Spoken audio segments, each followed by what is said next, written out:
All right, I think we're ready. Are we? I think we're good. Welcome everybody. We're here, we've made it. It's the final of the UKBCs at the Tate Modern in London. We're bringing the hype. We're not quite bringing the hype yet. Come on! Semi-finals! Okay. There we go.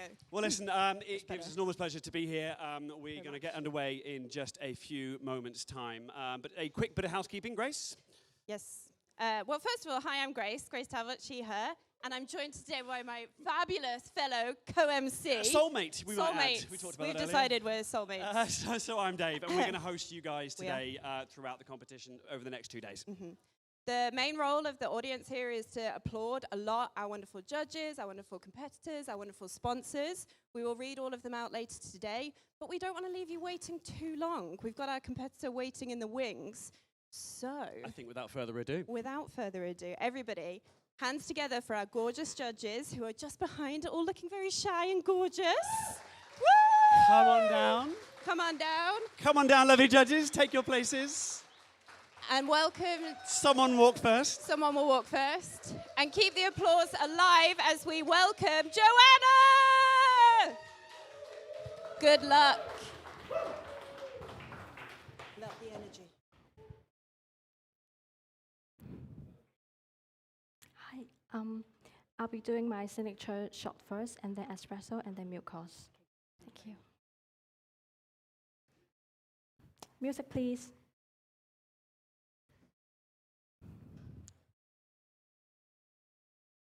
Are you ready, judges?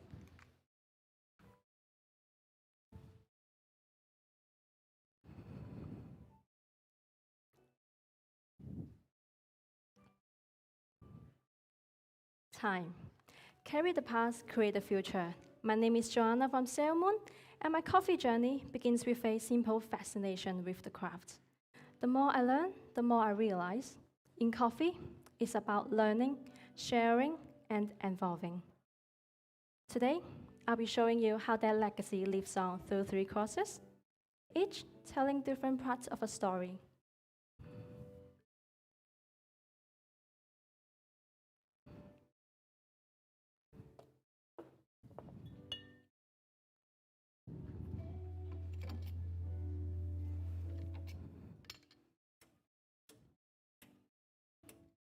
The coffee I'm using today is a Typica Mojorado, produced by Edison in Villa, Colombia. Compared to traditional Typica, this coffee offers brighter acidity with more pronounced floral character that you experience in your espresso.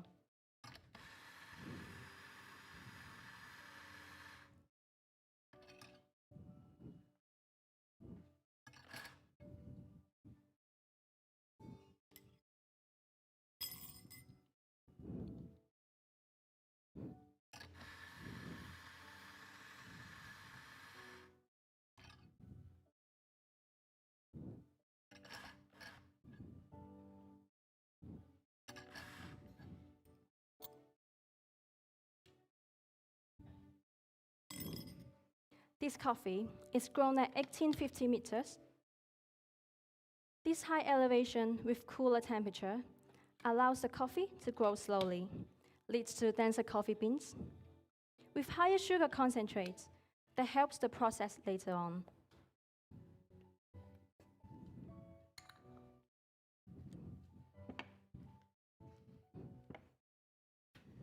And here comes the first part of the story, learning. Through the mentorship under some of the most innovative coffee producers, Edison has developed his own understanding of coffee fermentation, allowing him to grow coffee with unique flavor profile, like the coffee I'm serving you today.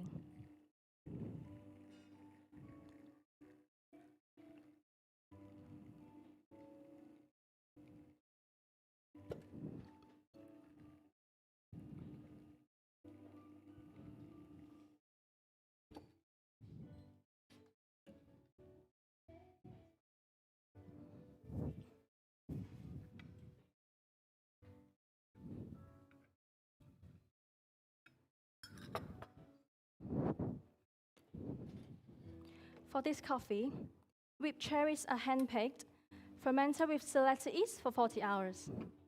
then washed with hot and cold water to control the flavor and lock in aromatics. This process elevates the fruity and floral character into a tropical fruit note.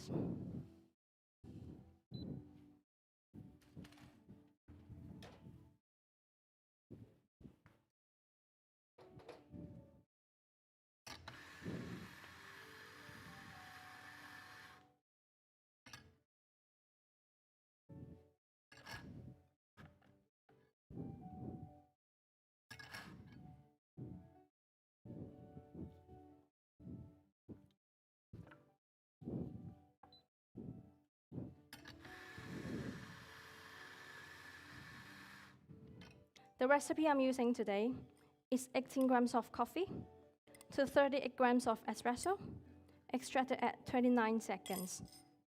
This recipe gives the coffee a medium to full body with a velvety texture that feels smooth on your palate.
Thank you for the patient, judges.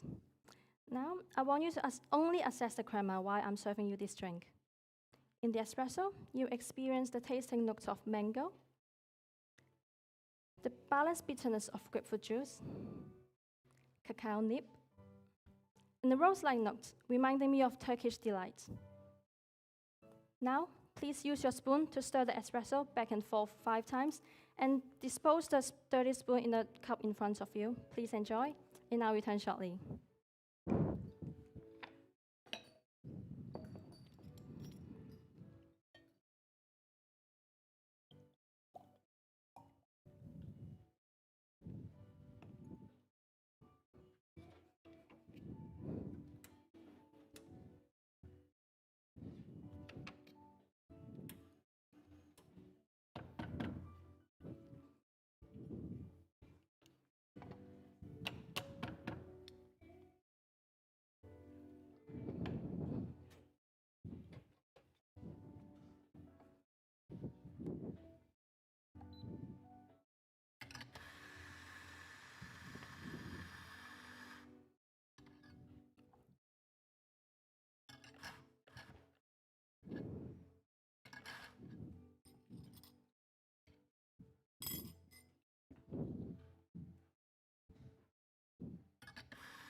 Judges, are you ready for the second course?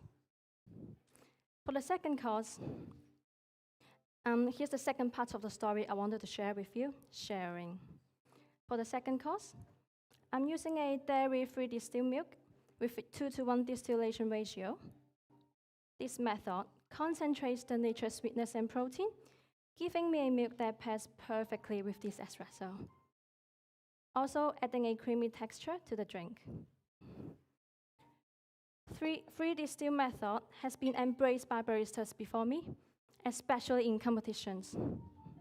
Someone once shared this method with me, and since then, I've been passing it down to others. For me, sharing isn't only happens in competitions. It can happen through conversations, it can happen through training, it can happen by just watching someone to work. Through this method, I connected to those who came before, carrying their passion as I'm serving this course.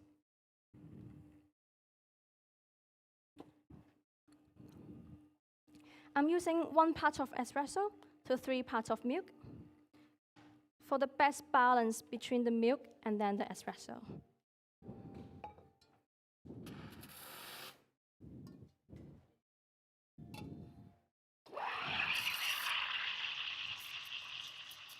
To get the best out of the coffee, we've chosen a 9-minute 45-second roast with 1-minute 45-second development time, dropping the coffee at 207 degrees Celsius.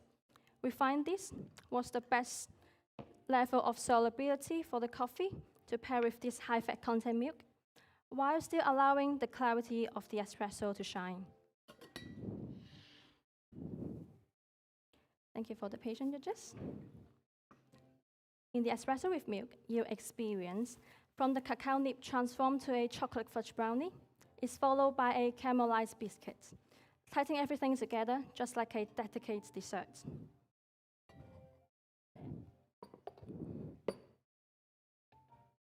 Are you ready?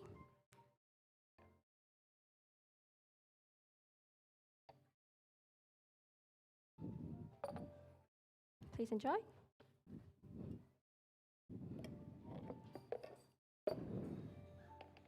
Are you ready?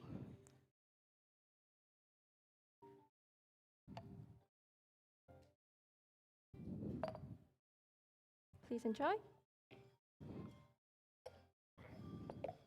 Are you ready?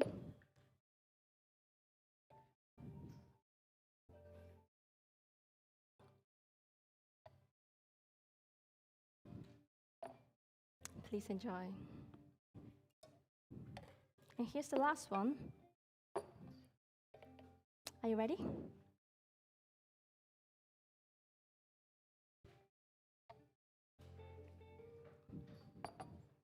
Please enjoy.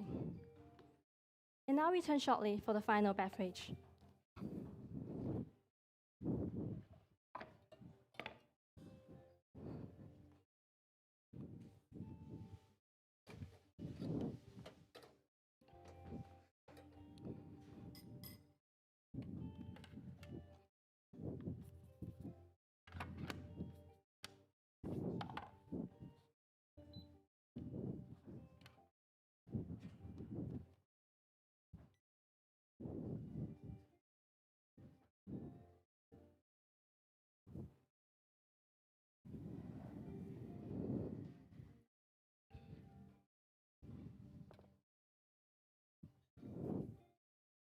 Are we ready for the final beverage, judges?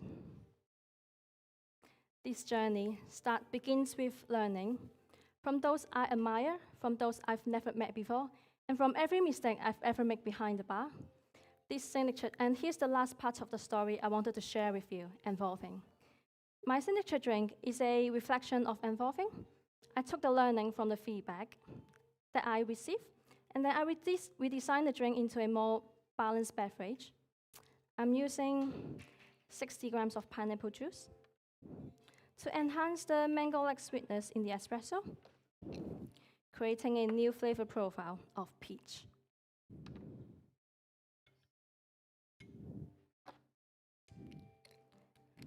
And then I'll add 10 grams of lime saccharum, which I made with 1 part of lime peel, with 2 parts of sugar.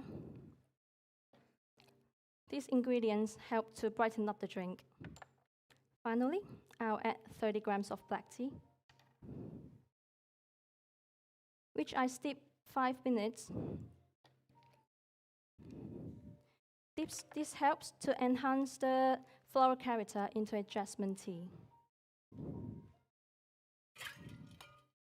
And last, I'll nitrocharge the drink. Nitro charge gives the drink a smooth and creamy finish with a lingering fruity and tropical fruit aftertaste.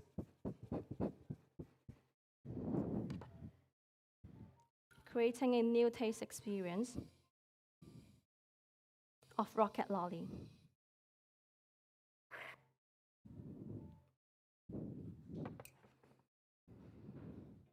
Judges, I want you to only assess the drink after I call time. In that way, you can experience the full texture while the drink is fully settled.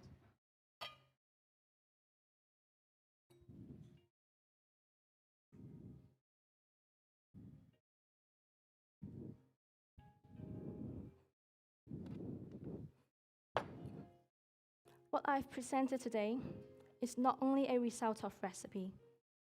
It's built on everything I've learned, refined through practice,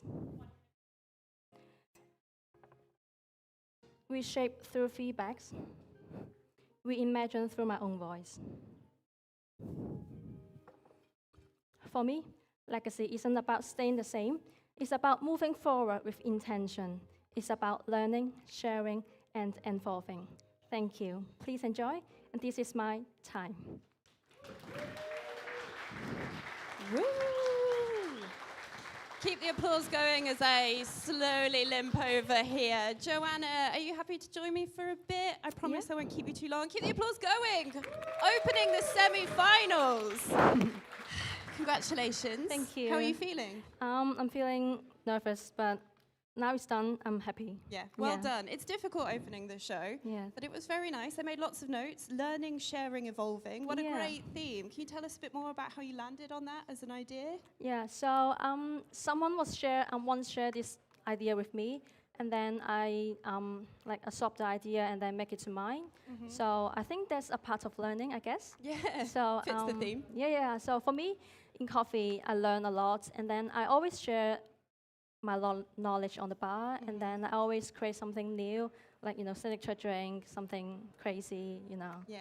So that's my part of journey. And you've ended with evolution. So along the way, I can imagine that the learning wasn't a solo experience. I know you have a crew of wonderful people with you here. Is there anybody you would like to say thank you to? Yes. So I want to have big thanks to my coach, Gage. Woo. So, woohoo! Over there. Yay! Woo! Big love. Yeah, he helped me a lot with the routine, the refining everything, like signature drink, espresso, milk drink. Helped with the learning and the sharing. Yes. And On then theme. I want to thank you for my partner, Alex. Woo! Yeah, he just helped me a lot. He drive me to training, he drive me back, and then, all the credits. Chauffeur. And my friends, Catherine, she's here to support me. Big love. So the theme here is that you can't do this on your own. You're one person when you're performing, but it takes a village. This is the theme we hear all the time. And speaking of a village, we have the village of our judges. Are they ready? Do you want to say bye? Round of applause for our wonderful judges, please. This is a very hard job, and we love them very much. They're very talented. We thank you, judges. Thank you. And thank you so much, Joanna. Oh, thank you for opening the show. Congratulations. We are thrilled that you joined us. Everybody, one more time, huge round of applause, please. Go and shake it off. Go and shake it off. Thank you. Now my glamorous assistant is going to boot me out. Oh, no, not at all. I think we can stay. We can stay. We've still got a few minutes. We can vamp. So that's it. We're up and running. We're underway. So also a massive thank you to everyone that's joining us on the live stream. Your support throughout all of this is always more than welcome. Without you guys, we run these competitions for you and also for everyone here in the room.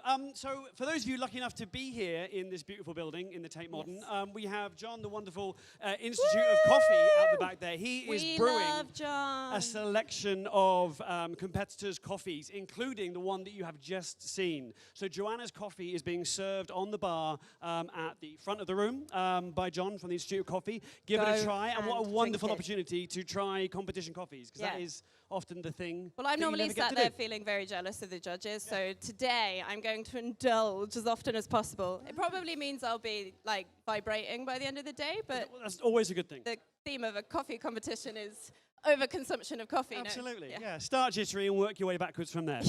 Okay, Just so travel through time. So just a quick shout out of some of the things that are available for you to get involved in while you're here. Obviously, you have John with the wonderful Institute of Coffee. You've got Lavazza 1895 coffee designers brewing espresso and filter on the bar. You've got Oatly in the house brewing a fantastic chocolate and oat soft serve as well. It's so good. It's really good. It's going to keep you going all Sorry day, to the people at home, but you're missing out. But that's us. We have our next fabulous competitor underway in just over 3-4 minutes time. So stay with us if you're on the live stream. Don't hit that pause button. Stay on. Yep. And in 3 minutes, you'll see our very next competitor. And we'll be back in a couple of minutes. In a few. See you. Woo!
All right, welcome back, everybody. That's it. They are running thick and fast. But before we bring our next fabulous human being up on stage, of course, I want to say a quick thank you to a couple of our sponsors. We're not going to drain you through all of them, but I want to tell you a little bit about why they're here and why we thank them. It's not just a tick box exercise. So to start off with, let's talk a little bit about Della Corte and Mark Honig. So these guys are the official machine and grinder sponsor for the competitions, and that seems like a very sort of simple thing to do, but the reality behind all of this is that we need to truck all this kit up and down the country. We've been running heats in Chichester, in Glasgow, in Sheffield, in Bristol, and at every single one of these events, these machines get trucked in, installed, looked after by the teams.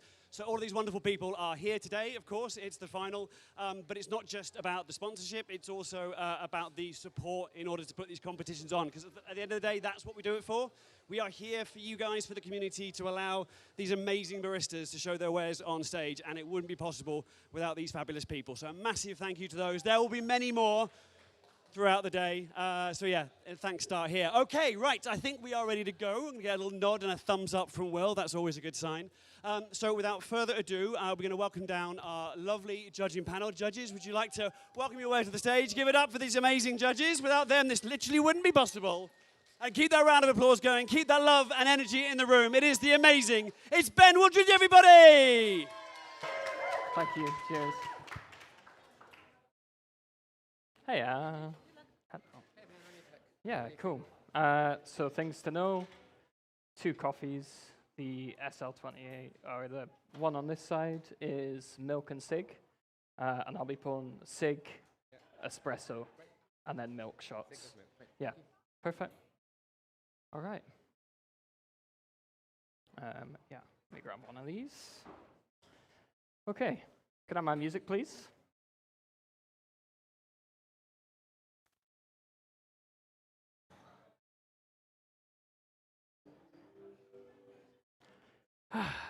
Okay, we ready? Am I ready? We'll see. Okay, time. Welcome, judges. Please, write down this single word for me. Connection. Defined as the point at which 2 things meet. Connection is the beating heart of all coffee experiences. It's that wonderful moment when we, as coffee drinkers, synergize with our cups. And building and sharing these moments is my daily joy and the source of my passion for coffee service. But how do we get there? Well, it's my belief that we can only truly connect with our coffees by first collaborating with each other, sharing skills, techniques, and experiences to build elevated experiences that we could never make alone. And I'm thrilled to connect with you today. Please, open the menus in front of you. Inside, you'll find all the necessary coffee information for the drinks I'll serve today, alongside the names of the people who built this experience. The most important of which is my favorite producer and friend, Edison Argote, whose Quebraditas coffee farm operates at 1,850 meters above sea level in the Huila region of Colombia. Its nutrient-rich soil creates complex flavors, and its high altitude causes a slow maturation of cherry, increasing sugar content and enhancing sweetness for us today.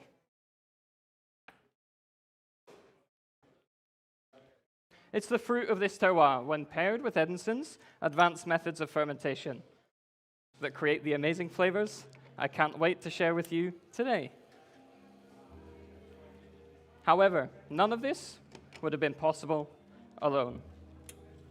It was only through working with some of Colombia's best coffee producers that Edison was able to develop his extensive knowledge of modern fermentation processing. And it was only through his partner, Luth, and her family that Edison was granted the farmland to make his dreams a reality. Quebraditas, then, stands as a lesson that connection is impossible without collaboration. For your espresso course today, I'll be serving their Sidra for its sweet, dynamic, and tropical profile. after picking and floating only fully ripe cherries. Edison ferments these anoxically for 40 hours. After which, he shocks with 45-degree water. This initial phase of fermentation enhances this coffee's lovely natural floral characteristics and creates, in our espresso course, a flavor note of Turkish delight.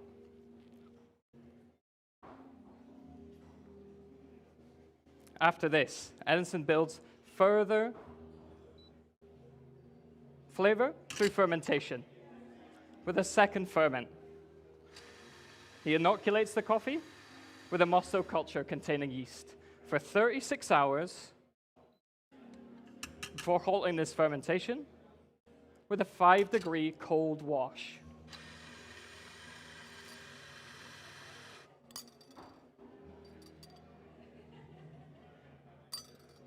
This phase enhances fruitiness and gives us a wonderful flavor note of passion fruit in our espresso course. I roasted this coffee 10 days ago, collaborating with the team at Nucleus Tools to develop a roast of 12 minutes to an end temperature of 206 degrees and with a development time ratio of 15%. This approach extends the Maillard phase as long as possible, boosting complexity whilst retaining clarity.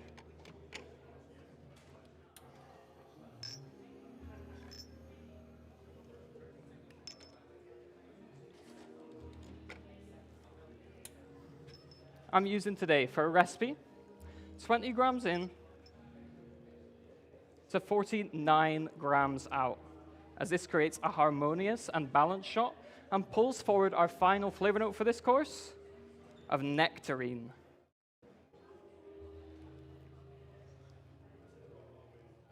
And I found that brewing at 93 degrees is where I perceived ideal flavor intensity.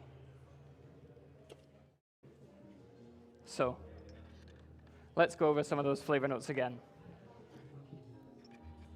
You'll experience Turkish delight, passion fruit, and nectarine. For tactile, this coffee has a medium body, a medium low weight, and a long lingering finish. Please stir 6 times before tasting and enjoying. You can place your spoons in the cups provided. Thank you.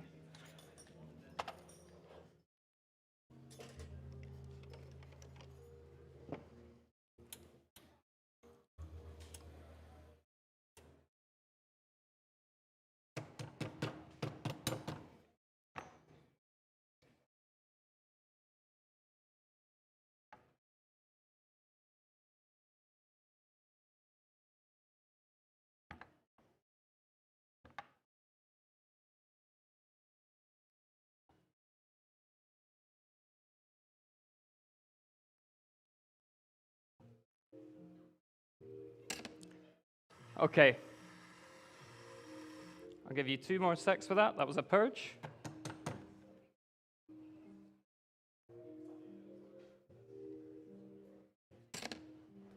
Let's continue to deepen our connection with coffee through further collaboration with Quebraditas. For your milk and signature courses, I'll be serving Edison's SL28, which serves as a wonderful example of the power of international collaboration. The poster child for Kenyan coffee, the SL28, was designed by Scott Labs in the 1930s, specifically for the Kenyan climate, and has become renowned for its vibrant acidity and layered complexity. Now, growing this coffee in Colombia presents challenges, but Edison understands that working to overcome these is worth it to build lasting, meaningful connection. He ferments this coffee in 2 phases. The first is a 72-hour anaerobic fermentation, after which he partially dries the cherries until a moisture content of 20% is achieved. The next step is a yeast inoculation lasting 248 hours.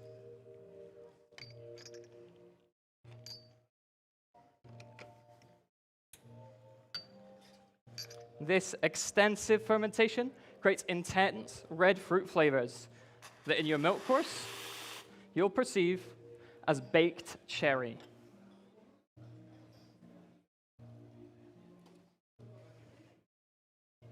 I roasted this coffee to a higher end temperature of 215 degrees, really caramelizing sugars, rounding out sweetness and rounding out acidity, and enhancing sweetness.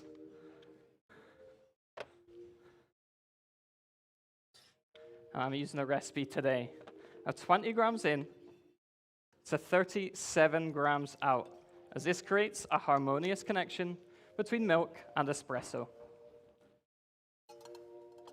A connection that I found best enjoyed when serving this Kenyan variety, grown and produced in Colombia with the milk from my home, Scotland. I'm using an organic, freeze-distilled dairy milk from Moskule Organic Dairy, whose dedication to cooperative farming practices produces a rich and creamy milk. I've steamed this to 50 degrees for optimal flavor clarity, and I've also blended this milk, before I forget, with equal parts lacto-free whole milk, which enhances sweetness.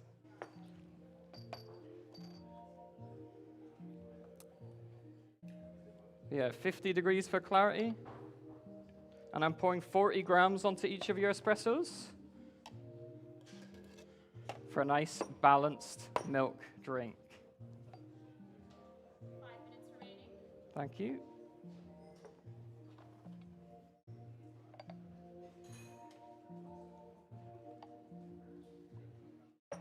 Okay, please stir these 8 times in a circular motion, incorporating the milk before tasting, but I'll do some flavor notes first. You'll experience baked cherries, dark chocolate, and Basque cheesecake. Thank you. Please enjoy.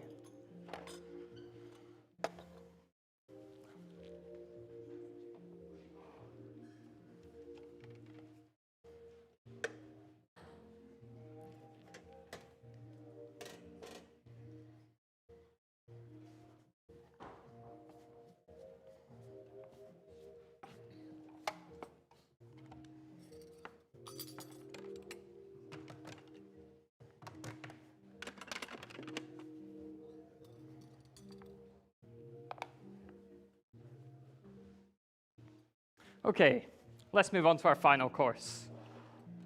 My goal with this drink was to connect my customers in Edinburgh to Edison's Colombia, and to forge these bonds of flavor and culture. I had to collaborate.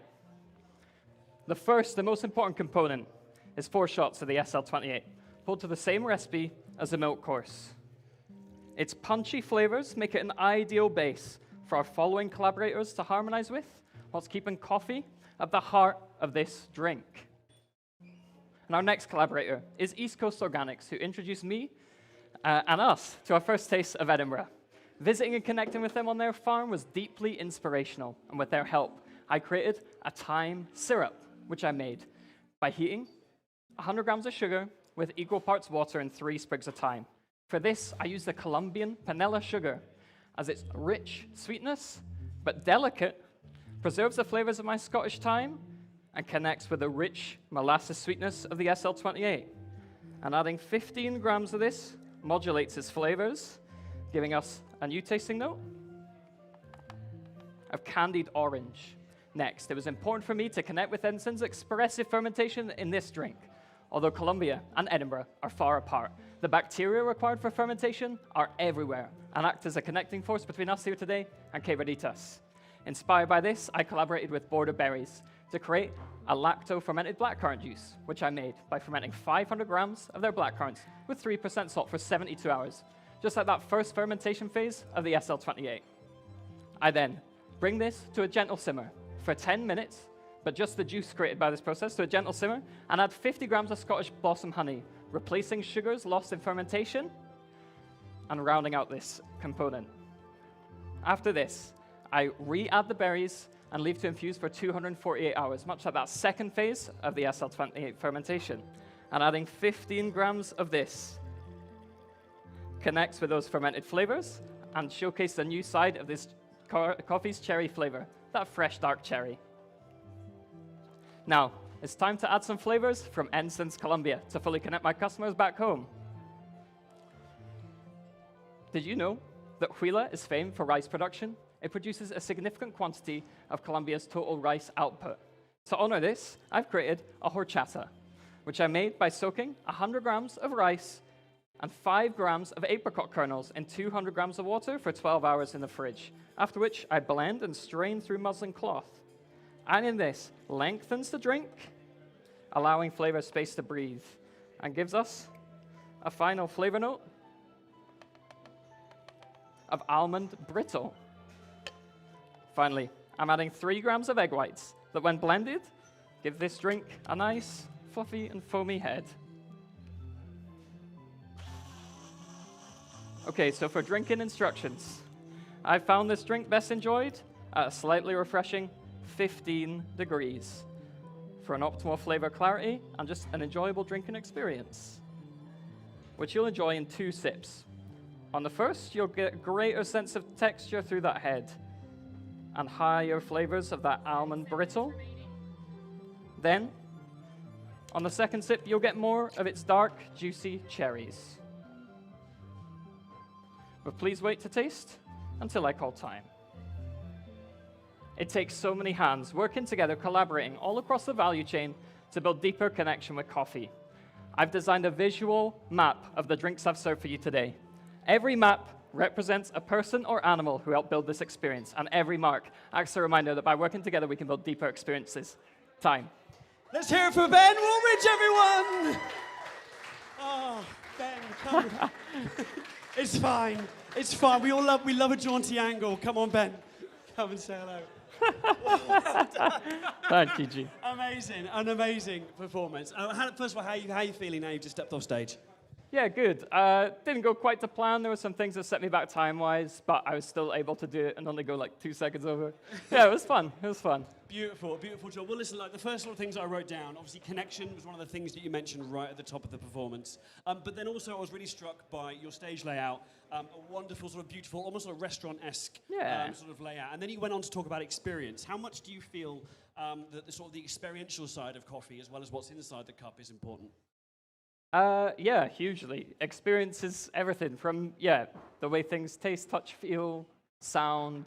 Our sensory experiences are multi-dynamic and layered, and doing everything I can to try and tap into that and build, and do that for specific people groups. So trying to connect Colombia to Edinburgh and tie those things, you're going to pick specific, timbres, notes, tunes. That's really nicely put. Yeah. And so talk to me a little bit about then the concept of this. Like typically whenever I ask someone like what came first, the coffee or the concept, everyone always sort of says the coffee, and I sort of understand the reason for saying that. But equally, you can't just pick a coffee and then crowbar a concept into it. So how do you merge the two together? How do you combine the coffee that you've chosen and the concept you want to build around it? I mean, so the concept was definitely a huge part of it going into it. It was one of my toying ideas, and then Edison's coffees felt like the natural choice as the year progressed. His coffees were what my community was enjoying, and so we serve a lot of his coffees in our cafe, and I was toying with ideas, and I had a few different things that I might do, and then quickly wave goodbye to our judging panel, and then I want to thank you. Cheers. Thank you. Lovely judges. Thanks so much. Cheers. Sorry, continue. Yeah, and so then the kind of ideal person that I wanted to, whose coffees I wanted to use was the person who was playing a huge role in my community And yeah, people were loving his coffees. I wanted to reflect the taste of Edinburgh. Yeah. That's really nice. What? So this isn't your first competition? It is my first competition. First yeah. competition. How's that? Yeah. Wow. First time, and he's here in the semi-finals. What a way to kind of crack into the competition circuit. Amazing. Okay, so what are you most proud of then? Maybe either about your stage performance today, about your concept, or just about your journey getting here to the Tate?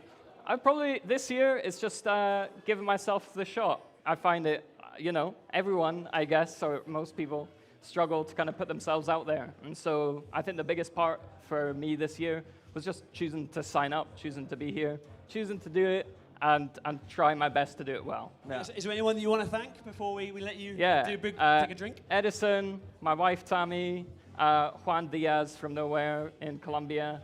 I had like this cool international team helping me out, which was a blessing every day. Yeah. And that's what coffee's all about. Okay, one more time, let's hear it. It's cool. The amazing Ben Waldridge, everyone. Thank you. All right, that's us. Continuing, we're up and running officially now. So we have our third wonderful human being competitor on stage very shortly. So we'll please welcome them back in just over 5 minutes' time for our next competitor.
Do we just talk? Is it on? Of course it's on. Of course it's on. It's always Hi, everybody in the room. I love your hats. Yeah. Woo! Thank you. Yeah, for those watching the live stream, you are missing out because there are an absolute ocean of Gale's caps in the audience. It can only mean one thing.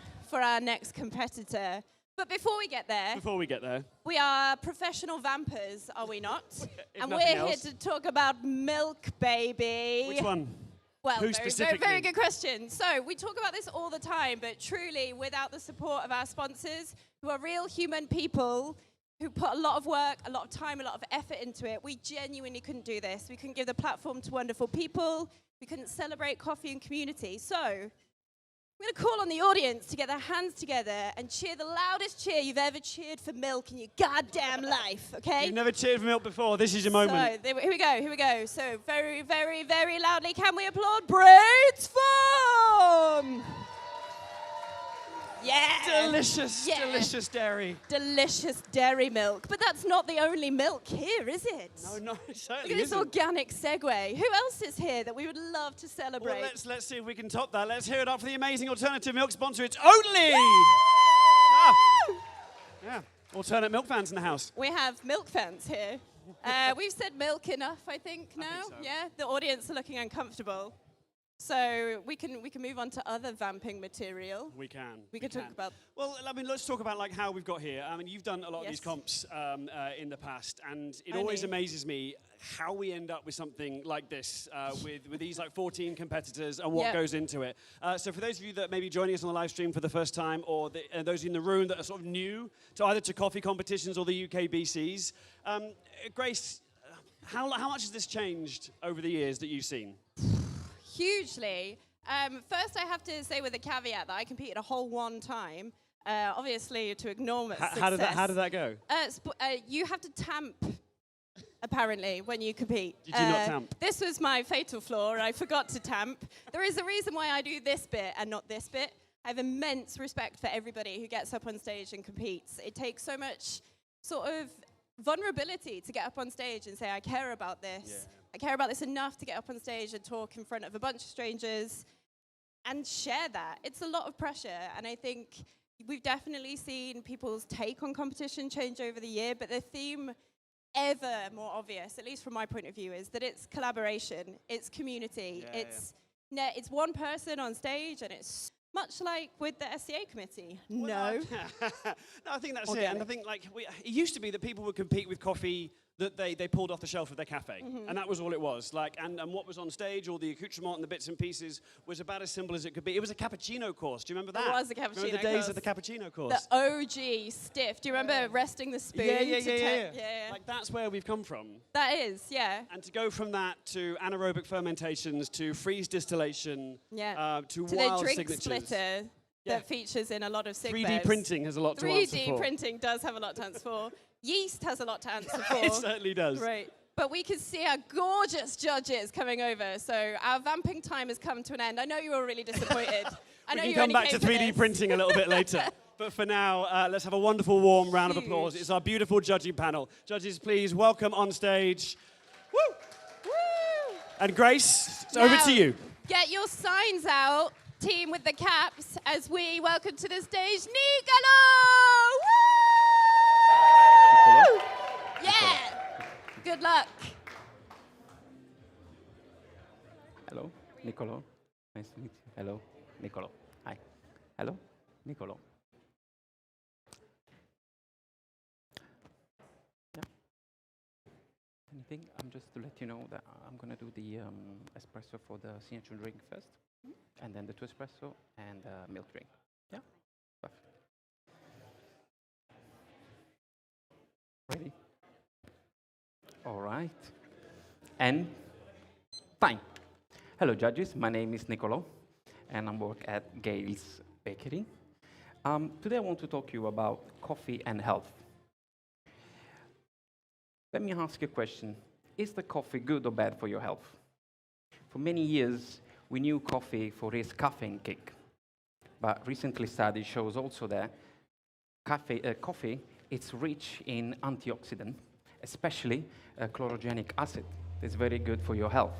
Helps to prevent some diabetes, helps you with the cardiovascular disease, helps you to maintain a neurosystem intact, preserve also inflammation.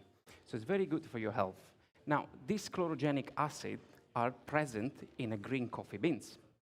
However, the amount of this compound inside the beans and the amount of compound that we can extract from the beans vary, depends of different variables. Farming, for example, using high volume of pesticides or fertilizers can change the chemical structure of the coffee beans. The soil also is very important, as a rich soil creates a cherry full of nutrients as well. Roasting process, light roast, tend to preserve more of this chlorogenic acid compared to the dark roast. And then we know that espresso and cold brew are the two brewing methods that tend to extract more of this compound into the coffee. So today I'm going to try not only to serve you a good cup of coffee, but also a very healthy one. I'm going to start preparing a shot of espresso for my signature drink, as I need it to cool down, and then I'm going to serve you the espresso.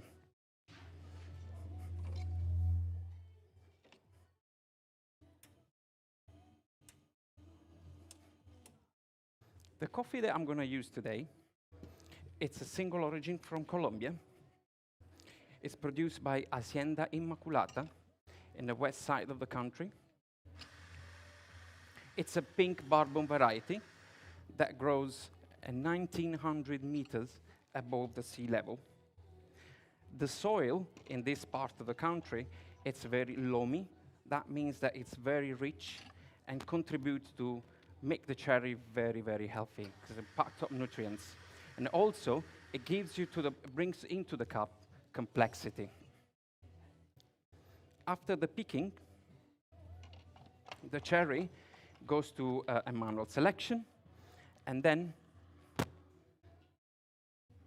they go through an anaerobic fermentation for 144 hours, where the oxygen has been, there's no oxygen environment.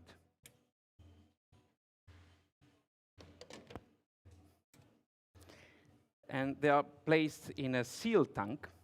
This special tank, there's a one-way valve, water valve, that allows the water to go through and to maintain the temperature inside the tank at 20 degrees.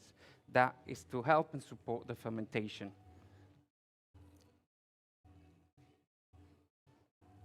Now, this process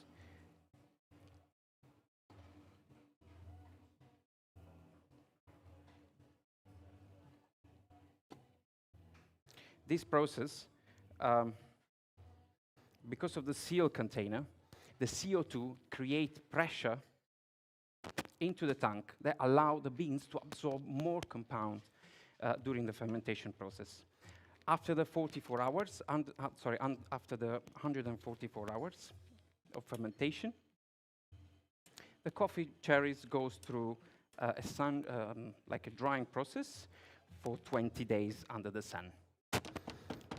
This process not only brings bright acidity, but also a very malty, fruity note. In the end, the coffee is a light roast, so that helps to maintain all the beneficial compound in the coffee.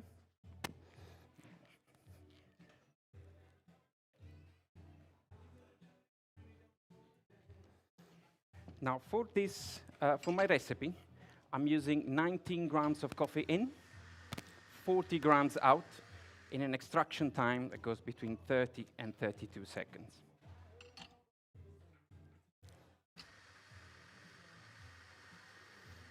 If you want to take a note, you're going to find note of blackberry, grapefruit,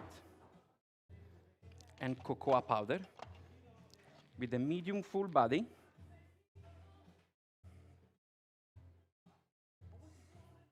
and a long aftertaste.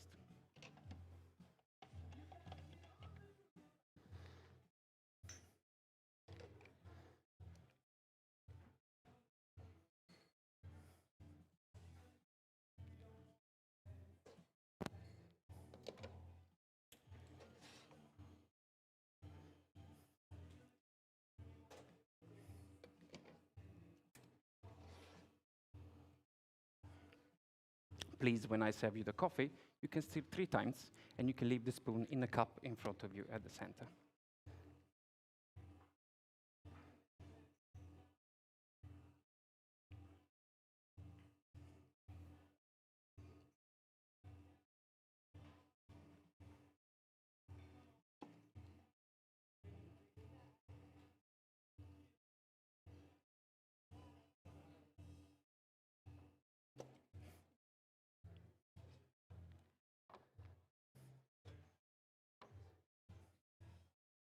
Go. There's a very little tips here.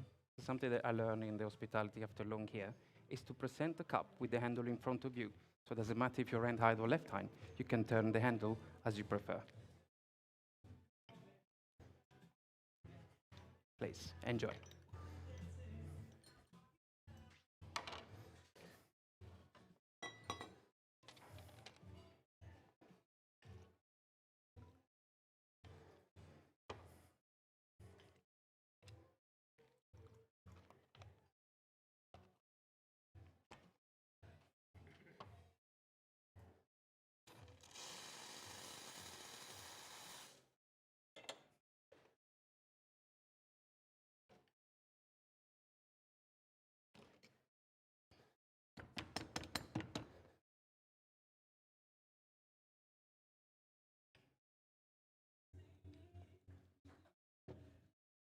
Now, when it comes to milk drink, I was thinking, what's the best or what's the healthiest milk option? Now we have a lot of milk in the market today.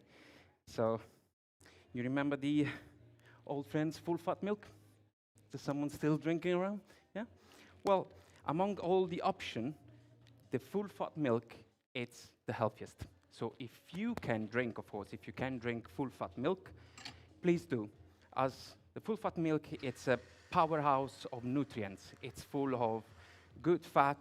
It contains all the 9 amino acids essential for your body. It contains vitamin B, calcium. It also brings creaminess into your drinks, and even a creamy body and into your milky drink.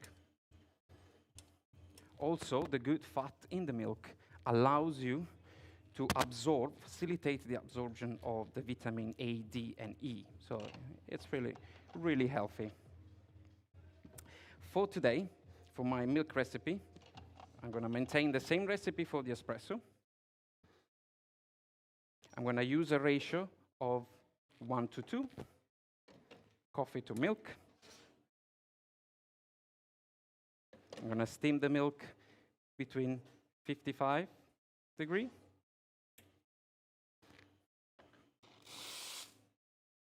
They allowed me to maintain the sweetness of the milk and to give you a creamy body.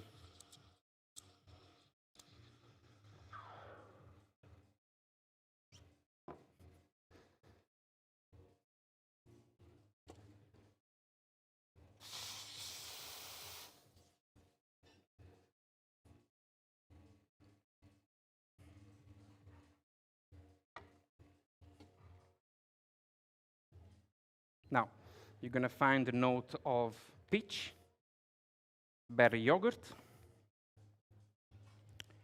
and milk chocolate.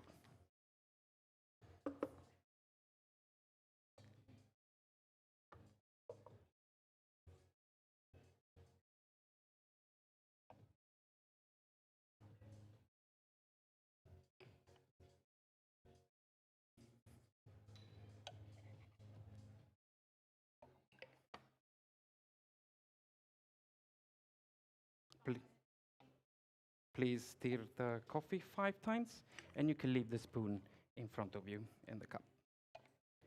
Thank you for your time.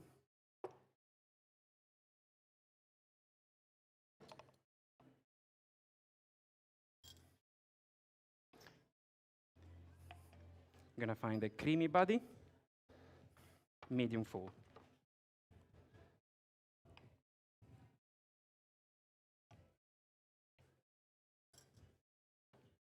Please enjoy.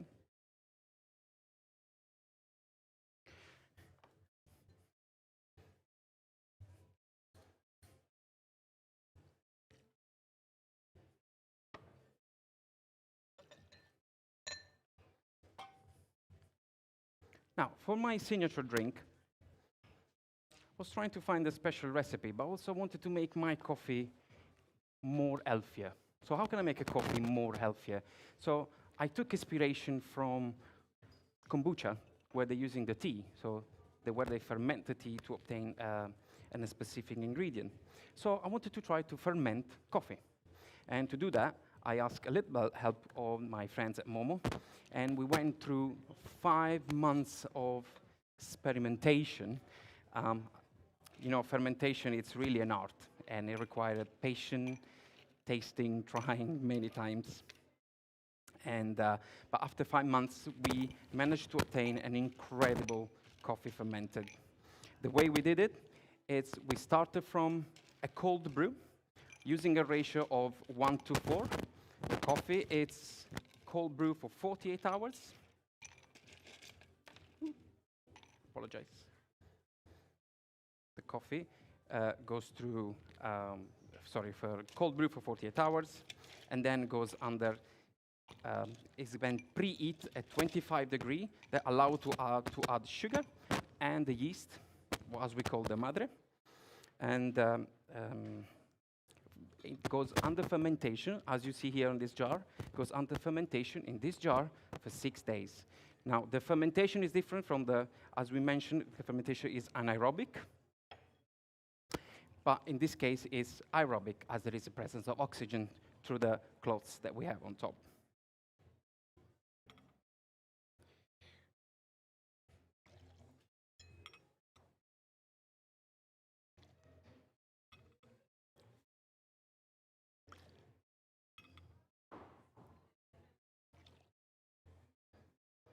Fermenting coffee, during the aerobic fermentation,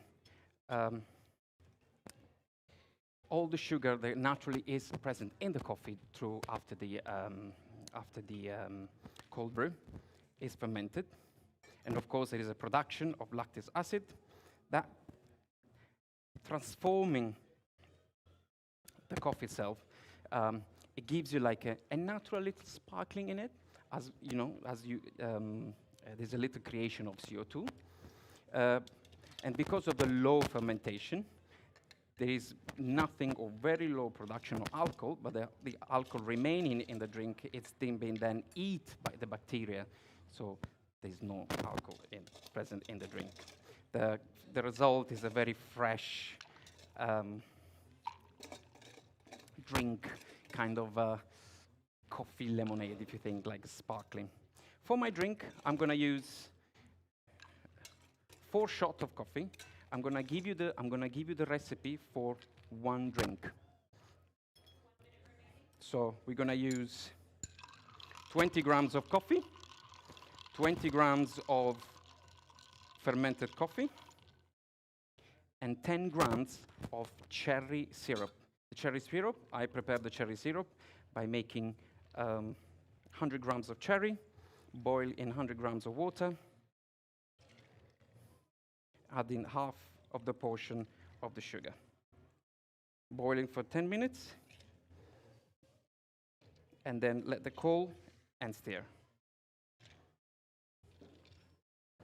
So you're going to find a note of malt cereal, strawberry jam, and dry red wine. Please enjoy. And time. Whoop, whoop, whoop, whoop, woo! Nicolo, leave it. Come over here and maybe, I don't know, talk about coffee, hey? Everyone keep the applause going. Come on, this is so hard. We've got all the fans in the room. Thank you very much. Congratulations. You made it to the semis. How are you feeling? It's an amazing, just to be here, for me, was a winning. I've never been to this point, so yeah. I was super happy. And to be part of the semi-final. So, of course, finger crossed if we, to go ahead. But Yeah. I'm already happy. Well, we're very happy to have you too. There's Thank quite a lot of people in the audience. Look at this. I don't even need to prompt them. I saw genuinely people like biting their nails. They were mouthing along. I feel like there's a real team effort behind this presentation. Oh, yeah, definitely, 100%. Would you like to, and not to put you on the spot, but do you want to say thanks to anybody? I can see some shiny, happy faces over here saying, there's I a few helped, people. I helped. There's first my girlfriend, because they support me a lot in Maria, and then my coach, Proudly Adriana. filming. Love this. We got an entire coffee team, Jess, Adri, everyone really support me in this. It takes a village is my mantra all the time when I do this. Yeah, Again, those of you watching on the live stream, I wish you could see the level of support here. It's so beautiful, all the caps. Gales have been a big part of getting you here, and you've done them very proud representing them today. Yeah. The theme was about coffee. Is it healthy? Healthy, correct. How did we end up there? Because I've always just lied to myself and said yes, but you've just substantiated my claim. You have facts. We end up there because for decades there was like scientific researches about if it's really coffee good for your health. It took a lot of time to actually go really in that research, find out that actually it's good. I'm making eye contact with the judges, so sorry to interrupt you. Round of applause for our wonderful judges. If you want to say thank you to them. Thank you. Thank you so much, judges. Although they should be saying thank you to you. No, they've just drank a health beverage. Exactly. So do continue. You've done the research. So research shows that actually the coffee is very good because of this antioxidant, full of chlorogenic acid. So they managed to study all these beneficial effects. But also research shows that it's how you extract this and how much of this compound are actually present in the coffee bean. So it's all the factors.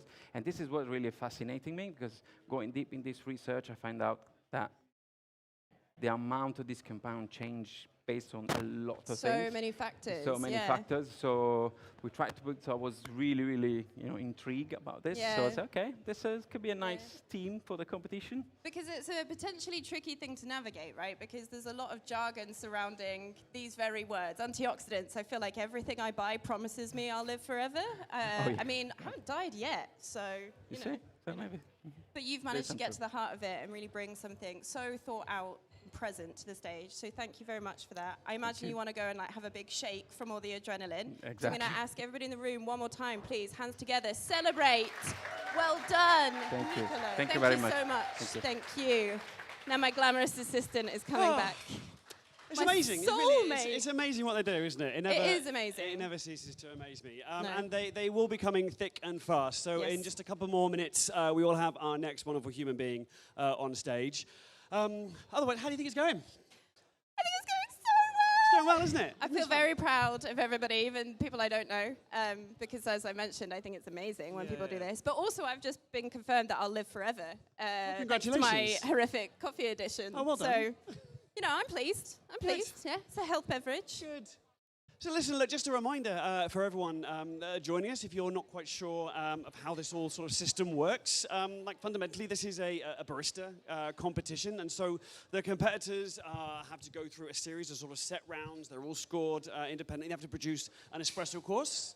They've got to produce a milk course. It used to be a cappuccino course. That's changed over the years, and a signature drink. How does a signature drink work? What are they allowed to do? What do they tend to... What are they allowed to do? They're allowed to blow our minds. Usually that's what I end up writing in my notes, sounds yummy. So they have to make a signature beverage that celebrates the coffee in a unique way that's repeatable. That's why we hear so much information about how the individual ingredients are made. Also, every time that happens, I'm always amazed at how many hours go into this. Right, there's so many times, someone and I leave that to ferment or to infuse for 24 hours. Or 284 hours, or something like that. And I'm like, wow, I watch about that much RuPaul. That's what I've done in that time.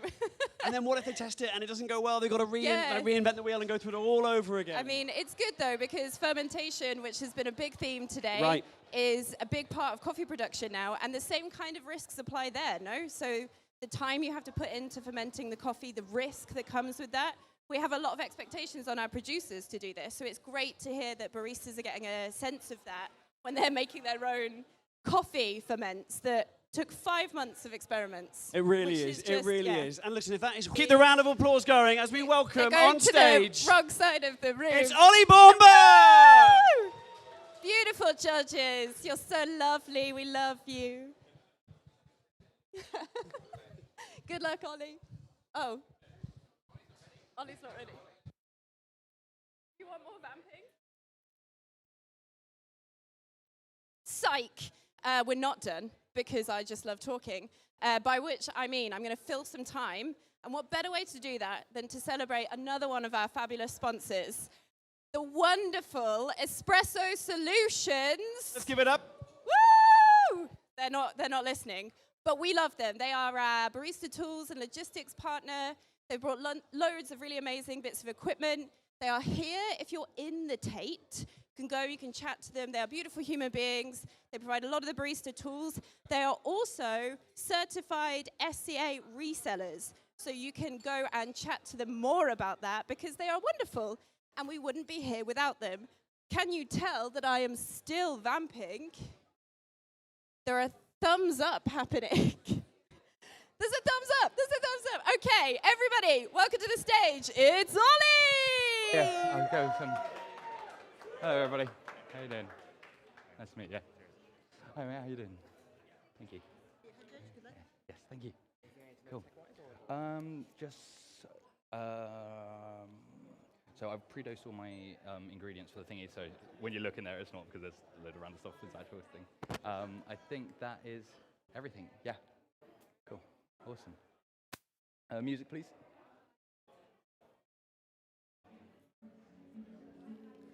Time.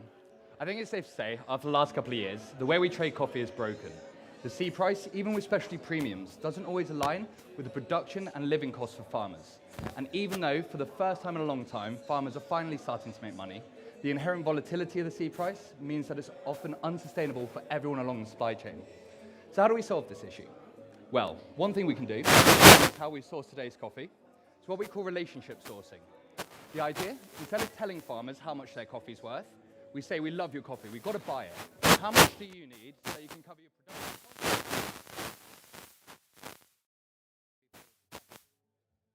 This, along with the work done by the producers I've partnered with for today, should help farmers get more money for their coffee, so they're not only surviving, but thriving.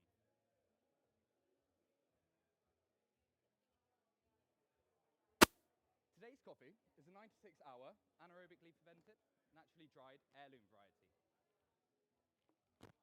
Grown by Betabuna at their Megadu farm in Guji, Ethiopia.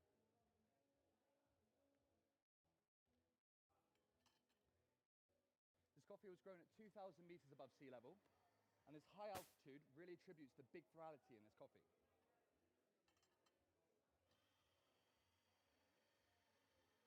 Beginning with the espresso course, I'll be using a recipe of 18 grams in, 39 grams out, in 30 seconds.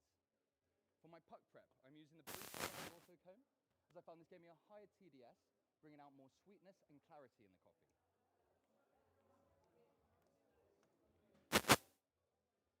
Now your drinking instructions for this course. Please use the teaspoons on your right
Let's hear it for Ollie!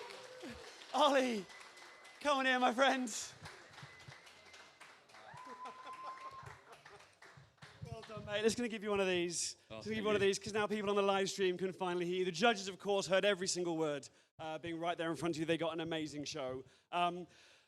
Instant reactions. How are you feeling right now? Relief? Excitement? Tell me. Okay, I went a little bit wrong with the milk drink. I didn't milk, but I think hopefully it all went well. And I think the drink should taste good. I was going to say, as long as it tastes it's good coffees, it's great ingredients, it's great prep. Now, the first thing that really came across is your assurance. Like, this was such a measured routine, something that looked like was absolutely rock solid all the way through, and to be able to bring that here from the heats in Bristol to the finals, I think is fantastic. So an amazing well done from that point of view. But tell me a little bit about that journey.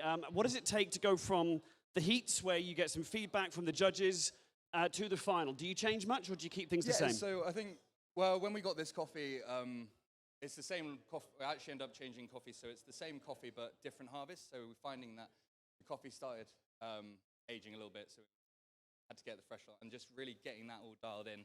I've had a lot of help from the guys in the roastery, like fantastic helping me really kind of get the roast down. So hang on, so this is the same farm, but just it's the next year's crop? This year's crop. This year's crop, okay. How did you find that, particularly obviously with your signature drink? Because obviously you've developed a load of sort of separate ingredients to go with the previous harvest. Oh, just before we get onto that, I'm going to wave goodbye to our legend, Javi Padon. Thank you. As they go off and deliberate. Very much. Thank you. Give them a round of applause. Aren't they lovely? Yeah, yeah. Keep them encouraged. They're drinking a hell of a lot of coffee throughout the day. So yeah, Ollie, continue. Tell us all a little bit about how do you work with a new harvest with the same, or did you change the signature to match the current harvest? I kept it mostly the same, just a few sort of small changes based on just kind of what feedback I got from the judges last in the heats. Just I thought the drink was a really great idea. Like, it was getting a lot of good feedback, but there were just a few small tweaks that just needed fine-tuning. Fine-tuning, yeah, right, exactly. Really nice. Look, you mentioned some of my all-time favorite ingredients on there. You had rhubarb, which, come on, is like the best fruit dessert in the world. Was that an obvious pairing with the coffee, or was it something that came as a bit of a surprise? Yeah, I mean, because it went so well with the last coffee, the coffee that we brought now, it's still got that sort of super floral, super fruitiness to it, so it just continued to pair really well with it. So I didn't have to change too much on it, which was great. It's really nice. Tell us a bit about, or just reflect on the journey. You've come all this way from not only from this year's competition, but all the competition, but your sort of career as a barista. What are some reflections on that journey? What are you most proud of? Why is it you choose to compete on stage? I think it's just like a fantastic way of learning more about the industry. Like, I think when you're in a certain bit, it's really easy to kind of end up focused on your barista just brewing, or if you're in the roastery, just the sourcing and the roasting side of it. So I think this gives you a really good opportunity to really just broaden into different areas. If you are just a barista, you get to learn about how you source coffee properly.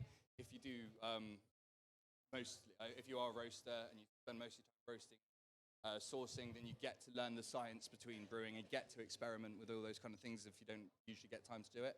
So it's just a fantastic way of just learning more about the industry. And was it always barista competition for you? Or was Yes. it ever brewers, ever cup tasters, or any of the other sort of sensory ones? I potentially might give cup tasters a go at some point. Do it. Why not? Why not? Why not? Amazing. So, And yeah, before we finally say goodbye to you, anyone that you want to thank? Obviously, there's always this big swathe of people around you. Well, I want to thank Jack. He's been my coach for the last thing. He's helped me out massively. Give a big wave. I want to thank Will, the owner of the roastery, for sponsoring me for this and helping out, and just kind of really all the guys in the roastery, the rents as well, because they You've got to give them some credit. Endlessly been listening to this, and I can see Dad over there. He's already sick of listening to it. So Well, hopefully there's one more time, right? Yeah, hopefully there's one more round. One more. Amazing. Well, listen, what an amazing Amazing. man. Give it up. It's incredible. Thank you, Ollie Bomber, everybody. Mate, thank you so much. Well done. Well done. All right. Okay, so we will be still running thick and fast. Grace, I'm just going to give it a quick check. Was it 20 past? Did I make that up? No, I didn't. I read that on a bit of paper. So that is 7 minutes. We have 7 minutes. Go grab yourself a delicious cup of coffee. If you're on the live stream, go and pop the kettle on.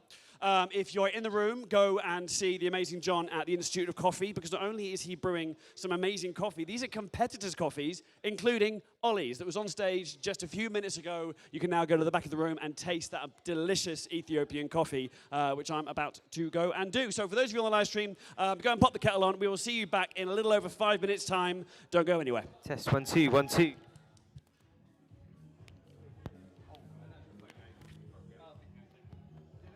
Test 1 2 1 2 1 test. Test 1 2 1 2 1 2 1 2 test.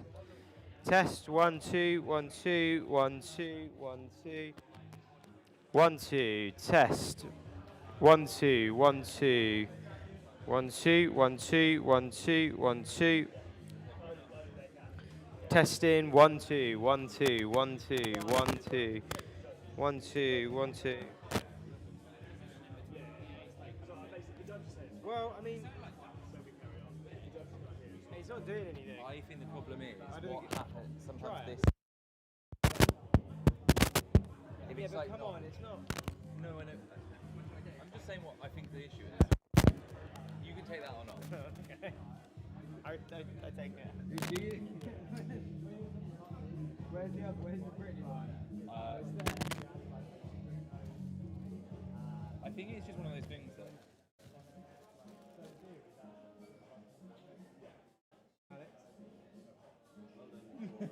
I'm used to this. That's what I do on swim classes. Do you think it's awful? Does it, look like, it doesn't look ridiculous. This is a better mic. But also, is it? It's still. Is it really ugly underneath? Is it ugly or is it? No, but I would leave that on. I was just thinking if it was like you could use a smaller windbreak.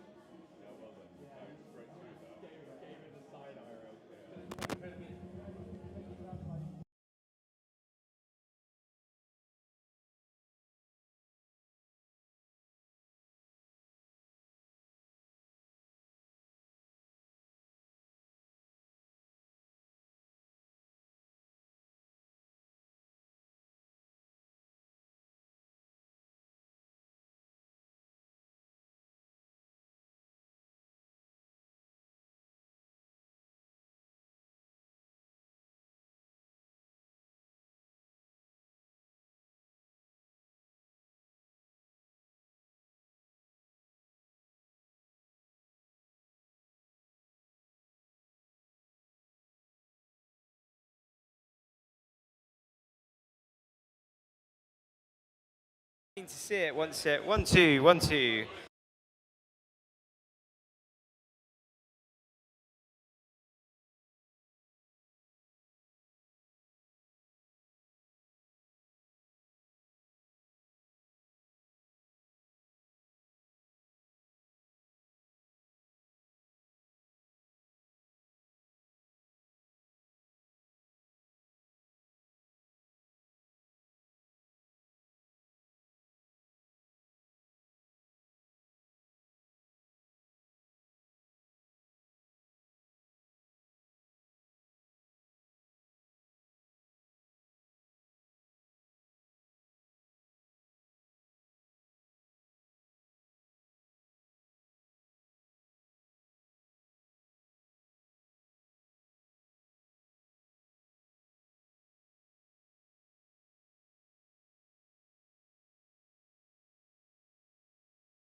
But tell if the microphone is on. It is on.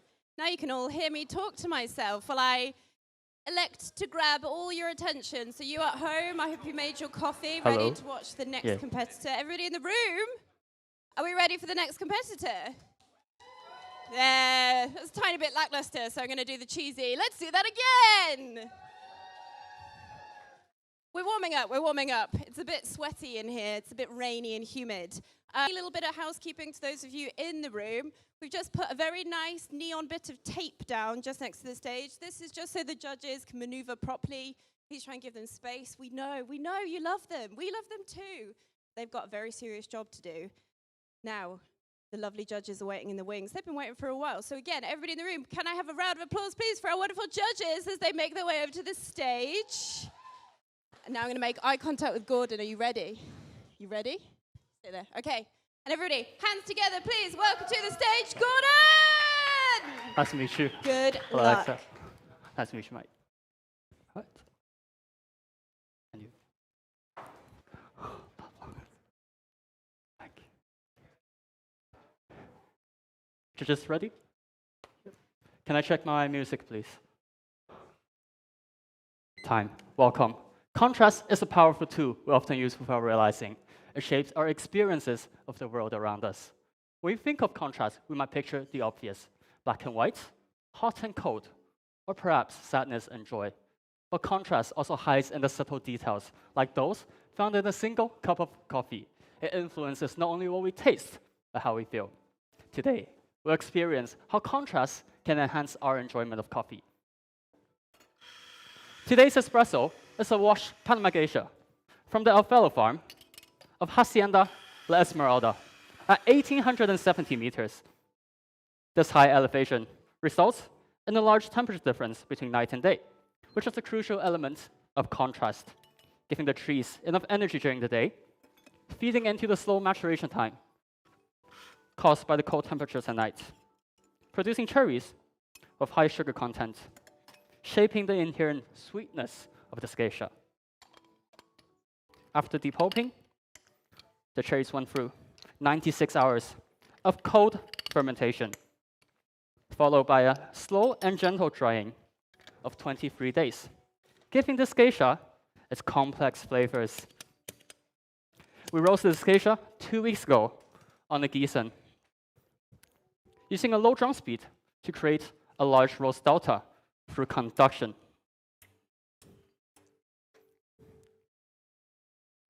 The contrast and color between the center and the surface results in a complex profile of soluble sugars, giving me sweeter extractions. So in this espresso today, judges, you'll find lemon, jasmine, and Earl Grey. My brewing recipe is 21 in and 43 out, showcasing a smooth texture and a tea-like finish. Now here are your espressos, but please only assess the crema now and wait for my instructions. There you go. For your espresso today, I apply contrast through extract chilling with Paragon, where I found the contrast in temperature to substantially increase the sweetness, and most importantly, an improved texture to your shots. These clay cups have rough body, but the lips are smooth to highlight that texture for contrast. So if you can please stir your espressos for 5 times with a free hand, and use the empty cups for your dirty spoons. Now, hold the cup by the rough body and enjoy the smooth espresso.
The unique microclimate at Esmeralda led to this clean geisha, which I hope you enjoyed. Now, I would like to take you to the Huila region of Colombia for a coffee that shows stark contrast to the geisha. The varietal is Chirroso, grown at 1,700 meters at the Quebraditas farm by producer Edison Argote with his advanced and intentional fermentation techniques.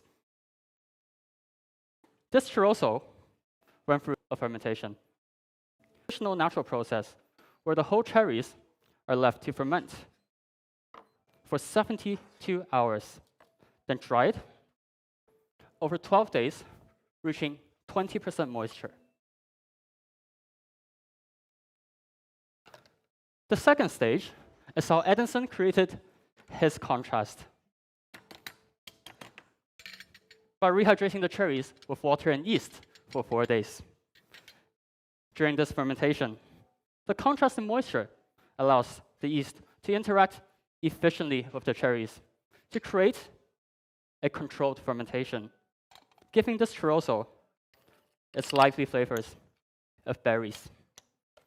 Now, this churroso was roasted 9 days ago, this time on a stronghold, using convection to create a contrasting roast style, bringing more evenness to the development, resulting in expressive flavors. So in this milk course, you'll find strawberry cheesecake,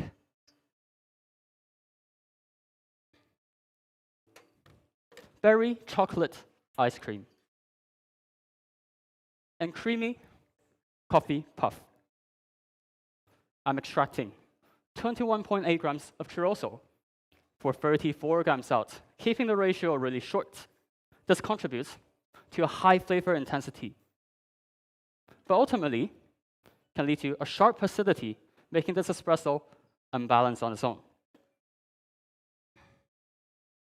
By adding 55 grams of milk to each espresso, we bring out another underlying element of contrast. The milk acts as dilution, but unlike water, lending its sweetness and texture to allow a smooth and structured expression of flavors. Now, judges, when I serve you shortly, please enjoy immediately.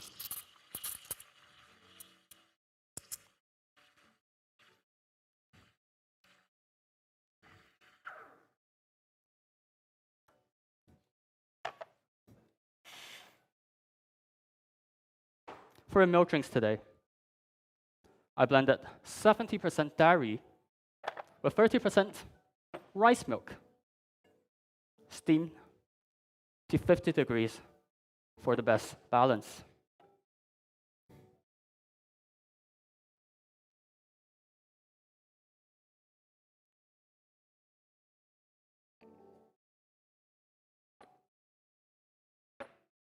This one's for you. Please enjoy.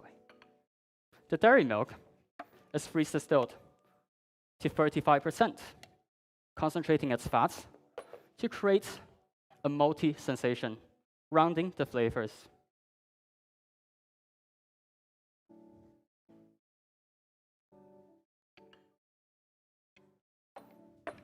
This one's for you. Please enjoy.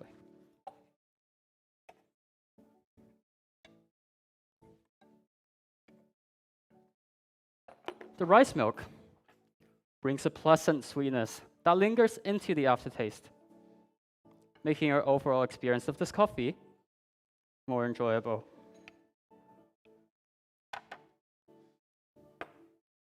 This one's for you. Please enjoy.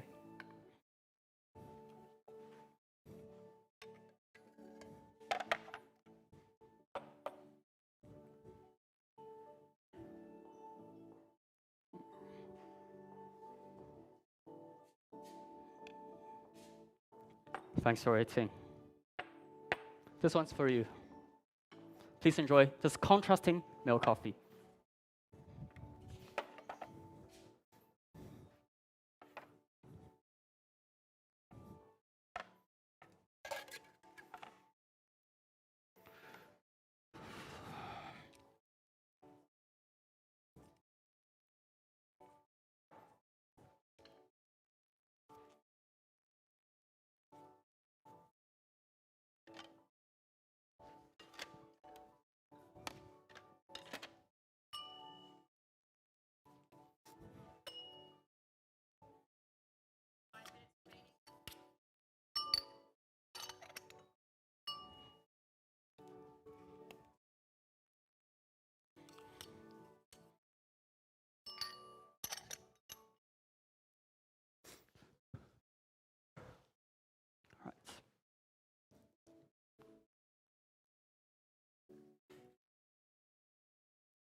In the espresso and milk courses, we discovered how contrast can heighten our experiences, making the simple things more enjoyable. And as a signature course, I'm inspired to combine some of these elements of contrast to create something greater than sum of the parts. So first, I have 4 shots of churroso pulled out the same recipe as the milk course to provide the sweet base of berries. Then, 48 grams of a fermented pineapple juice to introduce a contrasting tropical flavor profile.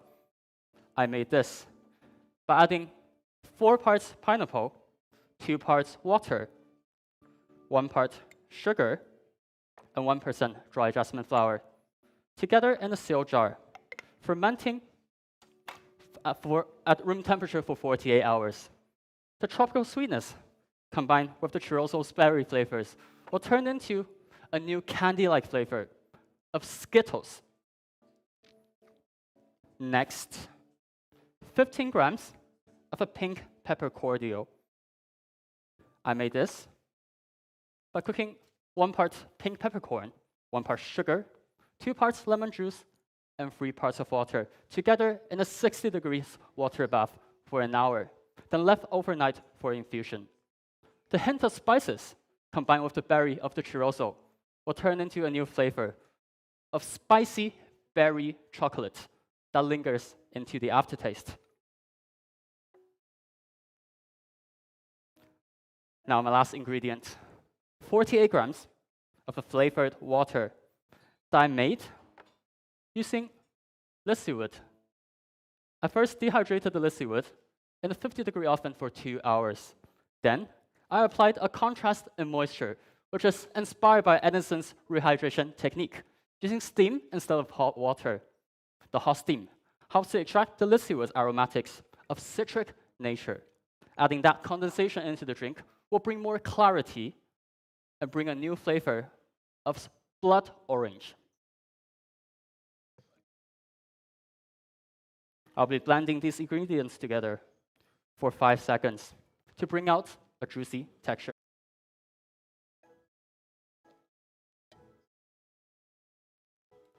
And to provide extra chilling, I'm serving on Paragon.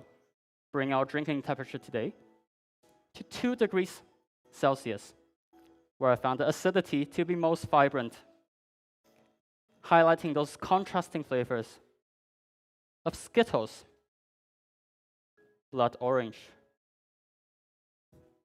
and spicy berry chocolate that lingers into the aftertaste. Now, these ones are for you, but just a moment, please. For you, just a moment. You first, and for you.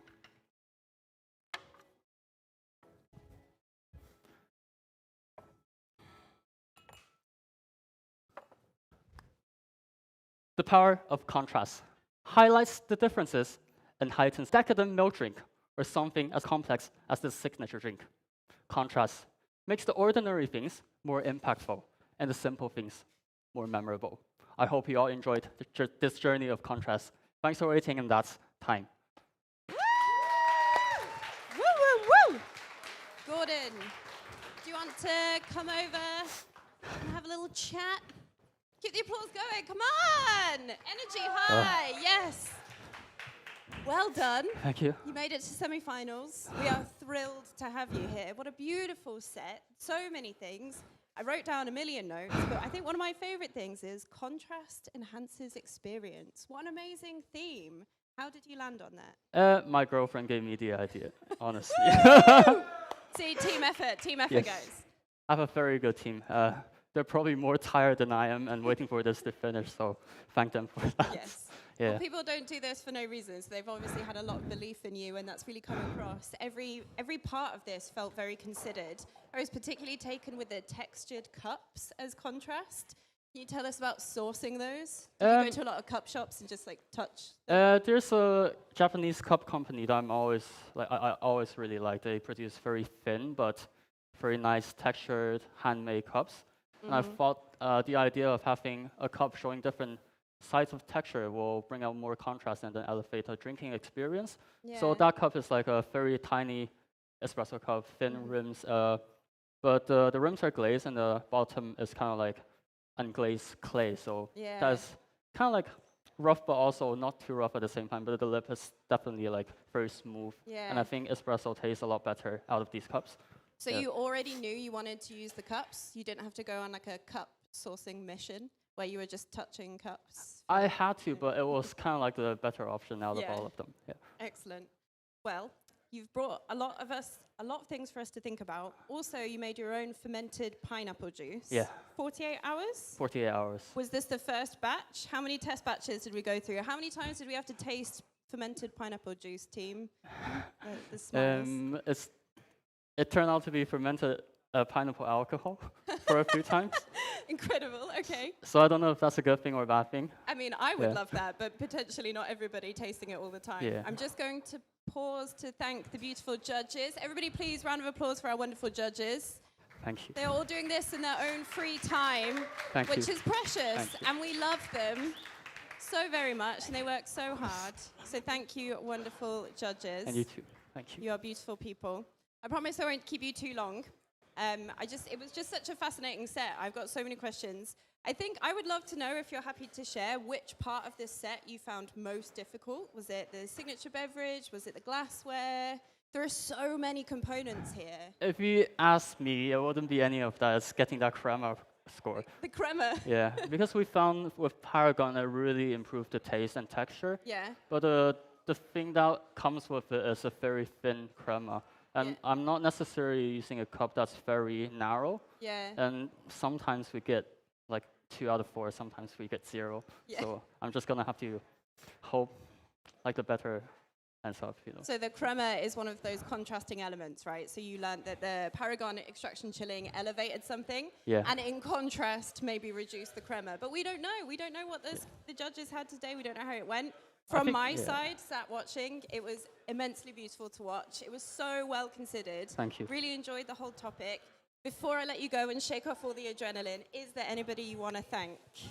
Everyone in my team, Calico, I mean like all the resources, all the coffee. Chris has just poked his head from Yeah. behind.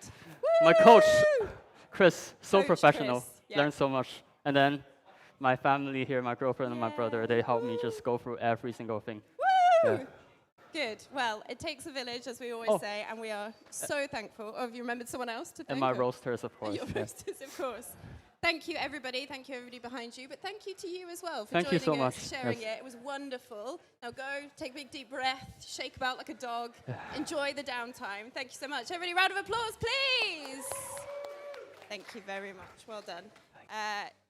If you're at home, you have time for a wee break. That's it, just a wee break. And then you come back. Our next competitor is getting ready just on my left. If you're get some Oatly, get some good stuff, and then come back here and celebrate our competitors in the UKBC semi-finals 2025. Bye.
All right, welcome back everyone here at the Tate Modern in London. Welcome to everyone joining us again for the live stream. We are but seconds away from our next competitor up on stage. But for those of us joining us, thank you so much for your company. It is, of course, incredibly welcome. A big thank you to all the people that help put on these competitions. We run these heats all up and down the country, going from north to London for the finals. It wouldn't and at home for our fantastic judging panel as they make their way up onto stage. Keep the... Hello, nice to meet you. Nice to see you. Thank you. Hello. Hello, Matt. Hello. Thank you.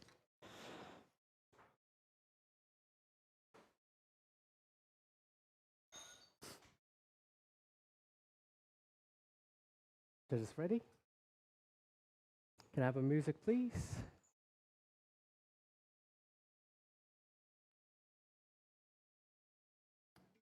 From the beginning, please. Time. Hello, judges. I'm Jeffrey. One thing that got me into the world of coffee is the element of exploration, especially when I'm discovering the flavors each varietal has to offer. And today, I'm inviting all of you to join me to explore my favorite varietal, Geisha.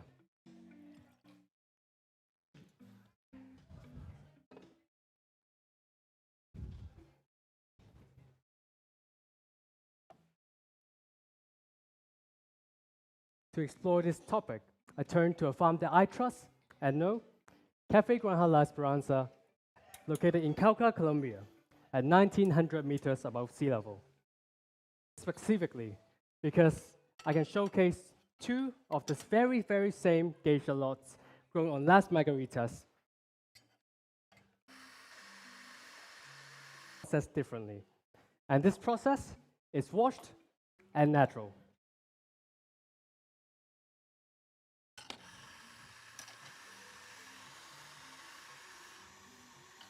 Starting with the same raw material, we now have a strong foundation and a clearer context to compare and contrast, and it enables us to explore this flavor spectrum of geisha.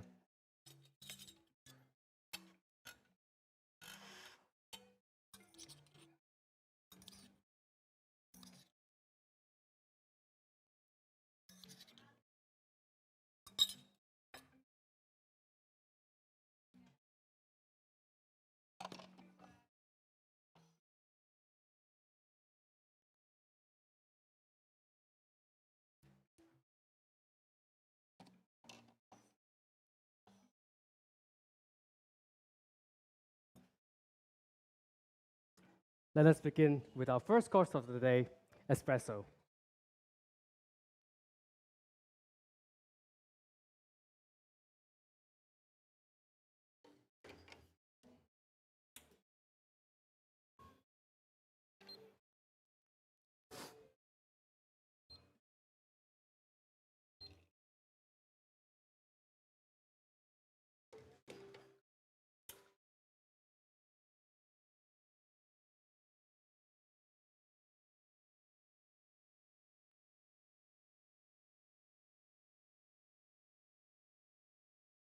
The wash lot begins the processing with a ripest cherry of Brix degrees of 22.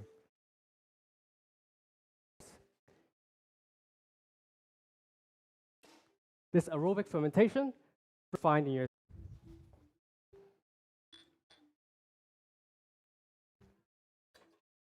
afterwards. These cherries are being depulped.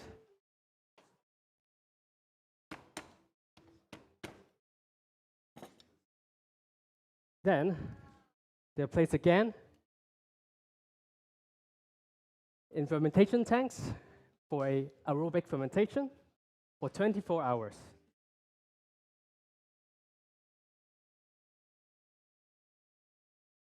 This creates a stone fruit note in your cup as apricot.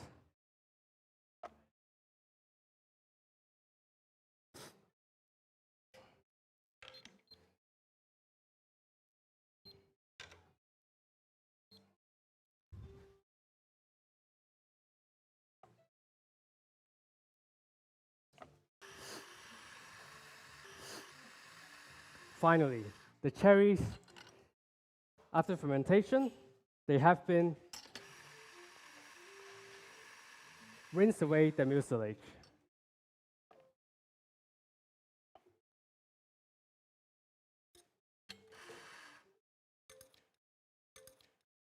And after the rinsing, they've been dried for 2 weeks. In these 2 weeks, an intense and long-lasting note of white tea is developed and highlighted in your espresso as your aftertaste.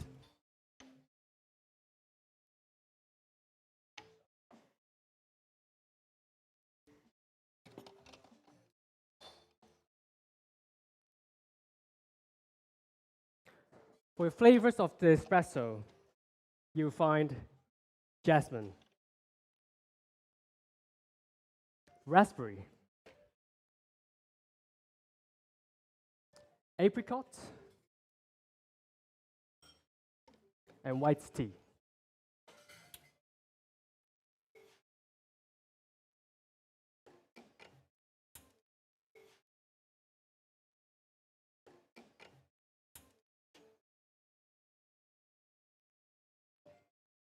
And for your tactile, you experience a medium weight, juicy body, and finally, a long-lasting flow finish like white tea.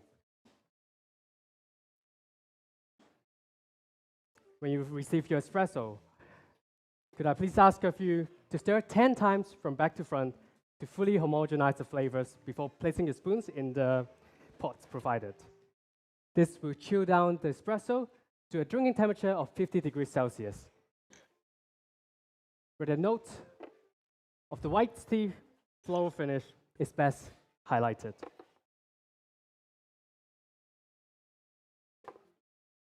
This is for you.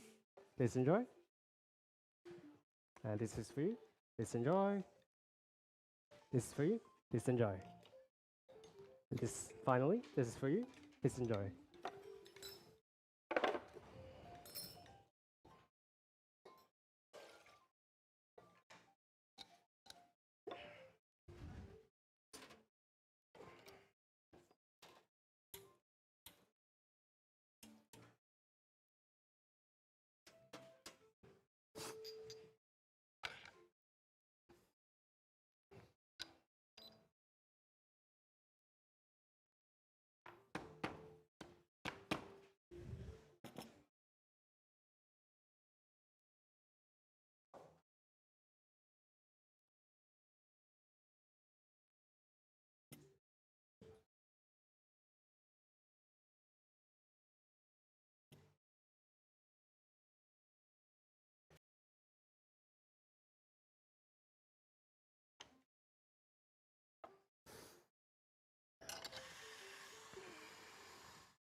Judges.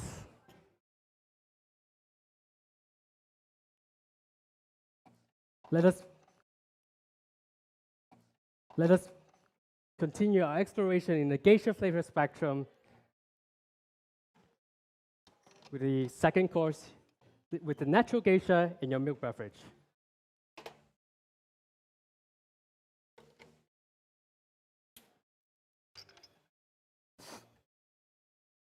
While in the espresso course, I brewed with a ratio of 20 grams in, 21 grams in, and 50 grams out.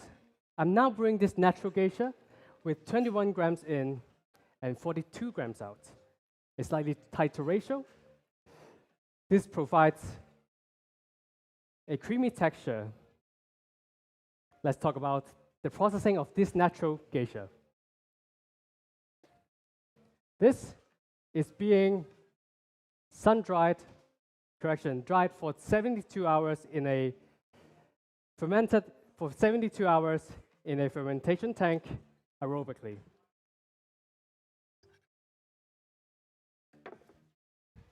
This creates fruity esters you'll be tasting today in your milk beverage as pineapple.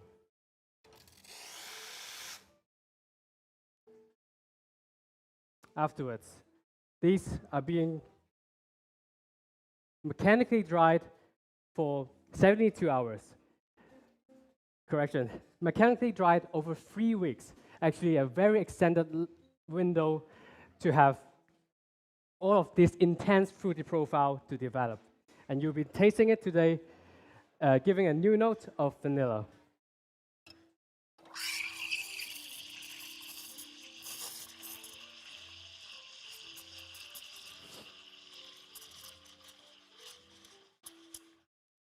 And this intensity developed over this long 3 weeks period allows me to pair this coffee with a freeze distilled milk and regular whole milk blend.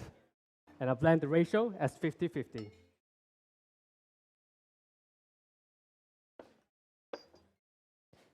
This develops and showcases a creamy texture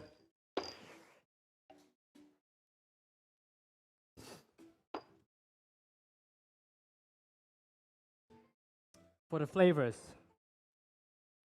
You find jasmine. There you go. Pineapple.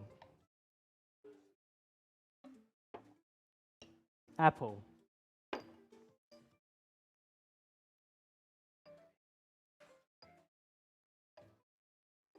For the roasting of both the natural and the washed geisha, they are roasted to medium light level in an air roaster.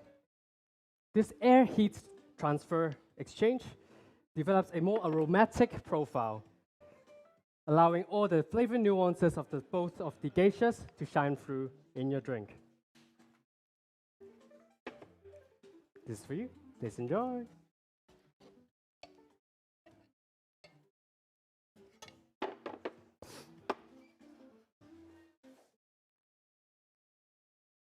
And let me remind you the flavor notes of the milk beverage. It's baked pineapple,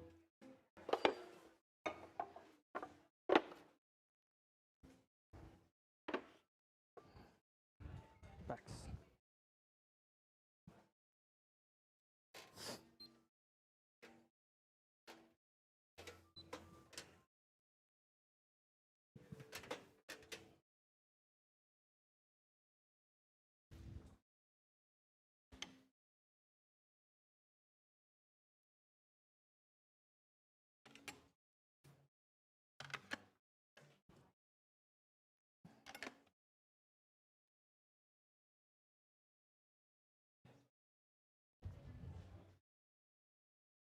Judges, again, for our final exploration of the geisha flavor spectrum, I'm bringing you 2 double espressos, one with the wash and one with the natural geishas.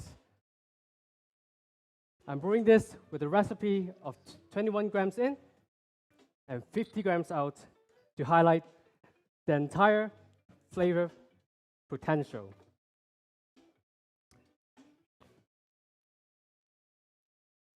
In the espresso course, we have explored and celebrated the florality of the washed geisha. That's why I'm adding 30 grams of cold brew white tea. This is brewed with 10 grams of white tea to 1 liter of water for 12 hours at 4 degrees Celsius. It will enhance and maximize the florality, and thanks to the cold brew process, reduces the bitterness. And in the natural geisha in our milk beverage, we have celebrated the fruitiness of this coffee. Therefore, I'm adding 30 grams again, a mango and plum reduction. I've made this by cooking equal parts of mango, plum, and brown sugar in a pan for 15 minutes to reduce by 30%.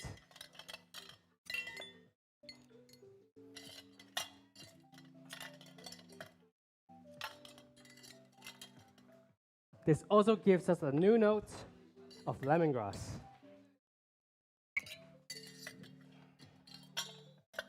I'm blending all this together to chill it down to 5 degrees Celsius.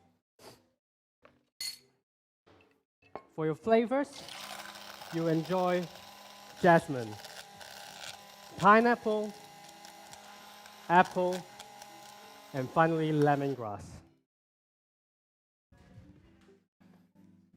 I hope you enjoyed this exploration of the geisha's flavor spectrum as much as I do. And please continue to explore and enjoy this signature beverage I made for you, while this transforms from creamy to juicy. Thank you very much. Please enjoy time.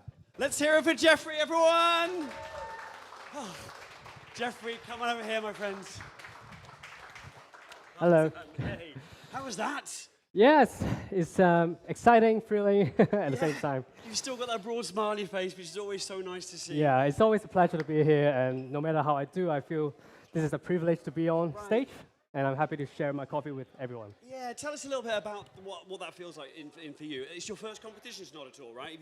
Yes, first ever. This is your first? Yes, this is my first time everyone has made it through to the finals. That's amazing. Fantastic. How does that feel to go from, I mean, when was the decision to compete? What, maybe sort of 6-8 months ago? A little bit more? Right? So tell us a little bit about that part of the journey, from deciding to go in and compete, working through the heats to make it here. Tell us about that. So I really like competition in the sense that I actually came from the world of classical music. So actually practice, rehearsal, and competition is a core part of the process. I feel like it pushes us our personal growth, and also it sharpens our skills. And so when I started working in coffee, this comes naturally. And I really want to engage in the whole audience and also the community of specialty coffee to compete against each other and create a positive atmosphere. I think that's fascinating. We're just going to get a nod from the judges, I think. Yep, we're going to quickly wave goodbye. They're going to chat to you a little bit more. Thank you very much. Cheers. Thank you. Good to see you. Thank you very much. Good to see you. So tell us, I'm really fascinated by that, because obviously with music, so much of it, particularly classical music, knowing a few musicians, a lot of it is sort of introspective. You do it for yourself and for the music, but then obviously so much is looking the other way, is a performance. Do you find that it's the same with coffee, that a lot of it is for you, but also a lot of it is for other people? I think it comes in layers. For me personally, I feel like all of these comes internally first, and then I can share it out and radiate to the people I share with. So I really like, in terms of the performance, even I'm not brewing in front of an audience, I still brew this, and I find it very therapeutic for myself. So I want to share this gift of coffee with others as well. I think that's amazing. I think that's really incredible. Tell us a little bit about the crew that supported you through this journey. Any shout-outs that you want to make, or how important is that entourage? Yeah, so obviously it's my first time competing, and I wouldn't have been able to done this without my coach Vag, amazing all-star coach, and also the support from Special Guest Coffee, our team, Paul Ross, obviously, and everyone that comes to the shop supports us throughout the journey, and I'm very thankful. Amazing. Well, what a lovely testament to the group of people that goes to getting a performance on stage. Well, listen, we hope there's one more performance in you. Let's see how we all go, but let's give it up one more time. It's Jeffrey Tang, everyone. Thank you. Amazing. Okay, right. Well, we will continue. So where are we? In about 4 minutes' time, we're going to have our next lovely human up on stage. So if you are on the live stream, this is a great moment to just hit pause, go off and pop the kettle on, make yourself a delicious cup of something, and then head back in 4 minutes' time. For those of you in the room, go and check out some amazing sponsors and suppliers that are brewing some incredible coffee. Go and see John down at the Institute of Coffee, who is brewing competitors' coffee from today. So competitors that have been competing have kindly donated some of their coffee to John at the Institute, and he is brewing that coffee at the back of the stage. This is an amazing opportunity if you're here in the Tate Modern today in London to go and try competition-style coffee. It's not just the judges this year. Otherwise, we have some amazing people down at 8095 by Lavazza, at Oakley, at Delacorte, Espresso Solutions, and Caffetto. So plenty to keep yourself busy, but obviously don't spend too long, because in 3 minutes now, we'll be back on stage with our next competitor. Don't go away.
Alex.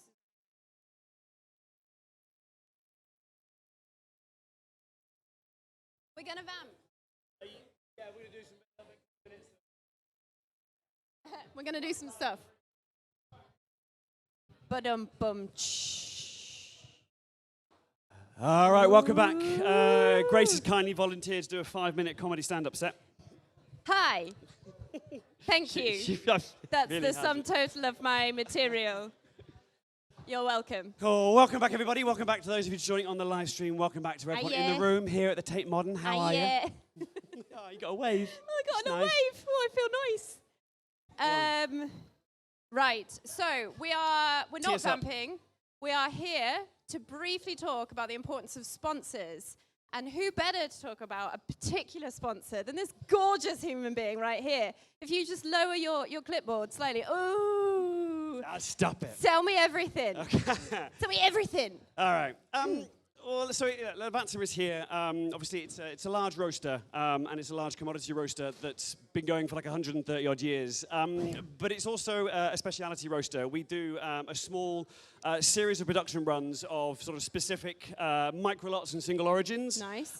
With a view to sort of shine a spotlight on these producers. Obviously, the commercial side of the business looks after all of that, and it means that we can really use this as a project to work directly with certain producers, either emerging producers or ones doing some really cool and exciting stuff. Cool and exciting. So we've got an amazing one coming out from Yemen in a couple of months, which obviously, as we know from the coffee industry, is super difficult to get coffee from. And it's a really nice and a wonderful project to be able to work with these producers and farmers to bring these coffees into the spotlight for these communities. So yeah, it's a really lovely partnership. And we're super proud to be here because fundamentally, like, we're all coffee people, big and small.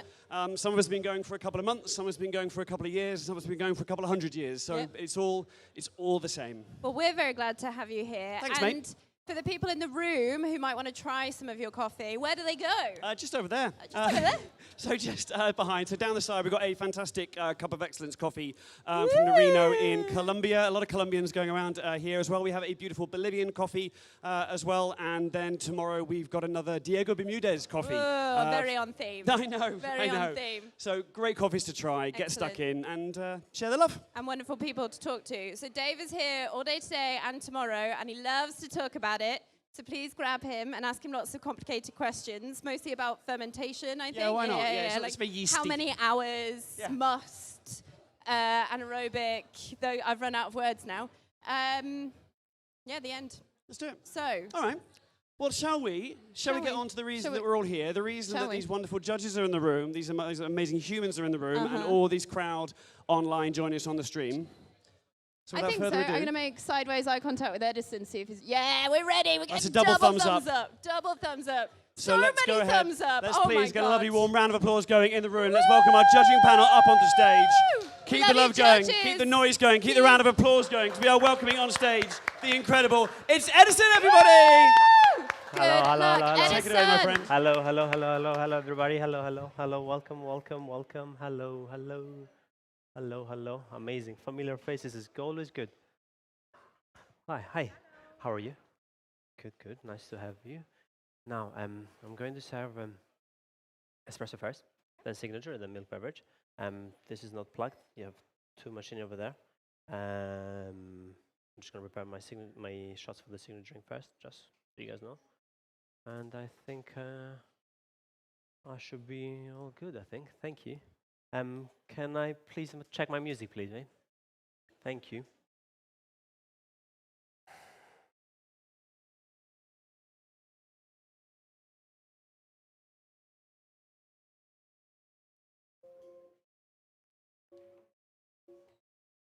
Brilliant. From the start, please, mate. Brilliant. Right. Let's see how this goes. And time. Hello, judges, and welcome. My name is Edison, and I'm excited to share a journey with you. A journey through memory, flavor, and emotion. Please, have some water while I begin and prepare the shots for your signature drink. Please. Thank you, and thank you. The journey of my coffee today begins at 1,800 meters above sea level, at the foothills of the Baru volcano, in the region of Boquete, Panama. There lies the Mimas Estate, a shade-growing farm with a unique microclimate and rich volcanic soils. The coffee I'm using today for my signature drink and the espresso is a washed geisha, grown and carefully produced and harvested by the Altieri family. The process begins, first, by removing the outer layer of the cherries and keeping the mucilage intact. With the mucilage on, submerge in water tanks for 24 hours. There, creates enzymes, and those enzymes break down the mucilage to further elevate sweetness and the citrusy notes of my coffee. Then, lastly, washed and sun-dried on elevated beds for 15 days to fully mature and stabilize. Today, we begin with the espresso. And we begin with the espresso because the espresso, just like my journey, started from simplicity and humble beginnings. And both evolved with a desire to improve, innovate, and push boundaries. Today, I'm introducing 3 innovative steps to my coffee's journey. And the first one is the roasting. I roasted this coffee on a fluid bed roaster, the stronghold that allows me to apply halogen heating. And that helps me to penetrate the coffee to its core, to deliver a uniform profile. And then my profile, the roasting profile today, was 7 minutes long and 15 seconds, with a total development time of 45 seconds.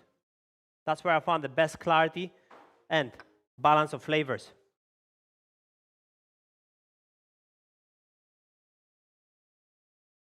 Now, second is how you experience the coffee.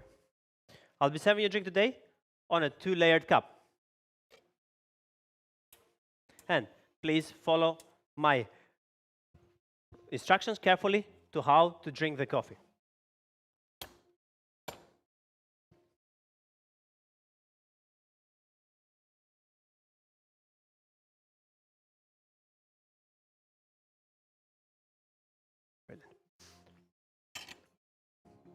I invite you to first drink from the thinner layer to experience a medium acidity and a medium to high sweetness. Then switch from me on the thicker layer to experience that medium weight on tactile and the silky mouthfeel with a long-lasting aftertaste. My notes for the espresso today will be of orange juice, nectarines, and honeysuckle.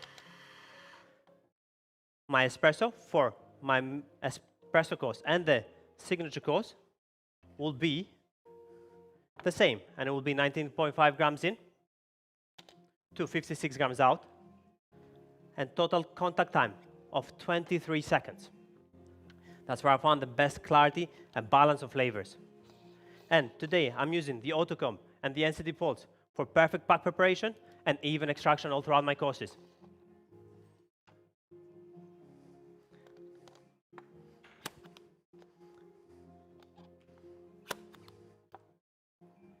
Now, judges, the third step on my innovation journey of the coffee is the wave technology. The wave technology will allow me to introduce ultra-low magnetic frequencies to my coffee. And that does 3 things. First, it prolongs the long lingering aftertaste. Second, it binds my espresso molecules to deliver a silky and smooth tactile, as mentioned earlier. And then lastly, it enhances sweetness, reduces bitterness, and delivers a harmonious cup. Now, judges, I'll come across to your table, and I would like you to assess the crema before we introduce the coffee to the wave maker.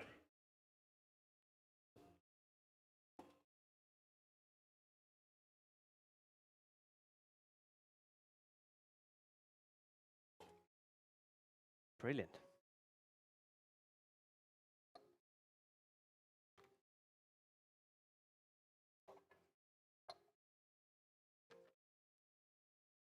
Now, this should be self-explanatory, but this is for you, Nicholas. This is for you. This is for you. And this is for you. I'll be right back shortly.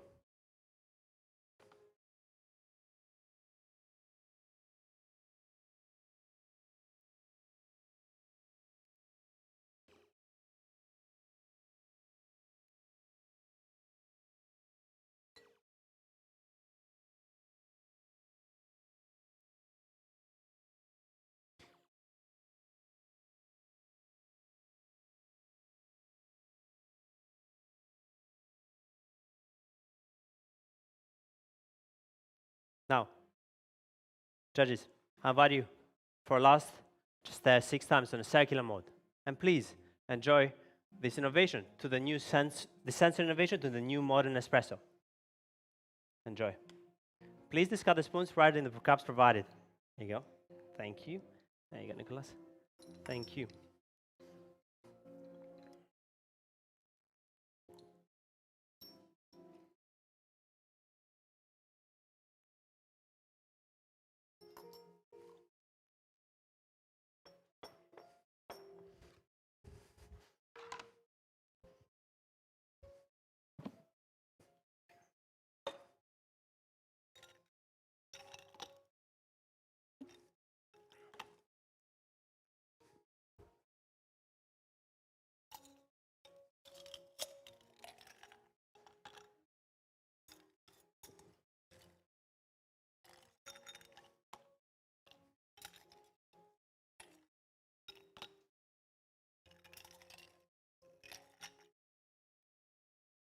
Right.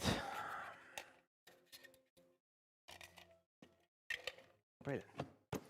Now we have perfect.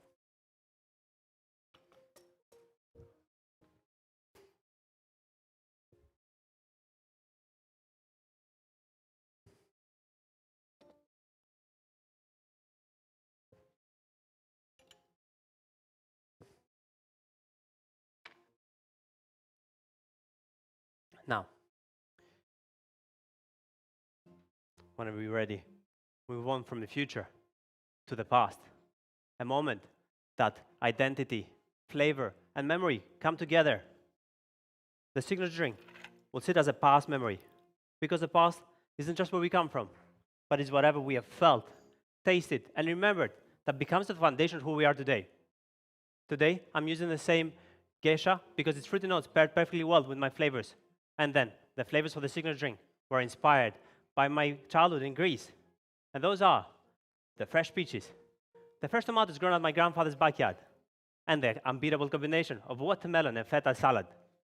Now, judges, today I'm adding 50 grams of peach hydrosol that I made by distilling fresh peaches, distilling the vapor of fresh peaches. And I made that with 1 liter of water to 5 peaches, and that will turn the notes of oranges to new notes of apple, and that will deliver lingering aftertaste. To it, I'm adding 50 grams of the watermelon syrup. And I made this by fermenting 1 part sugars to 6 parts fresh watermelon, inspired by my coffee's process, to deliver body and sweetness, turning those notes of nectarines to new notes of grape. Then lastly, I'm adding 30 grams of tomato syrup and 2 grams of malic acid. Now, I made the tomato syrup by slow cooking 1 part sugar to 1 part water and 2 parts of fresh tomatoes. And I made the malic acid with 1 part malic acid to 10 parts of water. Now, those two together will deliver structure. They will deliver structure and balance on my drink, turning those notes of honeysuckle to new notes of refreshing cucumber. Then lastly, I will be whipping this over iced, just like a Freddo espresso, another core memory from my childhood, to deliver a refreshing mouthfeel sitting at 5 degrees.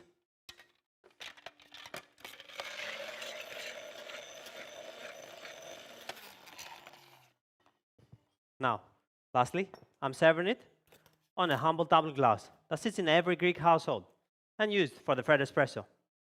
I invite you to have 3 zips. There is no need for you to stare. Just simply enjoy. Memories from my past that have defined of who I am today.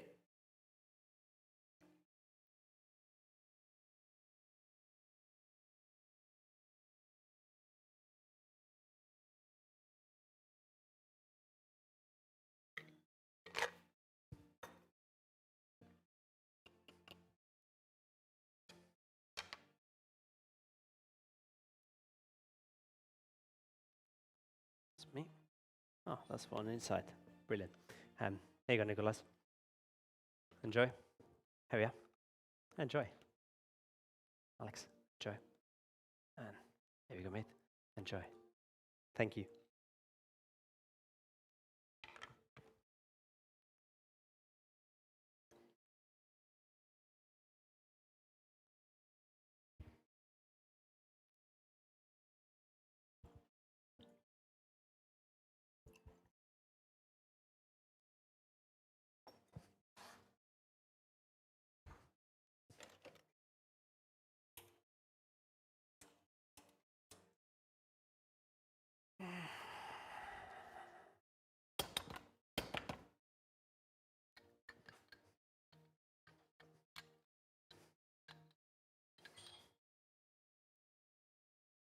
Oopsie. Thank you.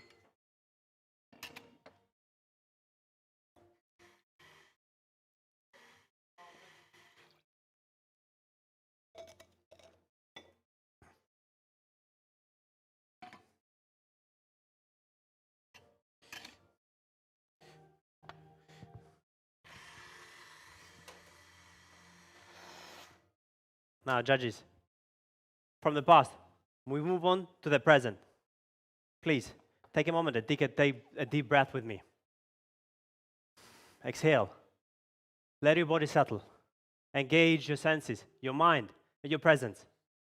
My milk beverage today will represent the moment of gratitude of being here, now. The coffee I've chosen for that is double honey, pink bourbon fermentation, grown at 1,700 meters above sea level from Luis Marcelino in the region of Pitalito, Colombia. The process begins first by 48 hours whole cherry fermentation to maximize sweetness. Then followed a pulping and re-fermented with native yeast for another 48 hours to highlight the floral notes of my coffee. Lastly, rested on parabolic beds for 12 days to fully mature and stabilize. Now, I've chosen this coffee because its memories transport me to my grounding feeling of being present. It tastes like the mango ice cream that I would have shared with my daughter Josephine. It tastes like the roses that we would be picking up together in the forest, attach them in the kitchen as a surprise for her mother. And lastly, it tastes like the fresh of the, thank you. It tastes like the papaya. I can still imagine her first sip of a tropical fruit that she would have had. Now my ratio today is 1 to 2 milk to coffee, coffee to milk, and I have 20 grams of coffee to 56 grams of milk, of 56 out, and total contact time of 25 seconds. Now, judges, there's no need for you to stare. Just simply enjoy memories from my past and a grounding moment that have inspired me to be here today again with you.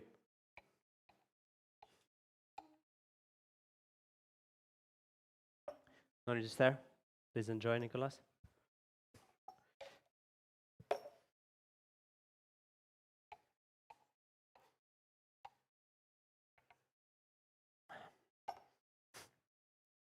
There we are. Enjoy.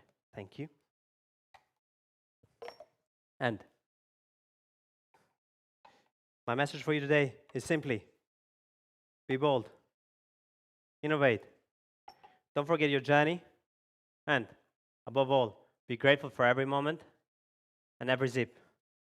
And don't forget to smell the roses just like the ones I would be picking up with my daughter Josephine.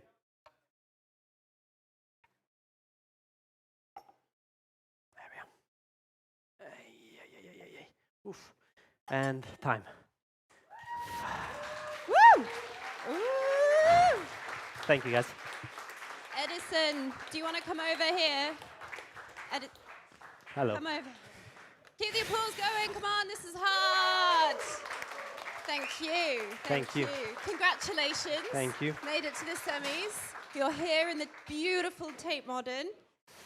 How are you feeling? Yeah, good. It's quite a hard question to answer in this moment, right? You've just done all this huge preparation. We've just witnessed a really complete presentation. You've reminded us to be present and grounded, Yes, which I really absolutely. appreciate. That's a really difficult thing to do. Thank you. Can you tell us a bit about how we ended up here? Where did you start? This is such a well thought out concept. I mean, I wanted to like focus on the how sensory, like when you try coffee and it travels you to a moment, like whether it's from your past or like inspiring you to a future moment, or inspires you like how to sort of be bold and innovative and all that stuff. Yeah. And then the flavors of my coffee just like literally triggered memories, and I was like, I need to share this with people, and I want to share this with like people that appreciate coffee, Yeah. people that they are here to do their steps and innovate and leave their sort of like stigma, which is very important for me. So yeah, my routine was to make sure that at least, I mean, I rushed it at the end, and that was a bit frustrating. That wasn't the impression we got, don't worry. Yeah, You know the routine better than anyone. Yeah, but yeah, as yeah. the impartial audience member, there was nothing rushed about it. It felt very very glad genuine. you felt that way. Very glad I felt that way. And I'm hoping the judges enjoyed the drinks. I do apologize for rushing at the end, but it's very great to have you. I think their beautiful smiling faces are indicating they're ready to go as well. Brilliant. So Thank you very much. If we could give a round of applause to our wonderful Thank you, judges. guys. Thank you, Thank you so much. Thank you so Thank much, you, thank you. judges. And I promise I will let you go eventually. No but rush. I mean, there's so many. I wrote so many notes during this. Oh my I mean, God. At Is that some just me? point, you're going to have to explain this to me because All right. magic. I think you will see it a couple of times today. I think, how do you call it? There's one more competitor, but like this is brilliant. This literally This is used. innovation. Yes. This is innovation. That's what. So my whole theme also like was to like sort of like improve from my last heat, because like I got the feedback of like my innovation sort of like bringing is not as high up. So I wanted to bring something that is actually like just makes them feel different. So technically, it's literally like just changes the whole palette structure of the drink. So you can just activate like how do you call it, the minerals or whatever you actually just put in there. And You this is activate through it. frequency. This is doing Correct. this? Electromagnetic frequencies, like so. Yeah. So, magic. I mean, it's mean- science, but it's magic. My name is Edison, so Thomas Edison. Like you got Oh my the link. God, I'm the joking. namesake. That was very cheesy. Sorry. It was a great one. Light bulb moment just above your head, right? But I really like the juxtaposition of this futuristic That's it. kind of magical level of science. And then like the old romantic touches with the flowers reminding us Yes. to stop and smell the Correct. roses. Yes. I just wanted something more emotional to it, because obviously my milk beverage is like only like inspired by emotional feeling. Yeah. So I wanted people to like sort of like appreciate every moment. So that was Yeah. important for me. It really came across. It felt Thank really you. special to have that shared with us today on the stage. I'm sure I was speaking for everybody in the audience and at home as well. Thank you. I imagine, well, I know this wasn't a lone operation. You've already mentioned Yes. your family, but who would you like Absolutely. to thank? Who I would you mean, like to Kelvin and celebrate? Damon has been amazing supporters. All the Nossos gang. Some like all the people that came to support, and obviously like how do you call it, my partner, and I love you, and everybody else, every competitor, because they are like the how do you call it, the inspiration to actually push Yeah. and make sure that I'm here on the stage every day. Yeah, absolutely. You all inspire each other. So we That's want to it. say thank you to you as Thank well. you Round very of much. applause, Thank everybody, you, guys. please. Thank you so Thank much. you. Well done. Thank Don't you. shake it off. Okay. So it's going to be around 20 minutes until the next competitor joins us on stage. So this is fabulous news. Why is this fabulous news? Because it means that if you're in the building, you can go around the corner, you can visit our friends at Oatly, our friends at La Mazzocco, you can visit the beautiful human being that is John, the Coffee Institute, taste some amazing competition coffee. I need some, clearly, and I'll put my teeth in. For those of you at home, have a wee, go outside, breathe some air, smell the roses, be inspired, and we will be back in 20 minutes with the next competitor.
All right, welcome back everyone. Welcome into the room, welcome back to the live stream.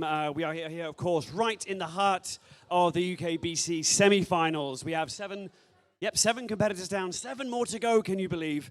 And what better way to start than with our next wonderful human being on stage. So before we do a little introduction, please welcome onto the stage our delightful judging panel. Judges, you've drunk more coffee today than other people have in their lives. Give them a big round of applause as they make their way down into the arena to taste more delicious coffee. It's a hard job. And please, let's give that love in the room and welcome on stage, of course, it is Anastasia Jure. Hi, nice to meet you. Hi, nice to meet you. Thank you. So just to let you know, first pulling my shot for signature, and then I'm making the espresso, and then the milk. But I'm serving in the order of espresso, milk, signature. Great. All right. The mic is working well. Can I have my music, please? Judges, are you ready?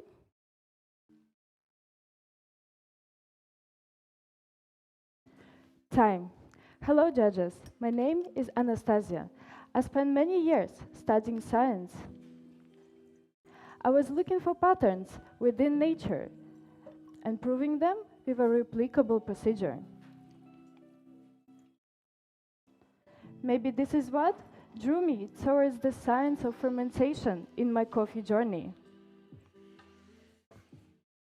And those producers looking to understand it better and use it as a force for good.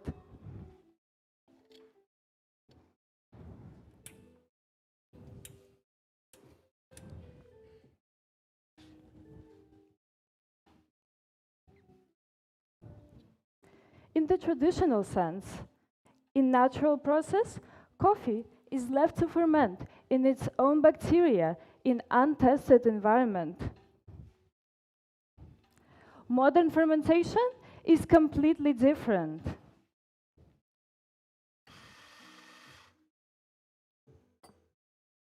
We now understand more science and we're able to control by testing, isolating, and replicating.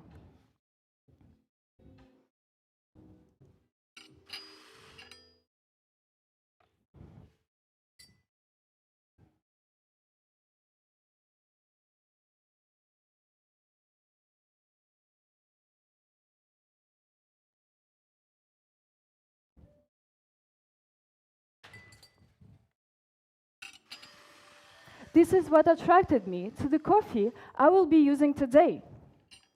Anaerobic natural, red geisha, produced by Dr. Mauricio Chatar at his Finca La Negrita in Tolima, Colombia.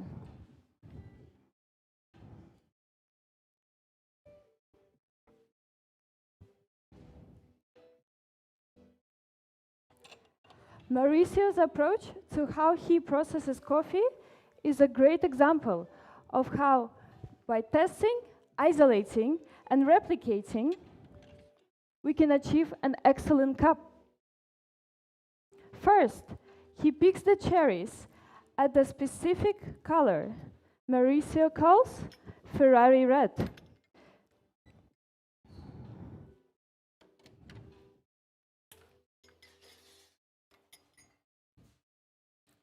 This is when the cherries reach the most optimal sugar content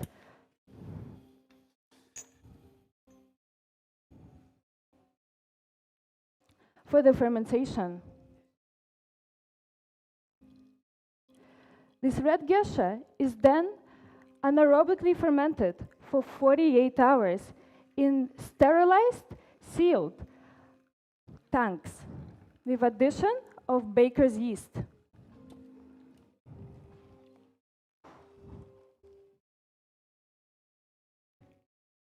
He then also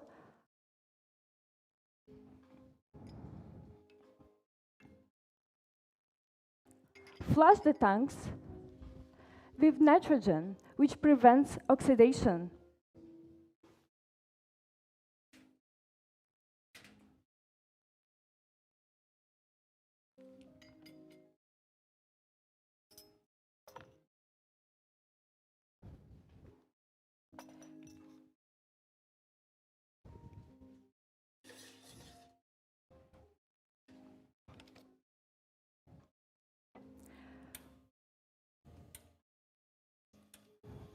by sterilizing the tanks, adding only one yeast strain. And removing oxygen, Mauricio isolated all the outside variables.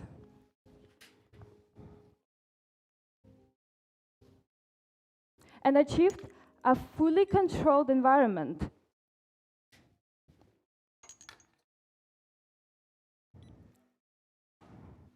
This is a replicable procedure achieved by years of testing.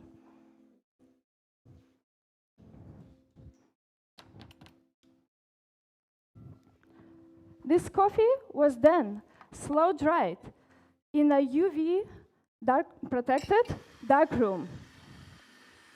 This controlled fermentation resulted in a complex red fruit profile with distinctive sweetness. After many tests, we then found that the best roasting profile for this coffee is found at 15% development with an end temperature of 208 degrees Celsius.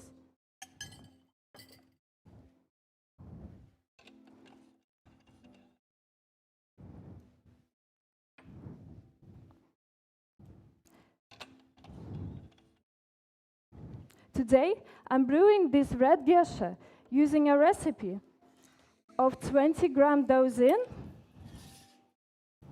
yielding 45-gram dose out. This is where I found the best balance and clarity of flavor. In this espresso today, you will enjoy the hint notes of jasmine,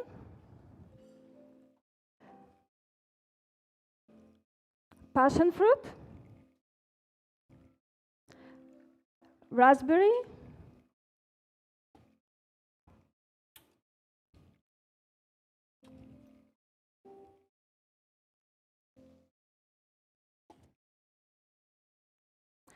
and a candied lime finish. For the tactile, you will enjoy medium weight, silky mouthfeel,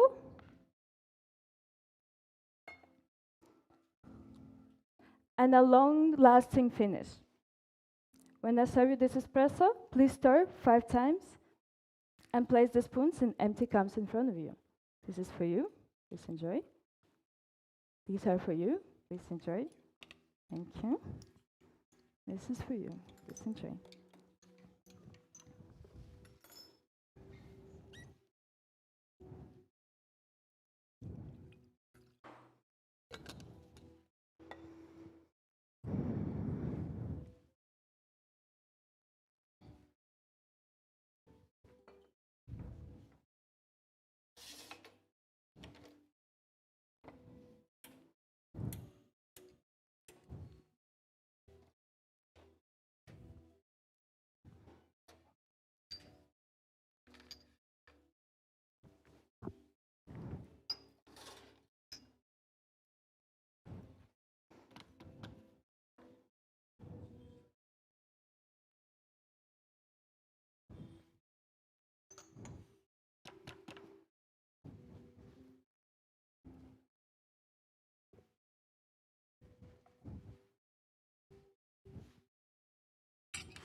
Judges, are you ready for the milk course?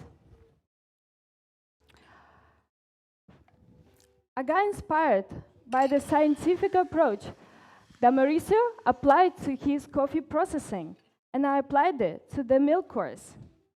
Today, I'm using a milk blend of 50% freeze-distilled whole milk and 50% regular whole milk.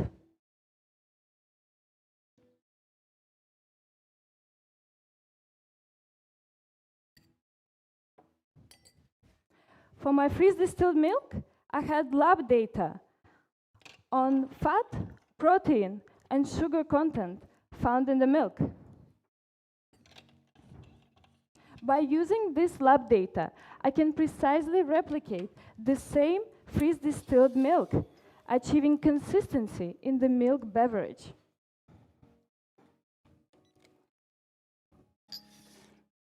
After many testing, I found that the best expression of this red geisha is found with the blend of 50% of freeze distilled whole milk and 50% of regular whole milk.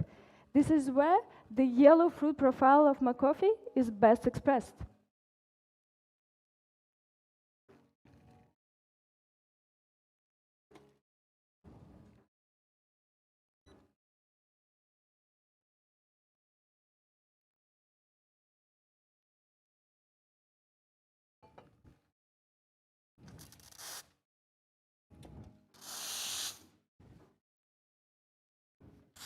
The higher fat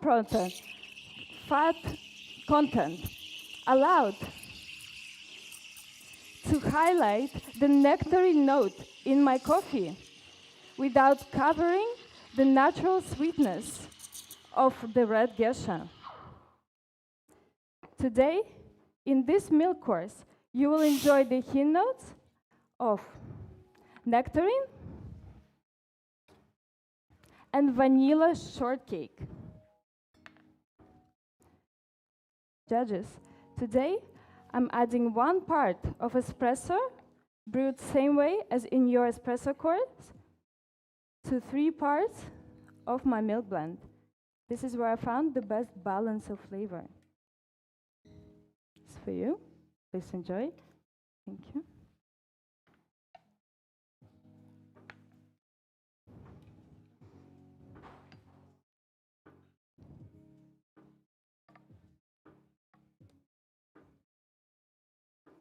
For you.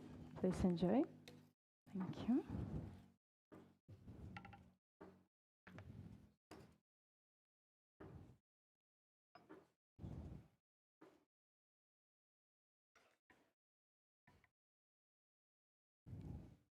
This one's for you. Please enjoy. Thank you.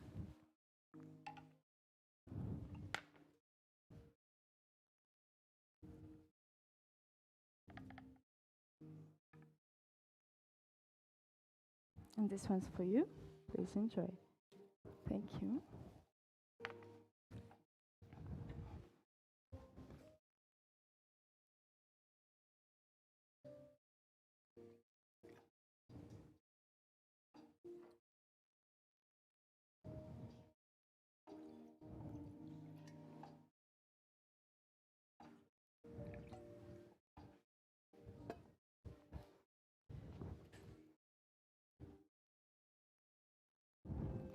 Judges, are you ready for the final course?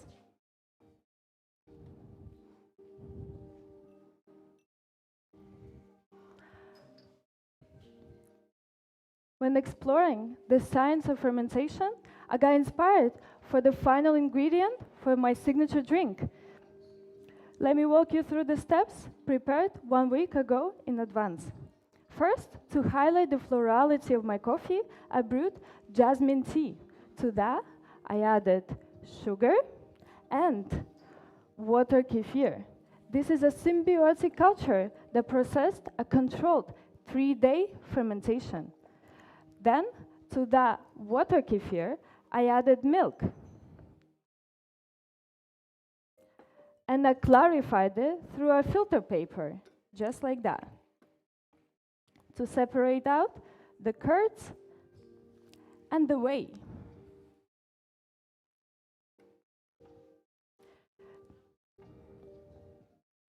Then I had my clarified water kefir, and taking it 1 step further, I carbonated it with 8 grams of CO2. The CO2 needs to stay captured inside the liquid. That's why it was prepared in advance for you.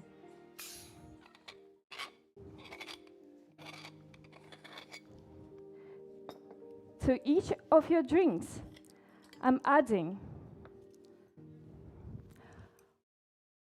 2 ice cubes, as I found it brings down the temperature to approximately 10 degrees, This is where the best balance of flavor is found.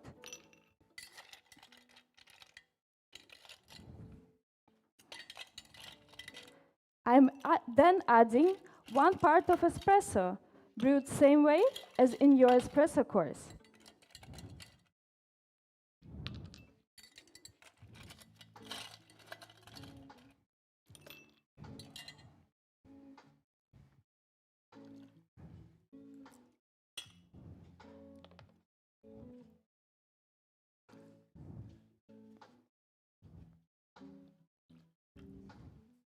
And then, when I add 60 grams of my clarified water kefir, you will experience the hint notes of fresh raspberry,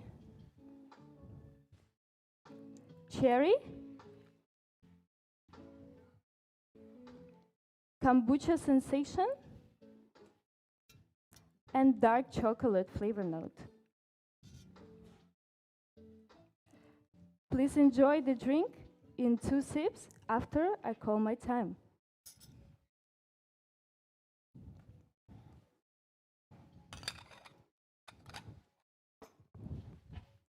These are for you. Please enjoy. And these are for you. Please enjoy. Thank you, judges. Time. Let's hear it for Anastasia, everyone. Anastasia, do you want to come and say hello? How's that? That's a lovely smile. Good, That yeah, looked nice thank and you. relaxed. Thank you. You feel good? Yeah, I feel good, yeah. It's always so calm and measured watching you. I remember this Oh, yeah? after the Chichester Heat. Yeah, I mean, I've written down a couple of other bits and pieces, but I was just thinking before I came up that watching you compete is like just watching sort of like it's a metronome. Just going thank through. you. It's so calm, it's so peaceful, it all seems so curated. Is that what it feels like for you? Or is Yeah, it different? definitely. I was looking forward to this moment, so I think it went really well. Yeah, I'm happy how it went. So.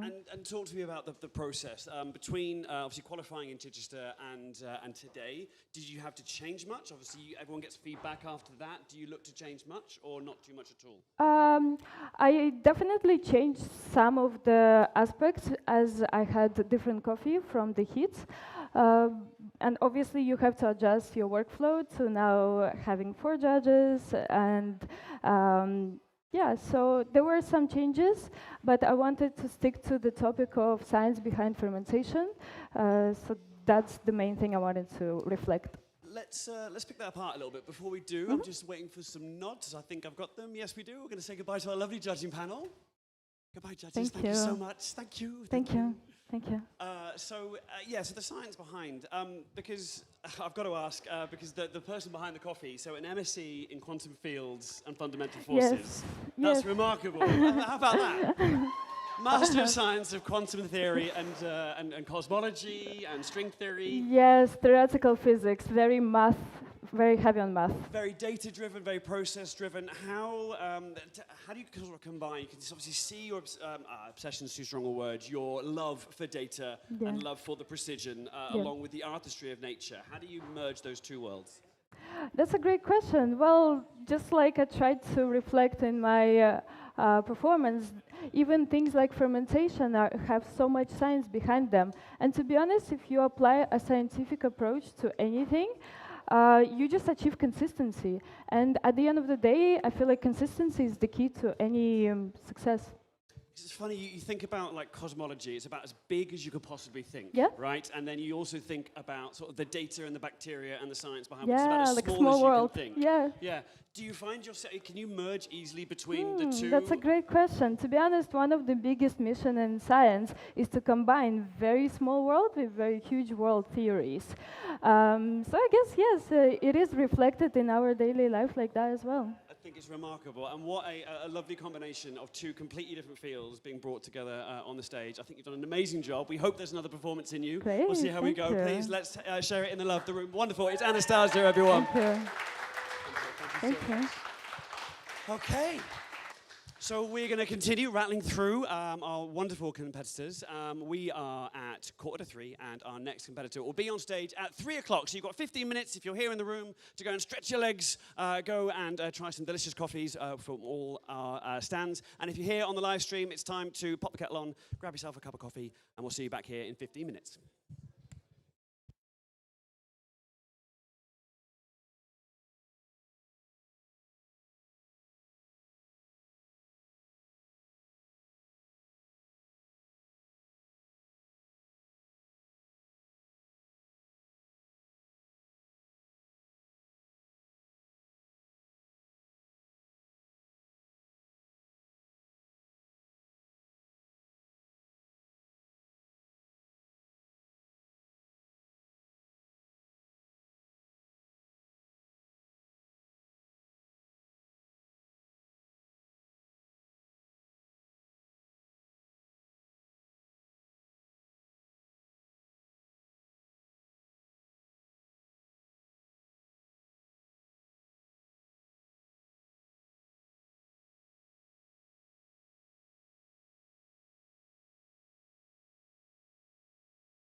Hello, beautiful human beings. Hello, beautiful human beings here at the Tate Modern.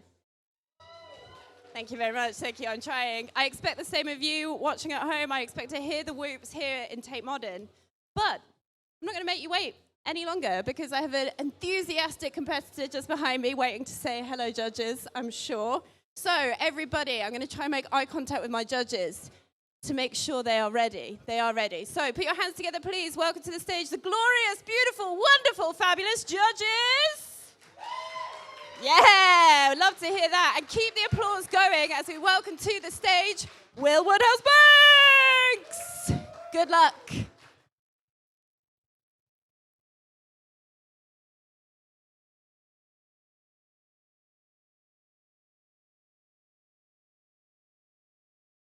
Will check. There we go. Will to Will.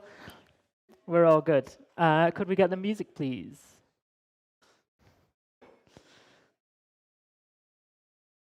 That's great. Keep it going. You guys all ready?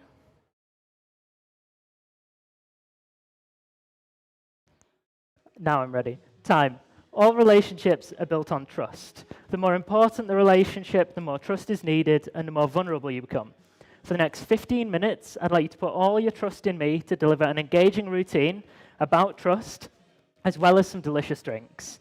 Are you guys all up for trusting me? Excellent. Relationships and trust are super important to us at Taylor's and part of what I believe makes specialty coffee special. Some of the co-ops and producers that we work with represent relationships of over 30 years of mutual trust. We believe through our sourcing approach that investments, long-term contracts, and constant open communication are key to sustaining these relationships. The benefit of the trust in them is massive to us as a business and to those producers we work with. Okay. The two coffees I'm serving you today come from one of these relationships. They're produced by Mauricio Chatar at Finca La Negrita in Tolima, Colombia. For the past 7 years, we've built a relationship with Mauricio grounded in trust, contracting these lots in advance every year as part of our seasonal offering. This ensures that we have access to some of the world's best coffees, and so that Mauricio can plan ahead, knowing he has got the price that he wants for a certain quantity of his next harvest. He continues to refine his processes year on year, creating an even better tasting coffee each time. So today I'm excited to share with you for your espresso course, the most recent, and trust me, the best crop of geisha from La Negrita. Oh. Can I get a technical timeout on that one? Head judge.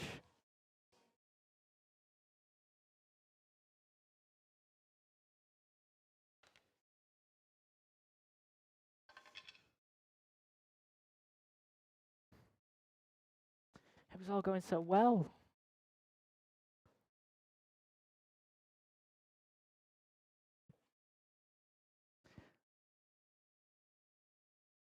Can I stop this shot before it makes a mess?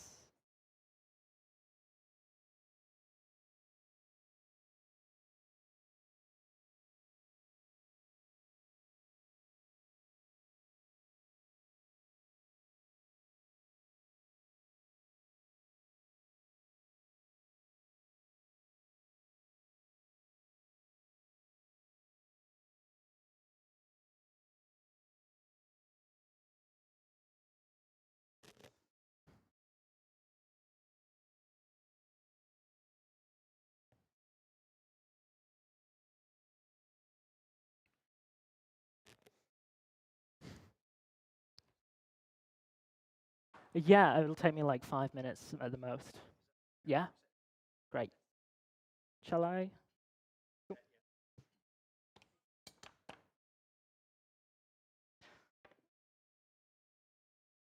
Uh,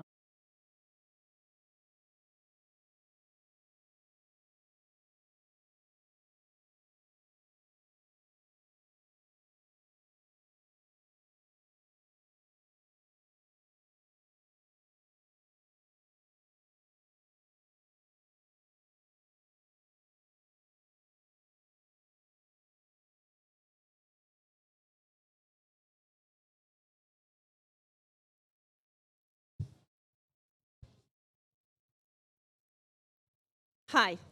Just to provide some context, if you're watching at home or if you're in the room and you're feeling a bit confused, we had a technical timeout. It happens. Just give us about 5 minutes to reset so we have a fair chance of going again. Thank you for your patience. And when everybody returns, I expect triple the amount of love and enthusiasm and support to get us back on track. Okay? Okay? Okay? Okay? It's a promise. See you in about 5.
Okay, the magical moment has returned. I've got a big smile in the corner, I've got a big smile in the other corner. So, as I compelled you all to do so, please put your hands together and welcome once again to the stage the glorious judges and Will Woodhouse Banks!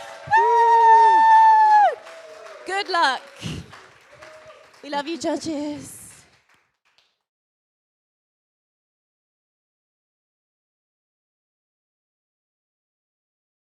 A long time no see. It'll be better this time, I promise.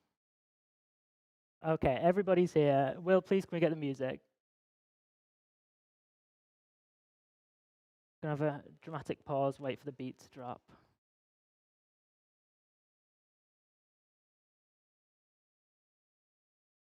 Okay, time. All relationships are built on trust. The more important the relationship, the more trust is needed and the more vulnerable you become. For the next 15 minutes, I'd like you to put all your trust in me to deliver an engaging routine, all about trust, as well as some delicious drinks. Are you up for trusting me? Awesome. Relationships and trust are super important to us at Taylor's and part of what I believe makes specialty coffee special. Some of the producers and co-ops that we work with represent relationships of over 30 years of mutual trust. Through our sourcing approach, we believe that investments, long-term contracts, constant open communication are key to sustaining these relationships. The benefit of the trust in them is massive to us as a business, as well as to those producers we work with. The 2 coffees I'm serving you today come from one of these relationships. They're produced by Mauricio Chatar at Finca La Negrita in Tolima, Colombia. For the past 7 years, we've built a relationship with Mauricio grounded in trust, contracting these lots in advance every year as part of our seasonal offering. This ensures we have access to some of the world's best coffees, and so that Mauricio can plan ahead, knowing he has got the price that he wants for a certain quantity of his next harvest. He continues to refine his processes year on year, creating an even better tasting coffee each time. So today I'm excited to share with you, for your espresso course, the most recent, and trust me, the best crop of geisha from La Negrita. This variety, along with a terroir of volcanic soil and an altitude of 1,700 meters above sea level, means today you will experience a high-quality, complex flavor profile and have an excellent taste experience. And these variables that contribute to your taste experience are the same variables that make this coffee extremely challenging to produce. For Mauricio, the risk is so high, but the reward is even higher when we trust him to navigate these challenges. Another area where there is nobody better to trust than Mauricio is in processing. For the geisha, the coffee was pulped, then fermented anaerobically for 48 hours, before a slow drying in a climate-controlled dark room for 5 weeks.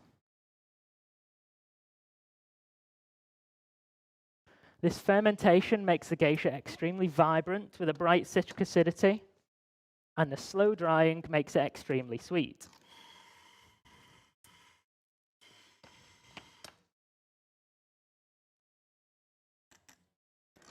I've been roasting this coffee for 4 years now, so I know the sweet spot.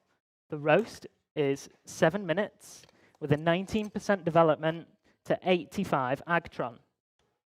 This keeps the great acidity in the coffee whilst making it soluble enough for high extraction. What this means today is you will taste a balanced espresso with great flavor clarity.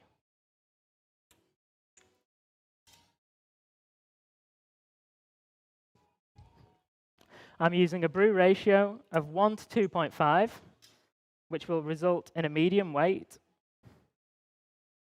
a juicy texture, and a long, lingering finish. Please write down your flavor notes for the espresso. They are cranberry, grapefruit, and red apple. There are reference cards between you on the little clipboards. Please use these for all 3 courses today just to make your life a little bit easier. When I serve your espresso, grab a teaspoon, give them 5 good stirs to mix the layers, and then pop your teaspoons in the little pink pots. So here we go, judges, the result of trust between us at Tales of Harrogate and Mauricio Chatar at Finca La Negrita. I'll give you plenty of time to assess, so please don't rush.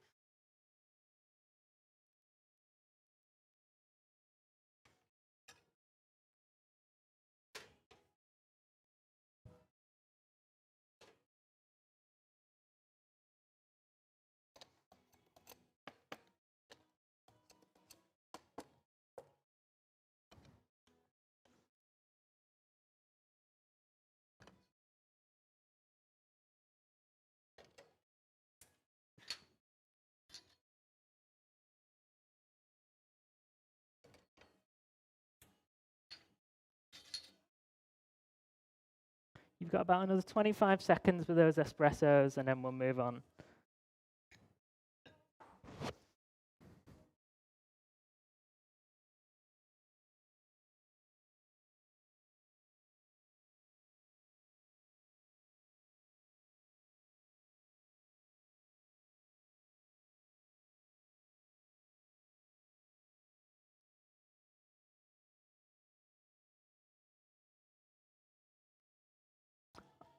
All right, for the milk beverage, I've chosen to use Mauricio's Whoosh Whoosh. This variety has a more tropical profile, and the processing is the same as the geisha, except it starts with an extra 48-hour fermentation in cherry.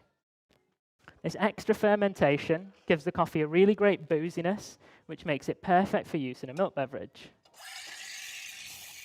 When combined with milk, it creates new flavors, and please write these down, of vanilla, caramel, and banana.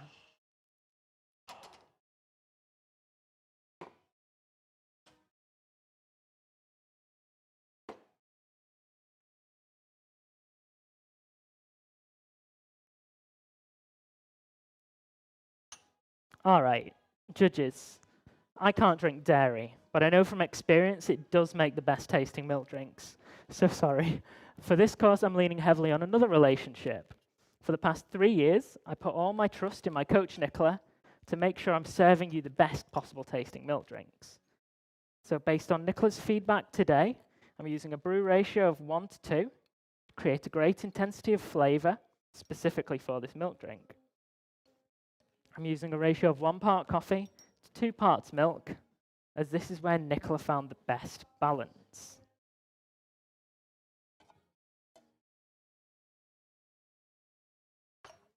I'll start down this end this time, Marcello. Please trust me to stir your milk beverage for you, so when served, you can just go right ahead and taste.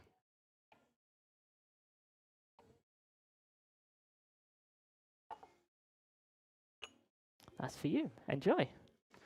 The milk is full fat, as well as freeze distilled. This reduces some of the water content, increasing the sweetness and the mouthfeel. So you'll get a rich, creamy texture today.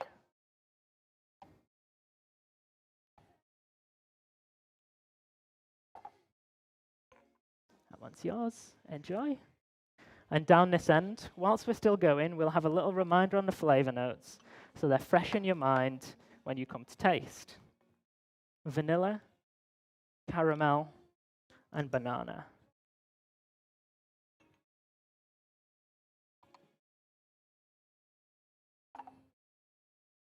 That one's for you.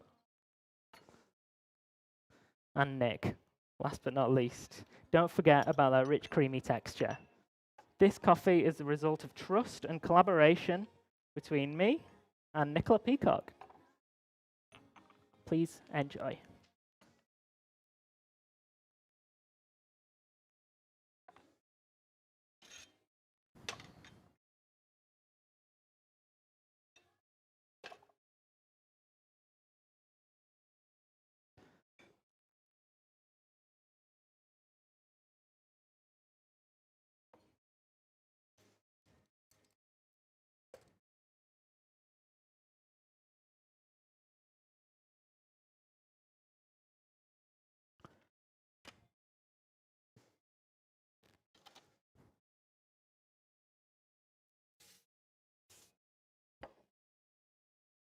I'll give you another 10 seconds with your milk beverage.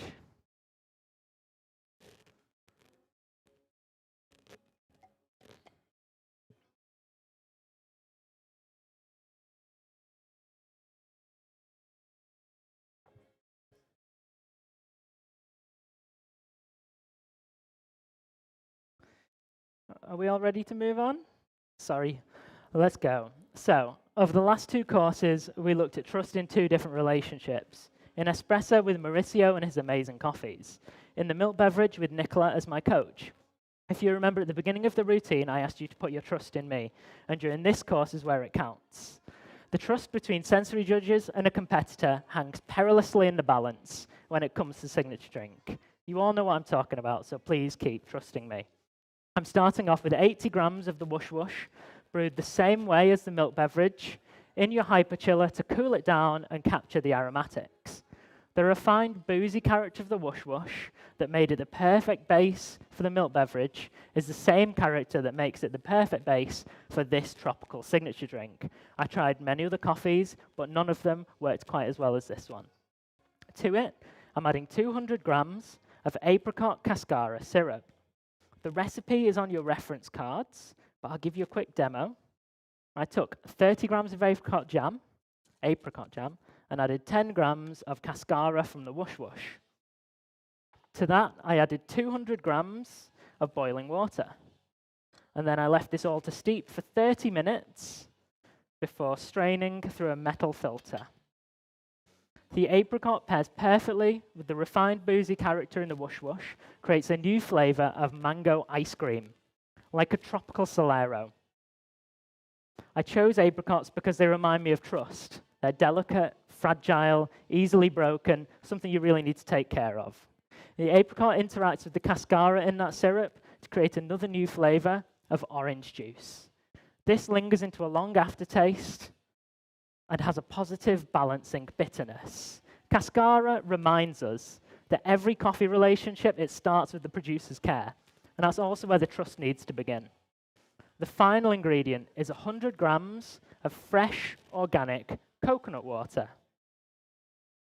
Interacting with the whoosh whoosh, this creates one final flavor of toffee apple. Coconuts represent refreshment, which is a key quality in any enduring relationship. You don't just build trust once, you have to constantly refresh it. And at Taylor's, that's something that's super important to us. I've used a hyperchiller to bring the whole drink down to 10 degrees, where it's the most refreshing. And I'm charging with nitrogen to create an amazing texture. You will get a juicy mouthfeel and a medium to heavy weight.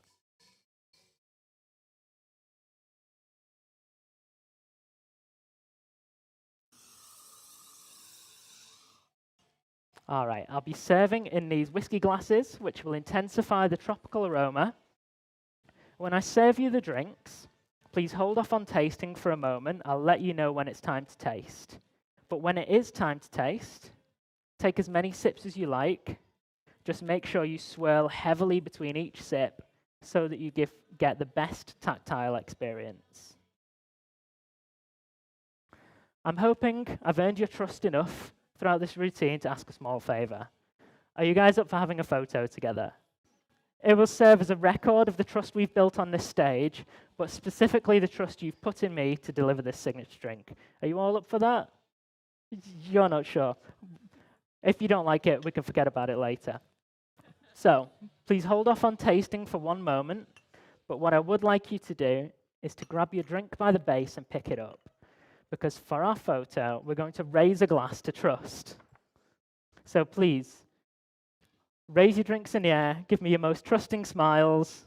Everybody in, 3, 2, 1. Yes. What a great picture. Judges, I believe the trust in this picture, in all of these pictures, and in this drink, because it's not just a drink. It's a full-on celebration of trust. It's a reminder that nothing truly great stands alone. Like the business I'm proud to be a part of, it's a whole greater than the sum of its parts. It's built on trust, collaboration, and mutual respect. It's not just me who's trusted all these people today, you have too, and I'm so grateful for that. Thank you for trusting them. Thank you for trusting me. Please enjoy your drinks.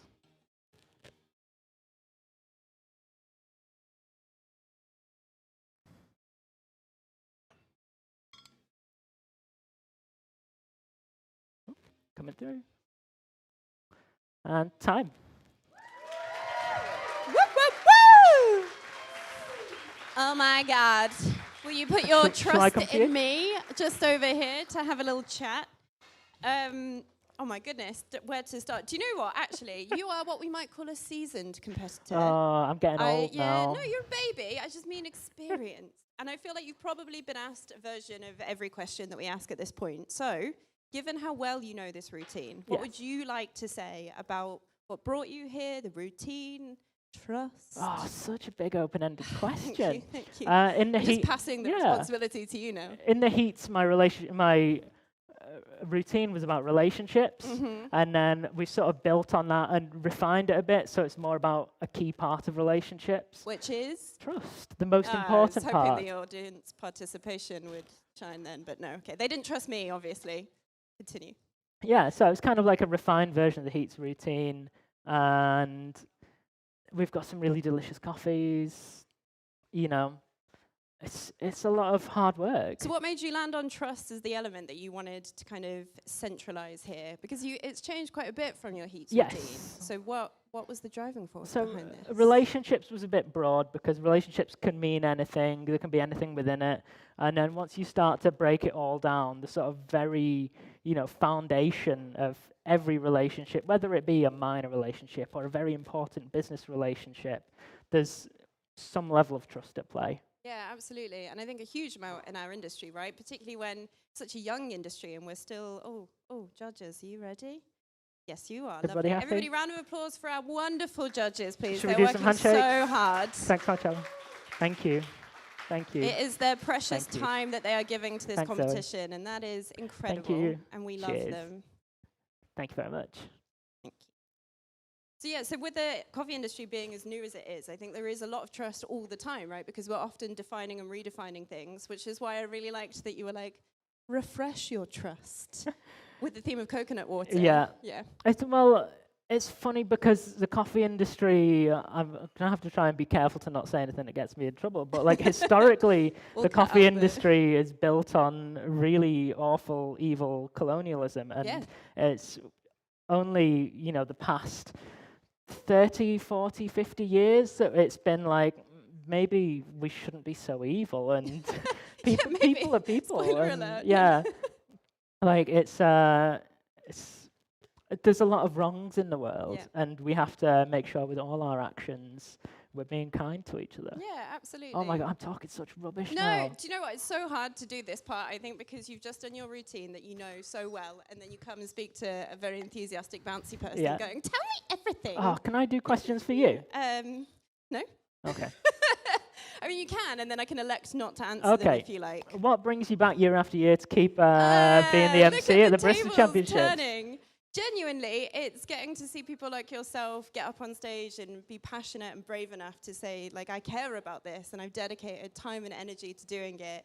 And the amount that I've learned just from sitting in the audience and listening to people. And you know what? It refreshes my trust. Oh, excellent. On theme. Thank you, everybody. Thank you for the groan. But it does. It refreshes my trust in the industry, where it's been, where it's going. And you do this too. You share a lot of what you learn from the competition, right? Yeah. So to turn the table back, because I'm very uncomfortable answering questions. Sure. What brings you back year after year? Apart from me doing this, obviously. Well, it's kind of the obvious reason, because I'd like to win it. You're allowed to say that. I've not won it yet, so I've got to keep Gotta keep going until you win. Excellent. What a goal to have. I mean, ultimately, that's what a lot of people are here to do. So we are very pleased that you came back. Final question before I let you go.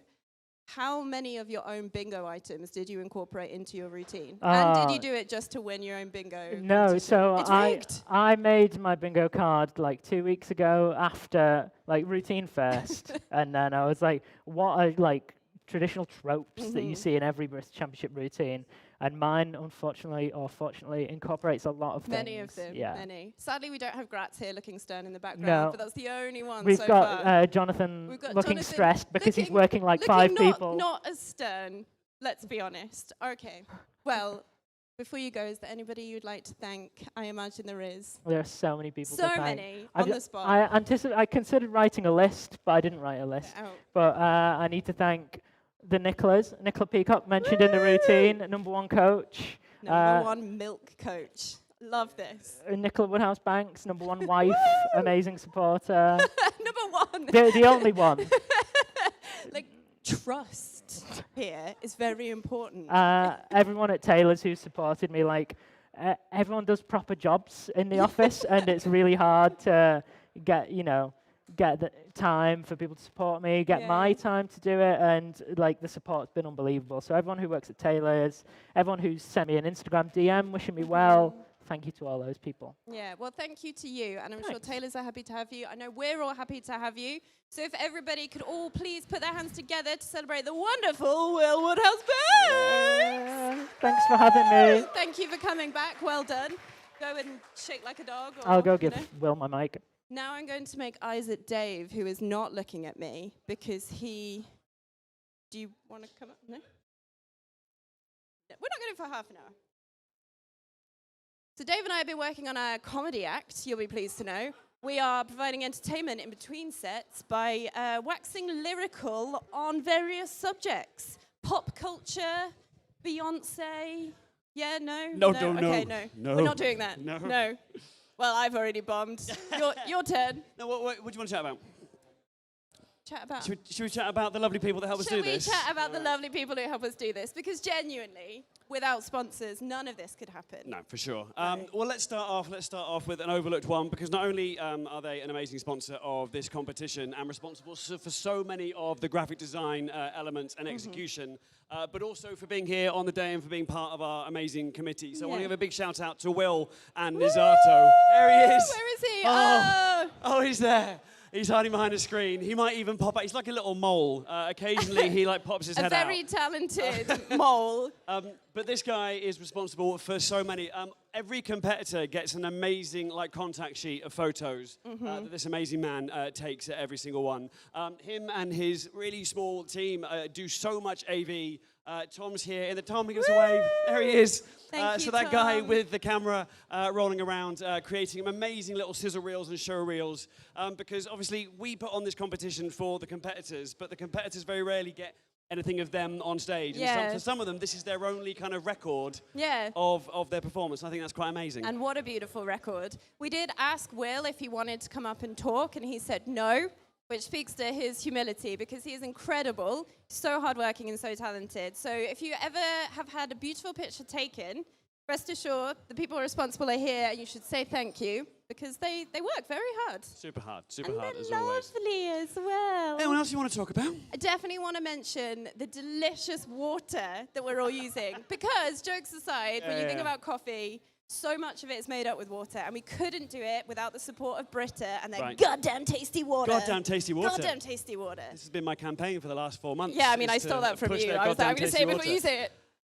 Right, because I think everyone sort of thinks about that coffee is everything that goes in the hopper and it's all the barista routine, but there is so much going on. Water chemistry is something that Colonna and Hendon like pushed so vehemently back in the day and really transformed, I think, specialty coffee. Absolutely. And really kind of just made that.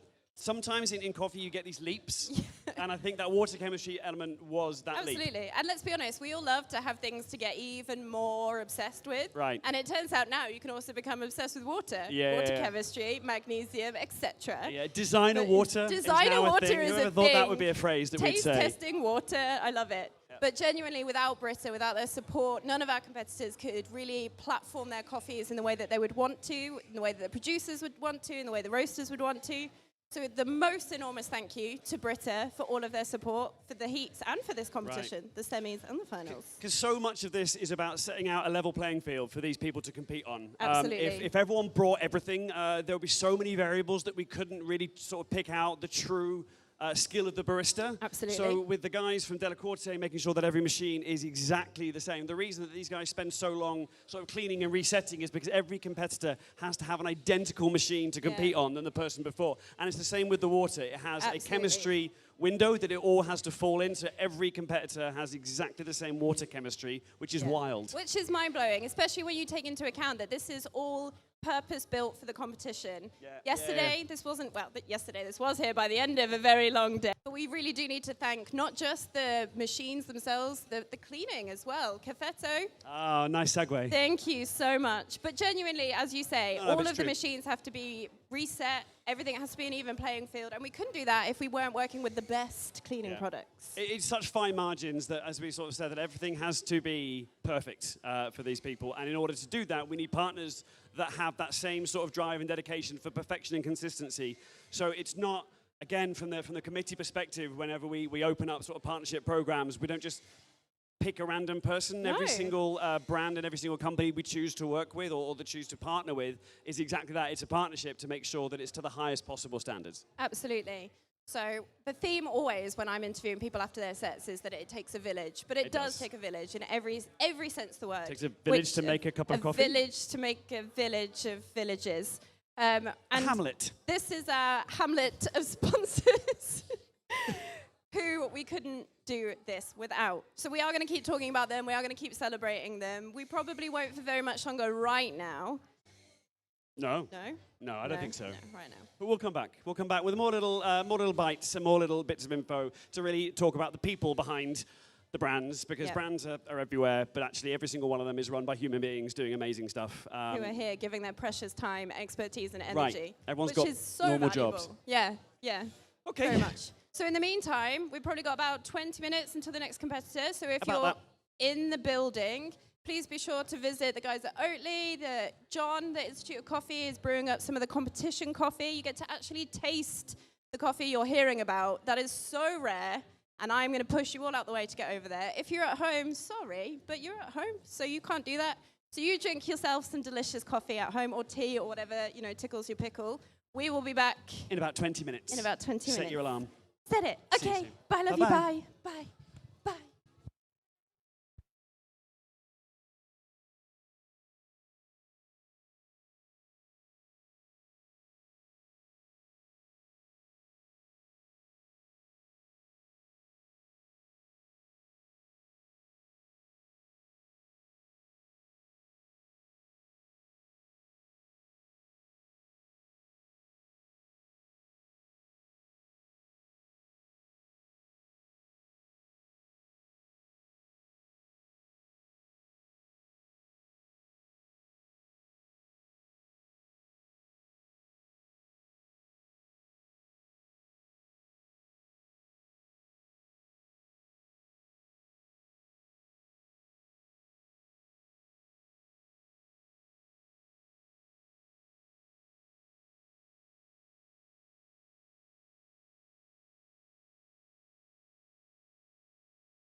Look at that. It went quiet before I was ready.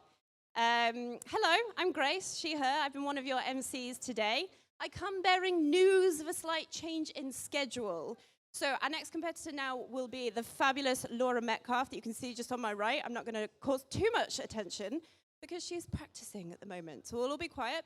And in the meantime, boy, howdy, have I got a treat for you. Why? Because I have 3 really enthusiastic members of Dalla Corte who can't wait to join me on stage and tell me a little bit about the fabulous partnership we have with them. So everybody please put your hands together and welcome to the stage, Dalla Corte! Ciao guys. Hello, everyone. What an amazing introduction. Thank you. Yeah, thank you very much. Thanks. It's a pleasure to be here. This guy has just landed from Santiago del Chile, so he's very Just fresh. to be here, so sorry for my face, guys, but it's a pleasure to be here, yeah. Yeah, well, we're very happy to sponsor this for the first time, 3 years in a row. My name is Marco Libonati, and I'm responsible for sales at Dalla Corte for Europe and Middle East. And Giovanni, RSS manager for the UK, so it's great to see this community, this competition, and all the passion that there is in this room. It's something really amazing. So it's very, very nice to be here, a great venue. And maybe we want to say something today, which is important, that the winner will win a studio coffee machine. Woo! And I also want to introduce you to Thomas Hall, responsible for Dalla Corte here in the UK. Bravo. Hi everyone. Marco stole the news of the studio, so I can't tell you about that. Otherwise, yeah, it's great to see so many people. Thank you for coming. And yeah. Giovanni? About the machine, about the studio, no, about the Zero. So we choose Zero because not only because it's super sexy machine, but yeah, it's a pretty sexy machine, but also because for the characteristics of the machine. So really precise, really well. It's this kind of competition deserves the best machine in the market. So we think that with our technology, with our Zero and the flow profiling and the consistency has this machine is perfect for this kind of audience, this kind of target, and also because these guys, we know how many hours of training they do to be here on this stage, so they deserve this kind of tools for the espresso. And for those of you at host or coming to host, do stop by our stand for the next iteration of our business. There will be also the next level of our machine, the Zero Plus. So the next step ahead of technology, a state-of-art technology with Zero. So yes, we wait for you at our stand. We also have beautiful gadgets. So not only for the coffee, for the machine, it will be massive. So wait for you in Milano, where the World Barista Championship take place. So guys, I hope to see you all there. And yeah. Thomas, you want to add something? Maybe very final news. Okay, so you have 3 reps from Dalla Corte today, but tomorrow there will also be our CEO, Ettore Forzanigo, and also Paolo Dalla Corte, the founder of the company. So the daddy of the company. The daddy. So they're both coming to London today, and they will attend tomorrow the final. So again, thanks a lot. Thanks for your attention, and thanks for being here. Thank you, guys. Yeah, we talk about sponsorship a lot. We do it for a reason. We could not do this without our sponsors, without their expertise, without their precious time and energy. So thank you for your attention. I hope you are all suitably caffeinated, hydrated, toilet breaked, comfortable, ready. We have a few more minutes before the next competitor starts, so make sure you get your beverages sorted if you haven't already, and we will be back shortly.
All right, welcome back.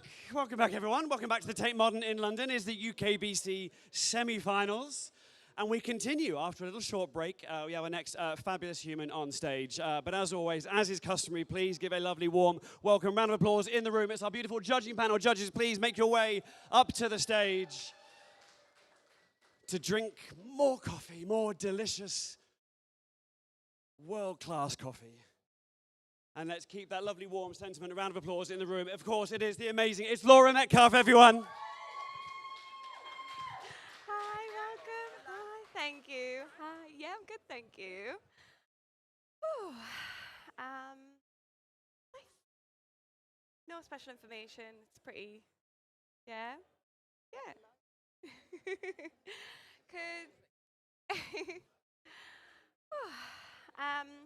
Could I hear my music, please? Yeah, of course.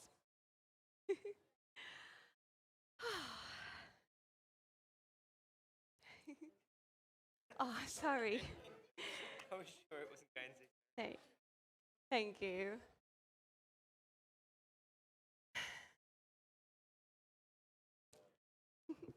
Is everybody ready? Time. Judges, when you think of home, what comes to mind? For me, home is more than just a place. It's where community comes first. It's not just a structure, but a sense of belonging and a foundation for growth. I understood this even more when I visited the Kokosi drying station in Bensa, Sidamo, Ethiopia. Kokosi comes from the local word kabele, meaning neighbour, which perfectly reflects the way people here live. Closely connected, supporting one another, and tied to their land. For producer Basha Bekele and the farmers surrounding Kokosi, home is not defined by walls, but by the soil beneath their feet. Their land, their coffee trees, and their harvest sustain not just livelihoods, but an entire community. Coffee isn't just a crop. It's their past, their present, and their future. It's their home. So, judges, the coffee I have for your espresso and signature beverage courses is an anaerobically processed Crume 74158 variety, grown at 2,300 meters above sea level by Basha Bekele in Bensa, Sidamo, Ethiopia.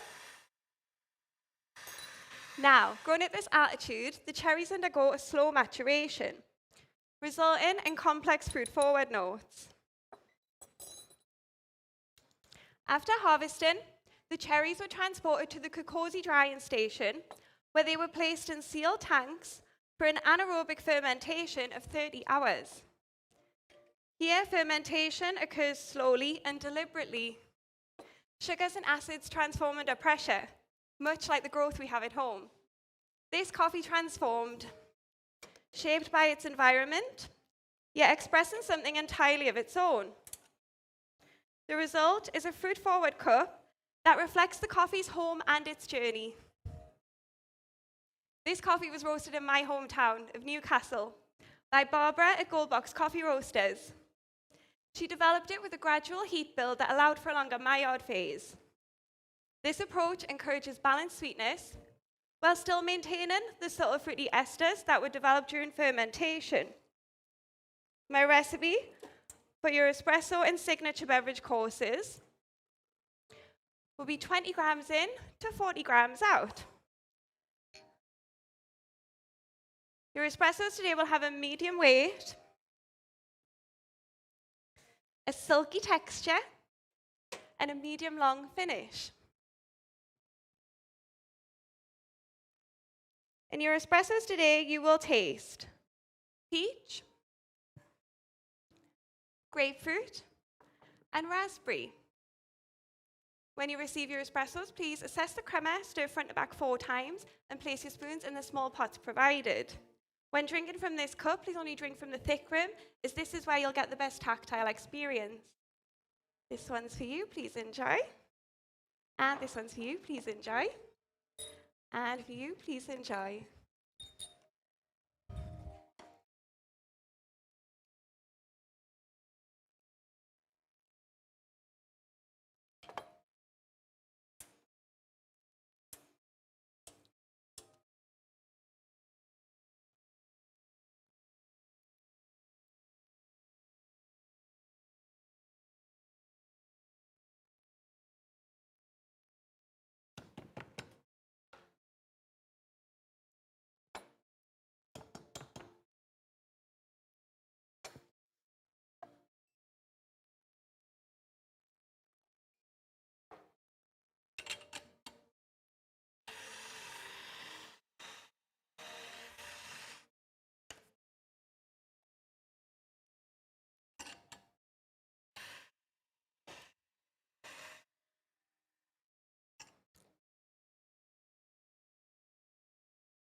Now, judges, home sets our foundations, but it doesn't always define who we become.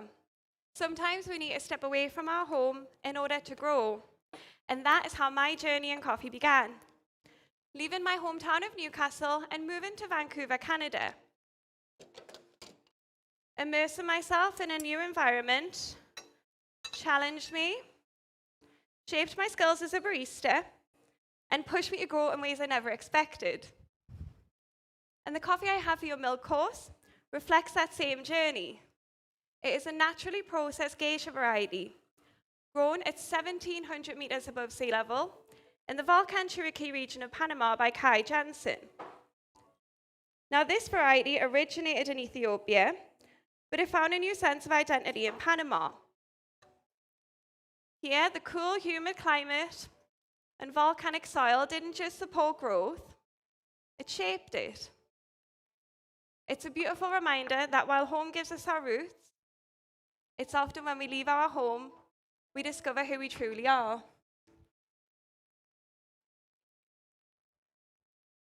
After harvesting, the cherries were laid on raised beds for a span of 3 days.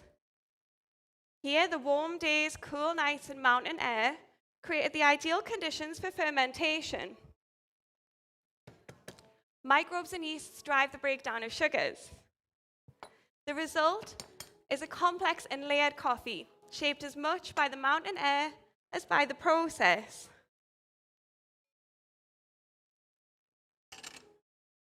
This coffee was roasted to an end temperature of 200 degrees, with a 7-minute development time.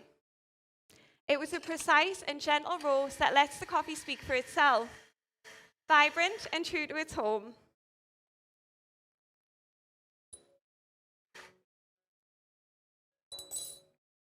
My recipe for your milk course will be 20 grams in to 40 grams out. I chose this recipe as this is where I found the best balance of flavors to pair with milk.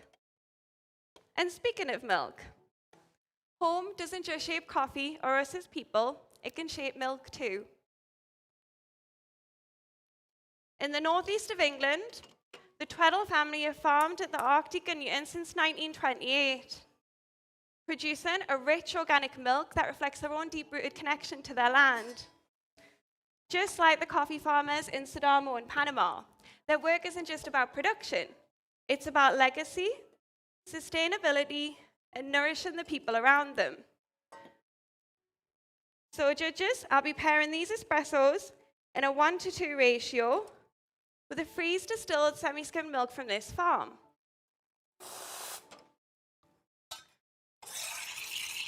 I chose this milk as it worked with the complexity of the coffee to give us flavor notes of hazelnut, chocolate ice cream,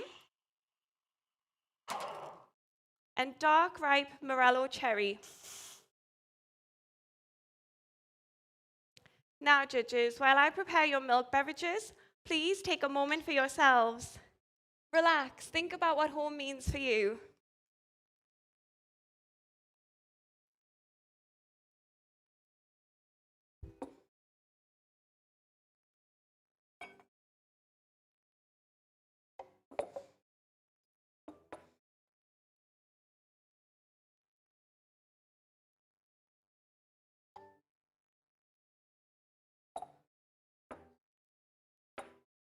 This one's for you, please enjoy.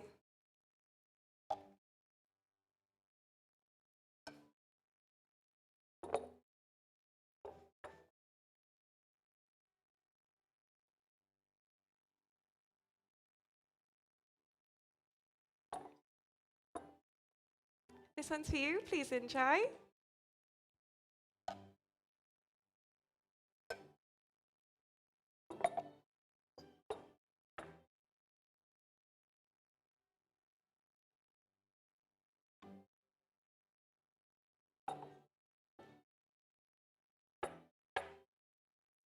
This one's for you, please enjoy.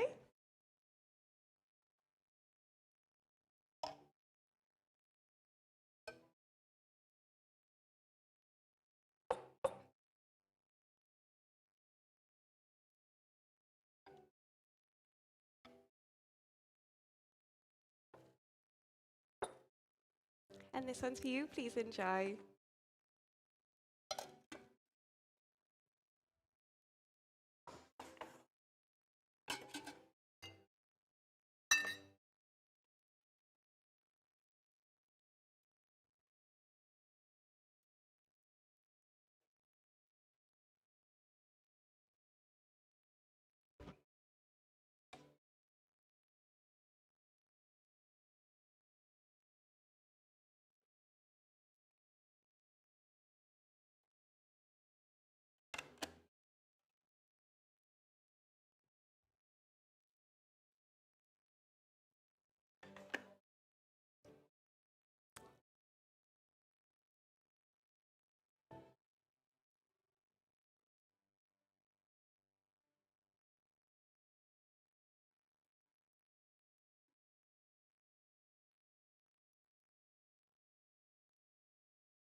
And now, judges, for my signature beverage.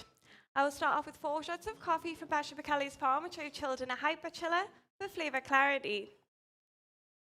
Then, to represent Barbara, our roaster, I'll be adding in her favourite, 60 ml of a dragon fruit tea. I made with 14 grams of tea and 100 ml of water, brewed for 3 minutes on 93 degrees. This works with the grapefruit note in the coffee to bring a new note of pink guava. Then, to represent Moet Araya, the exporter who first took me to Basha's farm, I'll be adding in his favourite indulgence, 30 ml of a honey syrup I made with equal parts hot water and honey. The honey comes from the coffee blossom nectar in Sodamo. It works with the coffee sweetness to bring a new note of brown sugar. Then, to represent Dave, the importer, I'll be adding in 2 ml of a saline solution. Importers are often overlooked, but just like the solution ties the flavours together, so do importers, bridging the gap between producer and exporter to roaster and consumer. And finally, to represent me, your barista, I'll be adding in 60 ml of an apple juice, my favourite. It's made from a mix of Braeburn and Cox apples. It works with the peach note in the coffee to bring a new note of passion fruit. I'll be serving chilled to 15 degrees, as this is where I found the best flavour clarity. And I'll be blending to create a smooth texture. Judges, in your signature beverage today, you will taste brown sugar, passion fruit, and pink guava. Each ingredient in this drink represents someone in the supply chain, because to me, the supply chain works like a family, not in the traditional sense, but in how it relies on trust, support, and contribution. No one part works without the other.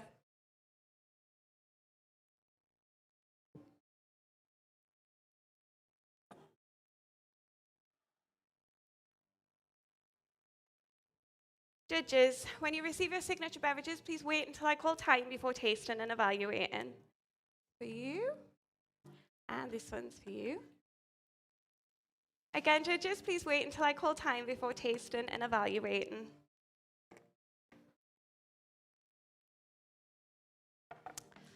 Judges, I'd like to know where is home for you. In front of each of you is a map, just like this one, and a tiny house. My home is Newcastle upon Tyne, where my journey first began, right here on my map. Please take your tiny house and place it on the map wherever home is for you.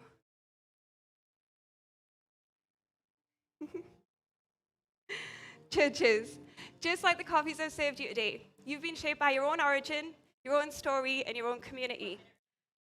Thank you. And placing this house on the map is a way to honor the roots that brought us here today. Because for many of us here, the coffee industry is our home. It's where we find our purpose, our passion, and our shared community. Judges, my name is Laura, and this is my time. Let's hear it for Laura. Well done, Laura. Do you want to come and say hello? Thank you. Well done. It's always such a joy watching you up on stage. Thank make you. It seem so effortless. Really? And there's so much connection with it. Yeah. Clearly, you talked about home and Yeah. in all its forms and its journey. First of all, let's look at that sort of relief. How does it feel coming off stage? Do you feel that you did that concept the way that you wanted to? Yeah, I'm really happy with that concept. I mean, obviously it was inspired by Ethiopia, and then the more I delved into it, the more I was just like, oh my God, like this is so connecting. Like, majority of people who work in coffee are away from home. Like we find our community, like you can go into a coffee shop on the other side of the world and bump into somebody you know from the coffee industry, or talk to somebody like you've known them for years. And that's amazing. Like, there's no other industry like that. You're not going to, like, meet other accountants or stuff, you know? Like, yeah, so coffee, like, it is a community, and it's felt like home for me a lot. Has that been something that you sort of felt inherent for a long time? I mean, clearly this performance dragged it out, but I get the sense that it wasn't something that you just came across in the last 6 months developing this routine, right? No, like I say, I had the idea a few years ago, actually. And then the Ethiopia trip became available, and I was like, well, that's perfect, like the home of coffee. So it was a long thought process, and there was a lot that went into it. It's such a simple concept as well. It's not super scientific or anything. So yeah, it just seemed to work on all different avenues. I'm gonna ask you a few more bits. We're just gonna wave goodbye to our lovely panel. Bye, judges. Thank Goodbye, you. team. Bye. Thank you so much. You guys are Thank the you. best. Bye. Thank you. Thank you so much. Thank you. Thank you so much. Thank you. Thank you. Bye. Just before I let you go, I just want to talk a little bit about, it struck me listening to you and also other competitors. It's so much our industry here in consuming countries where we give the stories of origin and producers to the drinkers via, whether it's through coffee packaging or through competitions or conversations. Do you find that in your journey you had a chance to reverse that? Do you bring the story of this routine to the producers? Do they have any idea what you're doing with their coffee? So that was really interesting when I was in Ethiopia, and I was telling them I'm looking for a competition coffee, and they were like, even the exporter who he travels a lot and things like that, and he was like, he knew about the competitions, but he didn't really know what they entailed. So it was really interesting because they were like, well, what is a competition coffee? And I was like, you tell me, you're the guys growing it, you know? So yeah, I think... How do they react to that? How do they, once you kind of explained, was it quite wild to them? Or what, I'm curious. I don't think it was wild to them, because they did, especially in Ethiopia, or at least in Kenya, they have they have the barista championships there, so they knew of the competitions. But I got the impression from them that they didn't think their coffee was competition worthy. And I was tasting, and I was like, this would work. And they were like, really? And I was like, yeah, this is good enough to take to the stage. So I think that was the difference. They say this competition stage with Panama, Geisha, and Colombia, and in Ethiopia, I was like, no, this is definitely good enough. I was like, I got one with an Ethiopian coffee, you know? Yeah. So, yeah. And has your journey sort of throughout, I mean, you've clearly got a strong sense of identity, what home means to you, what home has always meant to you. I'm a Geordie, you can't get rid of that. Has this process, and maybe the wider process of your travels around, has that changed? Your sense of self at all in who you identify as in the world? Yeah, I mean, recently I just started working for a company that's based in my hometown, so I started to go back a lot. So that was a really big influence in the routine as well. It's just the grounding feeling that you get when you go home. And I've been in London for 4 years. I was in Vancouver for 2. So those cities do feel like home, but nothing feels like Newcastle to me. Of course. Yeah. And lastly, you asked the judges at the end what home meant to them, and to think about what home meant to them and place their little counter. You could see a lot of them, some wry smiles, some things going behind the eyes. What do you hope the judges got out of this and your performance? What do you hope they thought about? I mean, I hope that they enjoy it. I mean, the whole thing of the concept is to go alongside the coffee. You want to accentuate the coffee with the presentation. So first of all, I want the coffees to be amazing. I want them to enjoy them. But I want the presentation to make them connect to the coffee, which I hope it did. Yeah. For sure. Well, listen, it's a wonderful routine. Like I said right at the very top, it is a joy to watch you perform on stage. Thank you so much. Well done. Let's hear it for Laura, everybody. Thank you. Thank you. Laura, go and bring a sigh of relief. Yeah. Wherever you may. Okay, right. So we're going to take a short break now, and then we'll be back on stage with Ruza, our next competitor. So bear with us, and we will be with you shortly.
Like, but, I mean,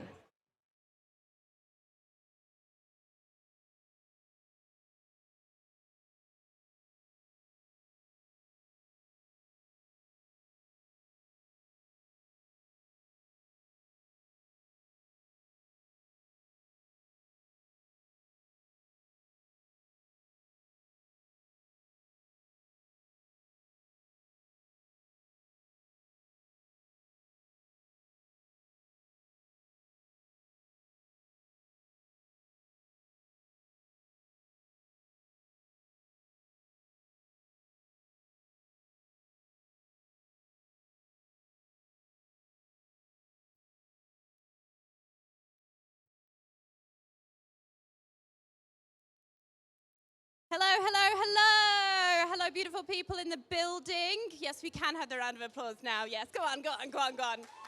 Perfect. Gives me energy. That and the hideous amounts of caffeine and banana bread that I've eaten. But without any further ado, hands together, please, as we welcome our glorious, gorgeous judges. Thank you, judges. We love you. And then keep the applause. In fact, elevate the applause because reigning champion defending title is Ruza Yalonen! Good luck. hiya. Hiya. And Diana. Sweet. Can I please test my music?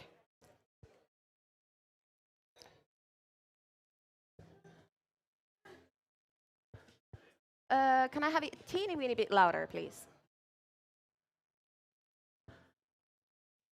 Yeah, that sounds good. And if we just start from the beginning, please.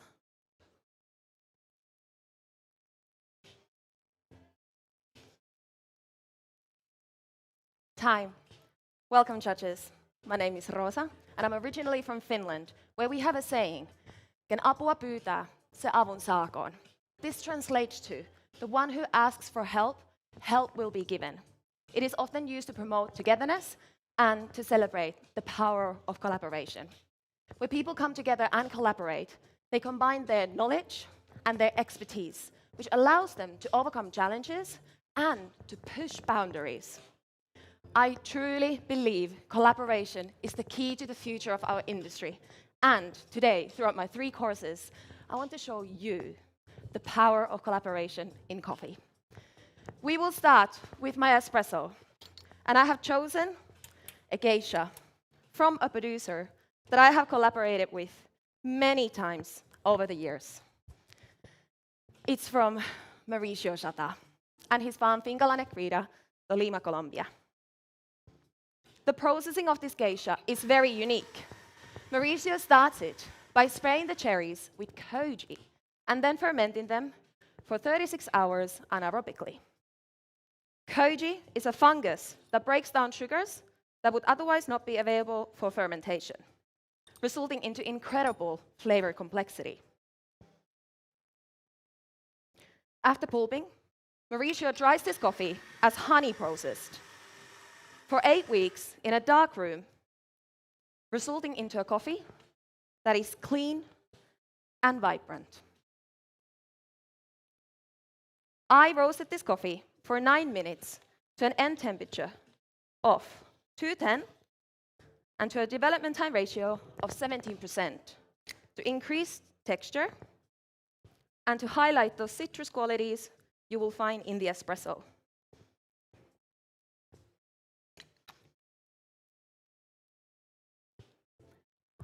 I'm brewing my signature beverage shots at first, allowing them to cool down for later. And next, I'll be brewing my espressos using the same recipe of 21 grams in, 48 grams out at 94 degrees Celsius. In my espresso today, you will find following flavor calls. Please write these down.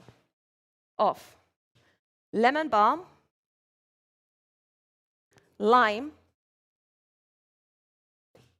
nectarine, and raspberry. The espresso will have an aftertaste of light brown sugar, medium weight, and silky tactile. Now, when I first tasted this coffee with Mauricio last year, I was blown away, as it tastes nothing like any of his other coffees that I've tasted before. And why? Collaboration is why. Mauricio already produces some of the most celebrated coffees in the entire world, but he's always looking to elevate his coffees even further. And so, he went to Panama, and he had a knowledge exchange with a renowned Panamanian producer. And he left that exchange with plenty of new ideas and a handful of high-quality geisha seeds. He then planted them at 1,900 meters altitude, mimicking the Panamanian growing conditions. This allowed the cherries to mature slowly, building more sugars and resulting into incredible flavor clarity. And to highlight this, I will be chilling the first 20 grams of my shots.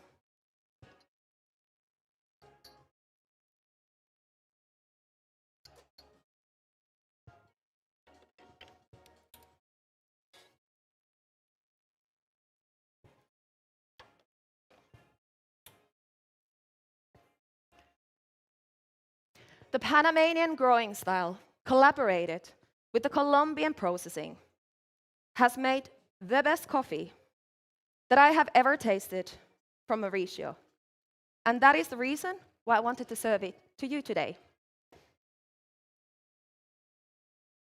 When I do, please stir the espresso with the little spoon, placing it in the pink cup on your right.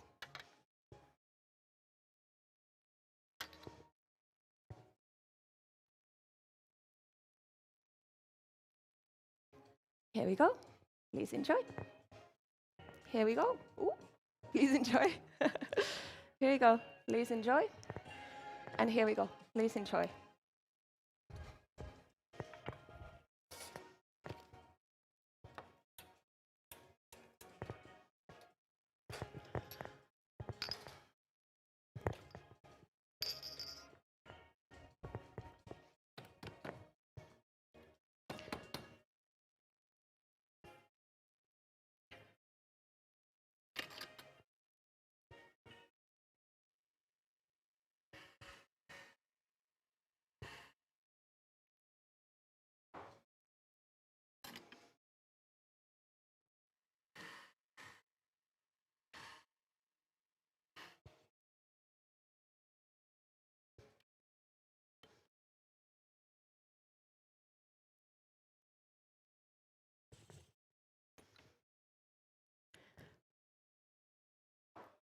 Now let's move on, shall we?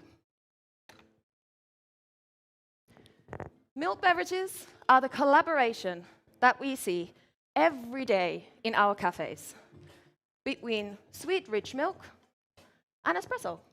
But mine goes beyond that, because each of the ingredients are a result of collaboration, of expertise. It all began with Catalina Gutierrez, who used to work as a barista in UK before starting her exporting company in Colombia, where she met the producer of my coffee, Néstor Lasso, from Fingal de Viso.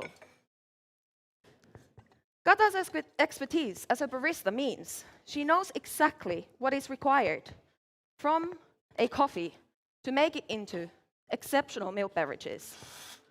Néstor, on the other hand, is world-renowned for his expertise in processing. And so, when two of them collaborated into the fermentation protocol of my coffee, they made it absolutely perfect for milk beverages. They started by picking papaya cherries, then cleansing them with 50 Celsius water, spraying them with brewer's yeast, and then fermenting for 48 hours anaerobically.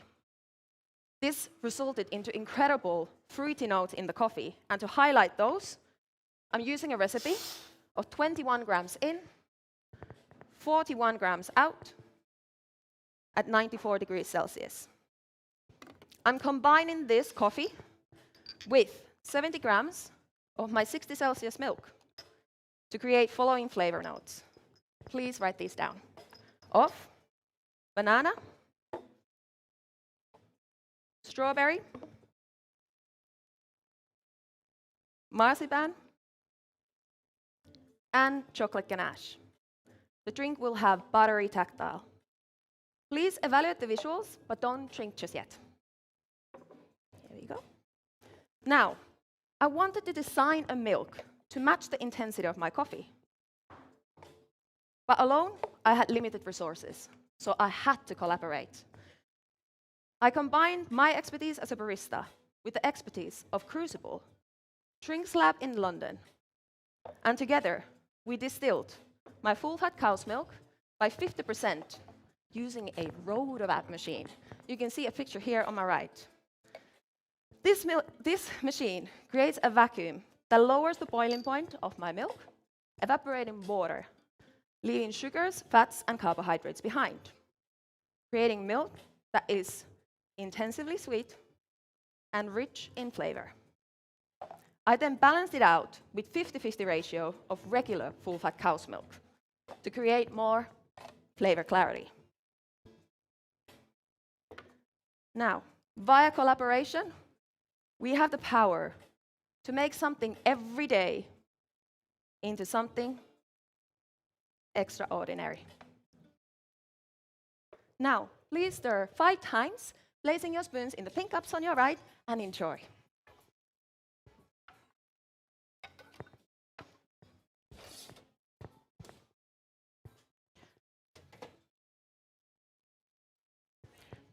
Thank you.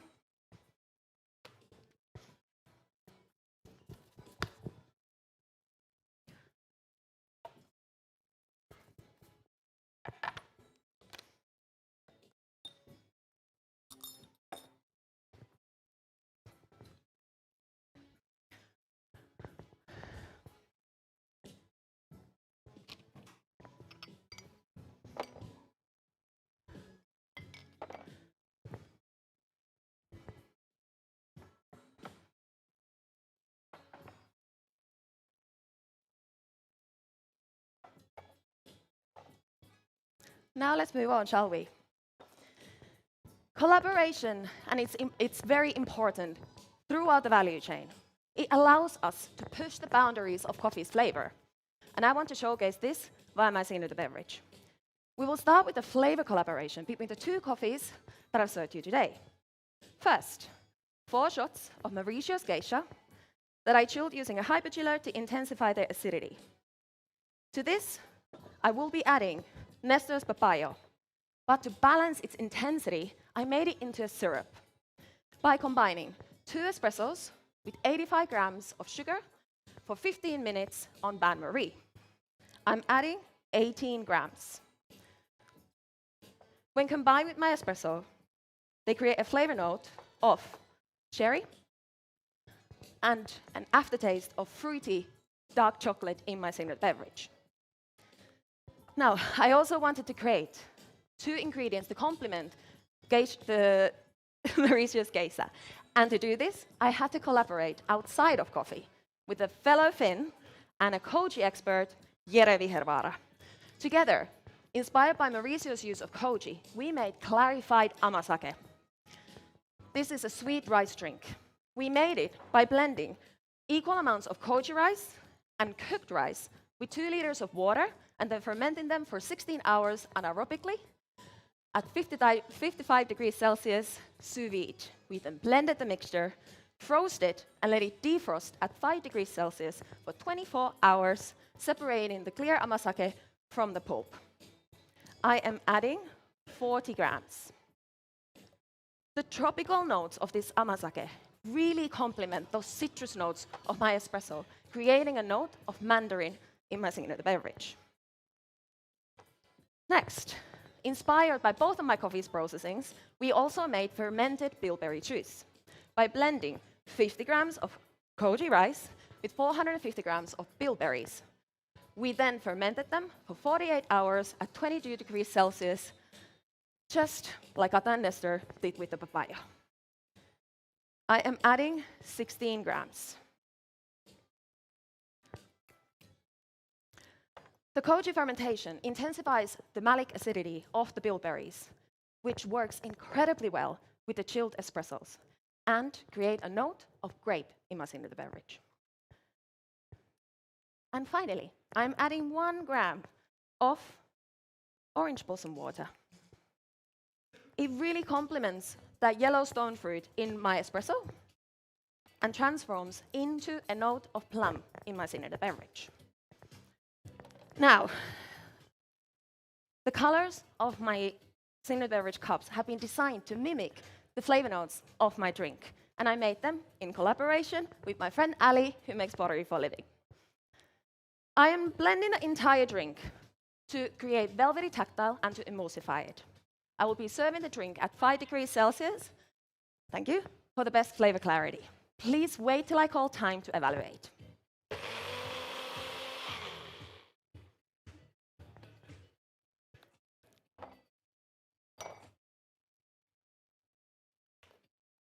Now, my role as a barista is to use flavor to bring you closer to the stories of collaboration. And I truly hope that today I have been able to show you that when collaboration succeeds, we have the power to create something extraordinary together. Thank you. That's my time.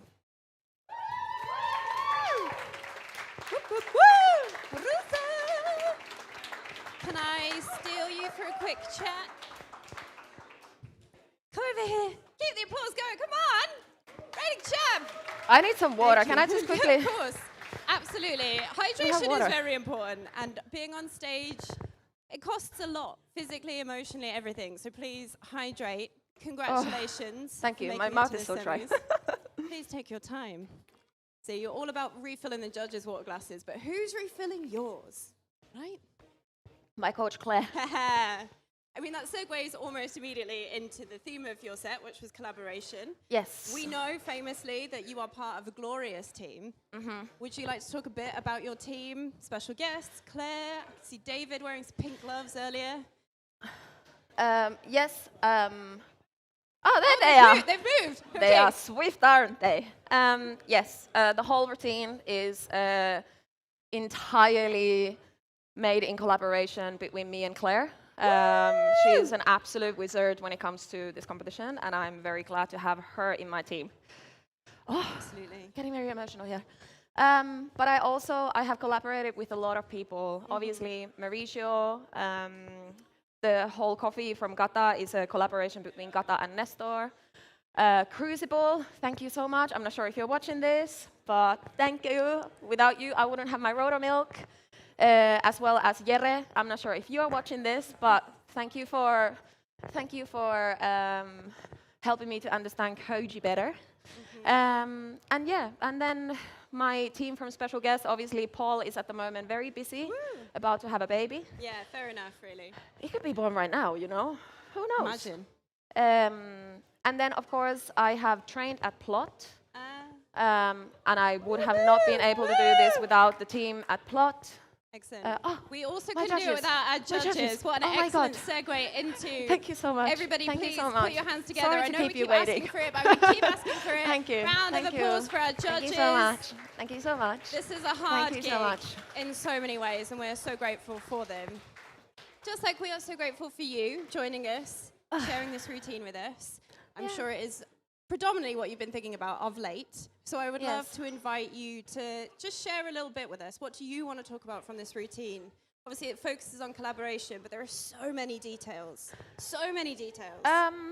Yeah, I think that for me, it's just that, like, at the moment, our industry is facing a lot of challenges, like all the way from climate change to issues with labor, all that. But I truly, truly, from the bottom of my heart, believe that if we collaborate, we can overcome all of those challenges and really push the coffee forward.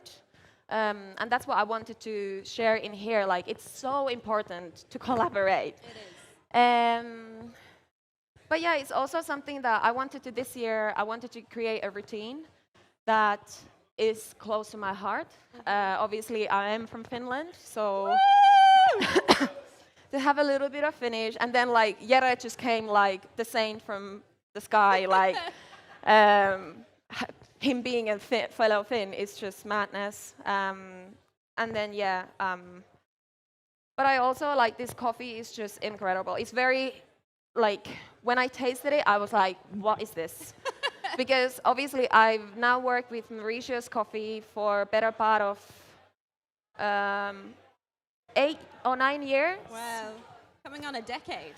It's yeah, like, or maybe 8, maybe 7 to 8. Anyways, fact check. But like every single time I've been working with his coffee, so it was a no-brainer that I have to take his coffee to the stage. But I think that this shows like a different side of Mauritius coffee. They're actually like this. It took 7 years for him to have 40 kilos of this coffee, and we at Special Guest have 15 kilos of it. It's our collaboration coffee with Motors. Oh wow! You Oh know, my God! Come on! and they're serving it. It's just meant to be. Yeah. So yeah, Genuinely meant to be. I Yeah. mean, not to be too cheesy, but I've heard your vibe attracts your tribe, right? So Yeah. you're obviously pulling all these wonderful people together. You're bringing it on stage. Yeah. We're immensely grateful for you doing it. We're so Thank much you. proud. So much proudness. Yes.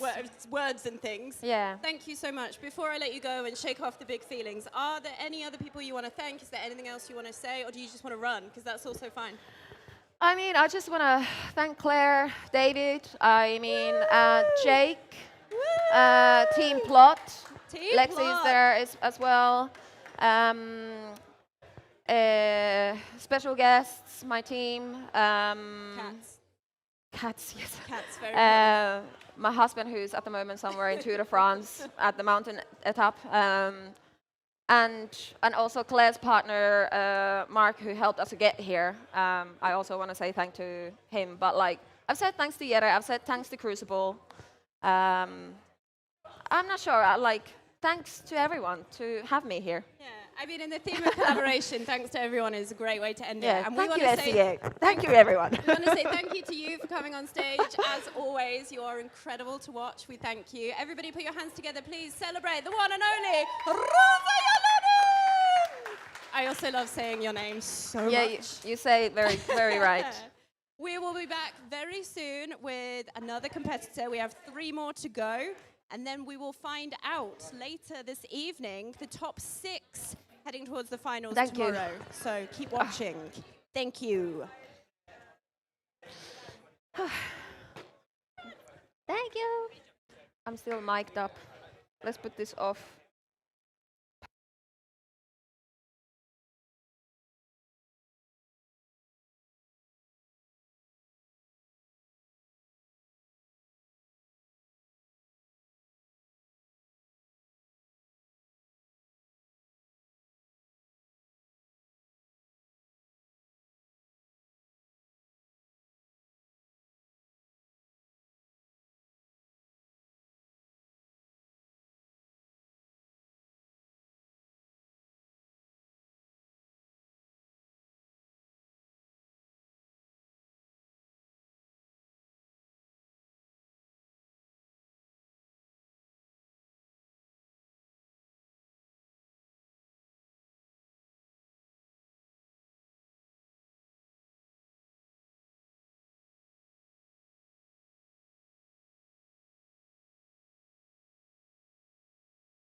All right, welcome back. Welcome back, everyone. Welcome back in the room. Welcome back to the live stream. We are just a few seconds away from our next competitor on stage. To those of you in the room, a quick bit of housekeeping. As we are approaching towards the end, an announcement of when we're going to announce the finalists. We're going to do that at the after party, which is a great time to mention the after party.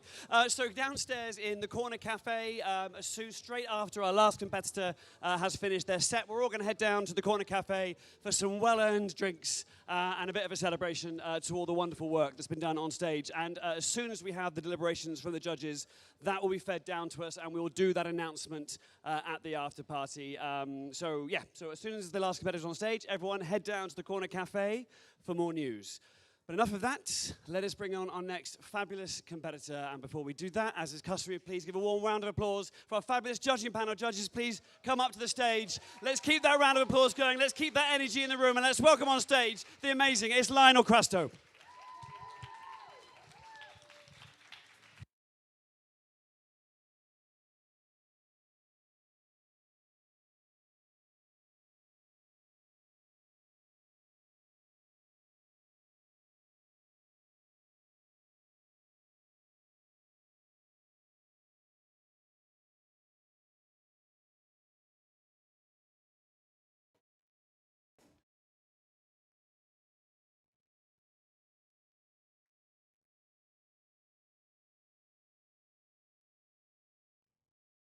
Just wait for the music.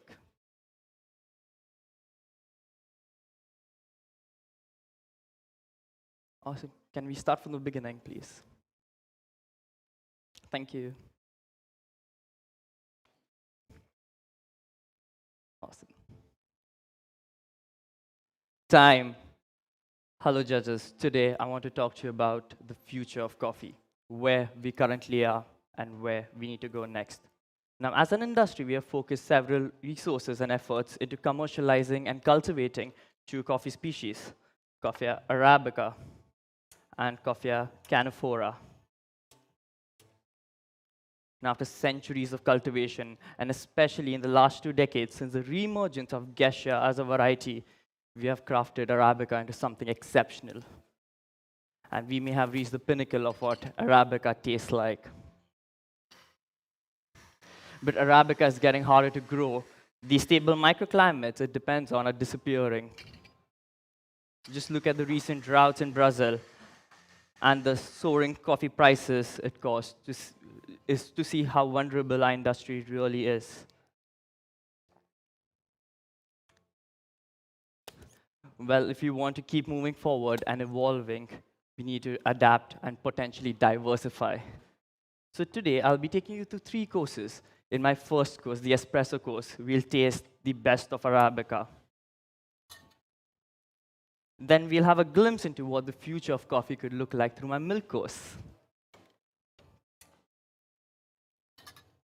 And finally, we'll bring the two together, where we currently are and where we need to go next. So to begin with, for my espresso course, I'll be serving you a natural geisha, grown at 1,500 meters above sea level by Felix Oleguer at his farm, Finca Bernardina, in the Chiriquí region of Panama. Now, Felix's work is relatively new, but it's making a name for himself. And this coffee captures everything we love about arabica: complexity, elegance, and clarity.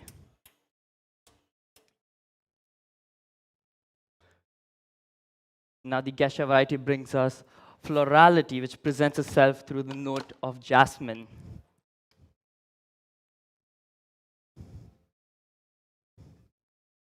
Now, my team and I roasted this coffee at a development time ratio of 16% and a relatively short roast time of 7 minutes on a low ring. This resulted in the preservation of complex acidity reminiscent of grapefruit. Now, I'm using a recipe of 20 grams of dose and a yield of 50 grams in 30 seconds. This allows me to maintain the structure while allowing the floral notes to shine through. Now, as the coffee extracts, I'll be using the nucleus paragon to capture maximum volatile aromatic compounds, further increasing the clarity of the espresso.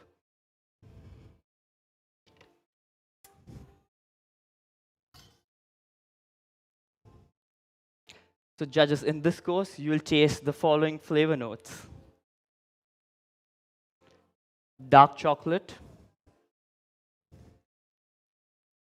jasmine, nectarine, and grapefruit, with the jasmine and dark chocolate aftertaste.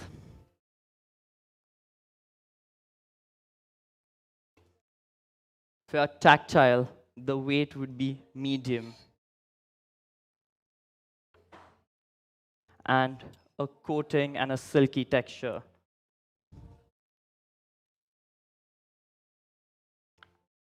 Now please use one of the spoons provided before stirring the espresso 5 times and placing them in the glasses in front of you. Now judges, Arabica didn't always taste like this. This is the result of time, effort, and commitment, and I hope you guys enjoyed. Yeah. That's for you.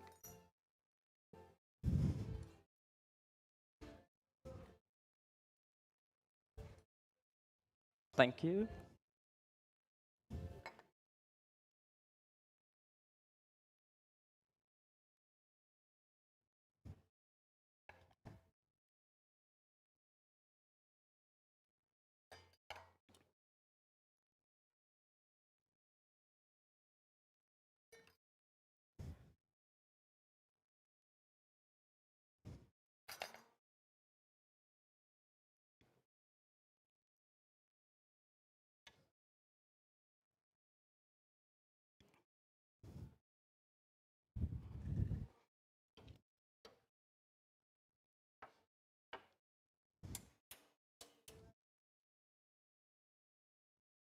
All right, judges. If you want to keep moving forward, we need to give the same attention to other species like we did to Arabica. So today, for a milk course, I'll be serving you Coffea excelsa. Now, excelsa is a species of coffee that's largely been unexplored. It's native to Central Africa and for years was misclassified as a subvariety of Liberica. It's hardly ever used in specialty coffee and is rarely processed with cup quality in mind. But in the right hands, it shows real potential, resulting in cups with a confectionery-like sweetness.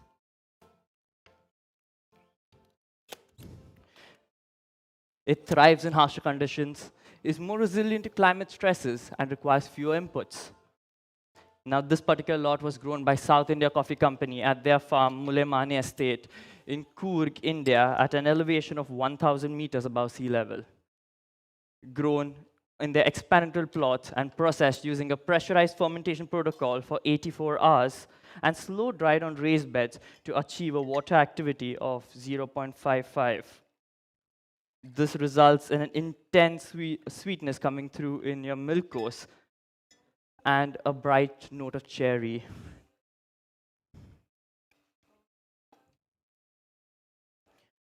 Now I'm using a recipe of 19.8 grams in and 48 out in 30 seconds. This allows me to showcase the best that the species has to offer. And I'm using a milk from a dairy milk from a Jersey herd, freeze distilled to 50% of its original volume.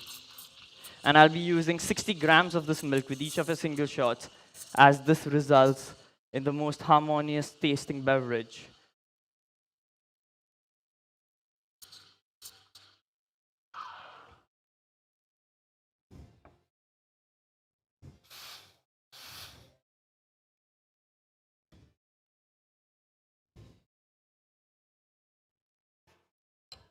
My team and I roasted this coffee at a development time ratio of 19%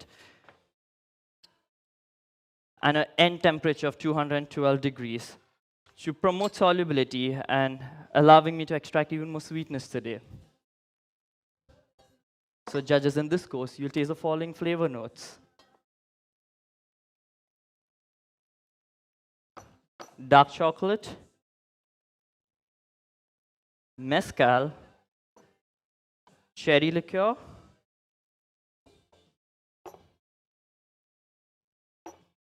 and dates.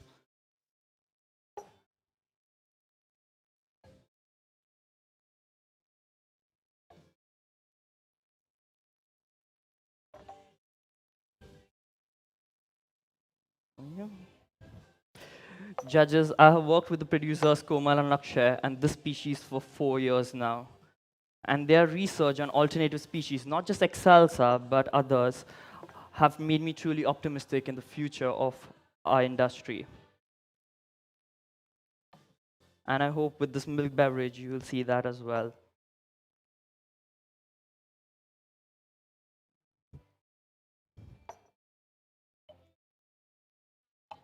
Thank you.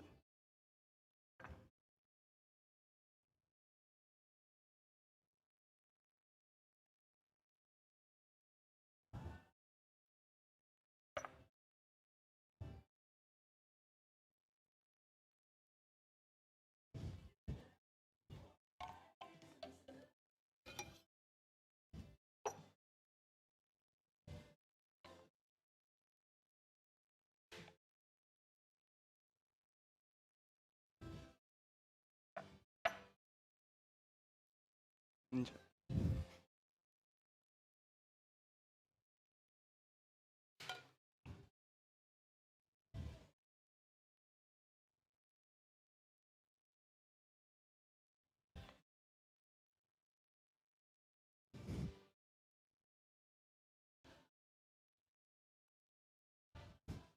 I'll give you 30 seconds more.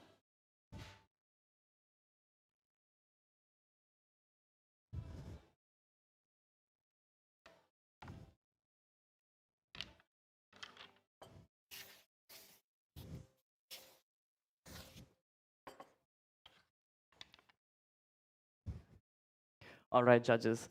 Now, Arabica, especially Gesha, has shown us what a coffee can really taste like. But it requires very specific conditions to thrive and grow in. Excelsa, on the other hand, points to resilience. It points to a future with coffees that can coexist with different species. Now, I wanted to showcase the two together. So I've made a drink combining the two. In the Hyper Chill, I've added 2 single shots each of the Excelsa and the Gesha. But to begin the drink with, I actually started off with coffee blossoms. I took 2.5 grams of coffee blossoms from Panama. This represents our our present and our past. And I added 500 ml of 90 degrees Celsius water and made a tea out of. To this infusion, I added 2.5 grams of soy lectin and 80 grams of sugar and aerated it to create the stable microfoam that will add complexity to your final drink and giving you a note of rose water. Now, to these espresso shots, I'll be adding 100 grams of water kefir, which I made using cascara from the Mulemane estate.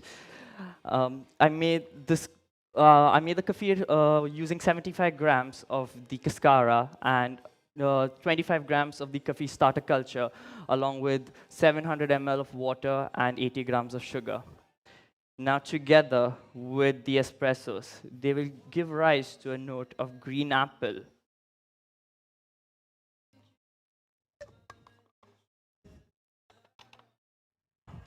And now I'll be carbonating this beverage to integrate the flavors and give it a nice texture, and also giving rise to a clear, distinctive flavor note that you will taste in the form of orange Fanta.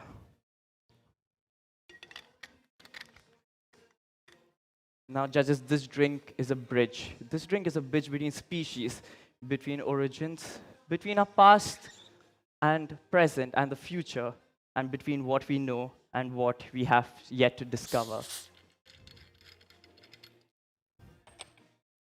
I'll be serving your signature course in this fine stem gimlet glasses, which again help elevate the texture.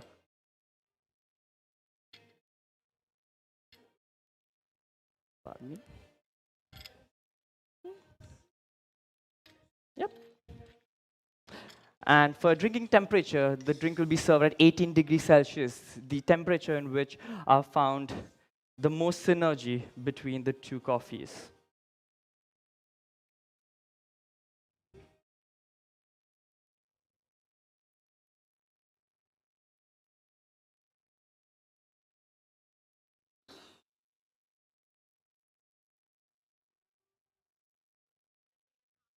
Thank you.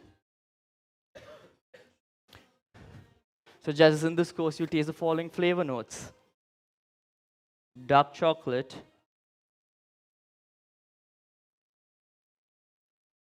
rose water, green apple, and orange Fanta. Now, when I serve you the drink, please hold by the stem and drink in 2 sips. One from the foam side and one from the non-foam side.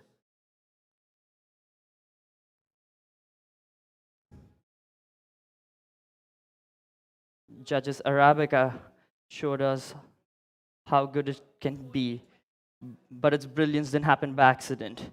It was the result of centuries of research, time, commitment, and we have an opportunity to do it again with a more resilient foundations, with species like Excelsa and others. Because to me, the future of coffee is about chasing perfection. It's about venturing out into the unknown.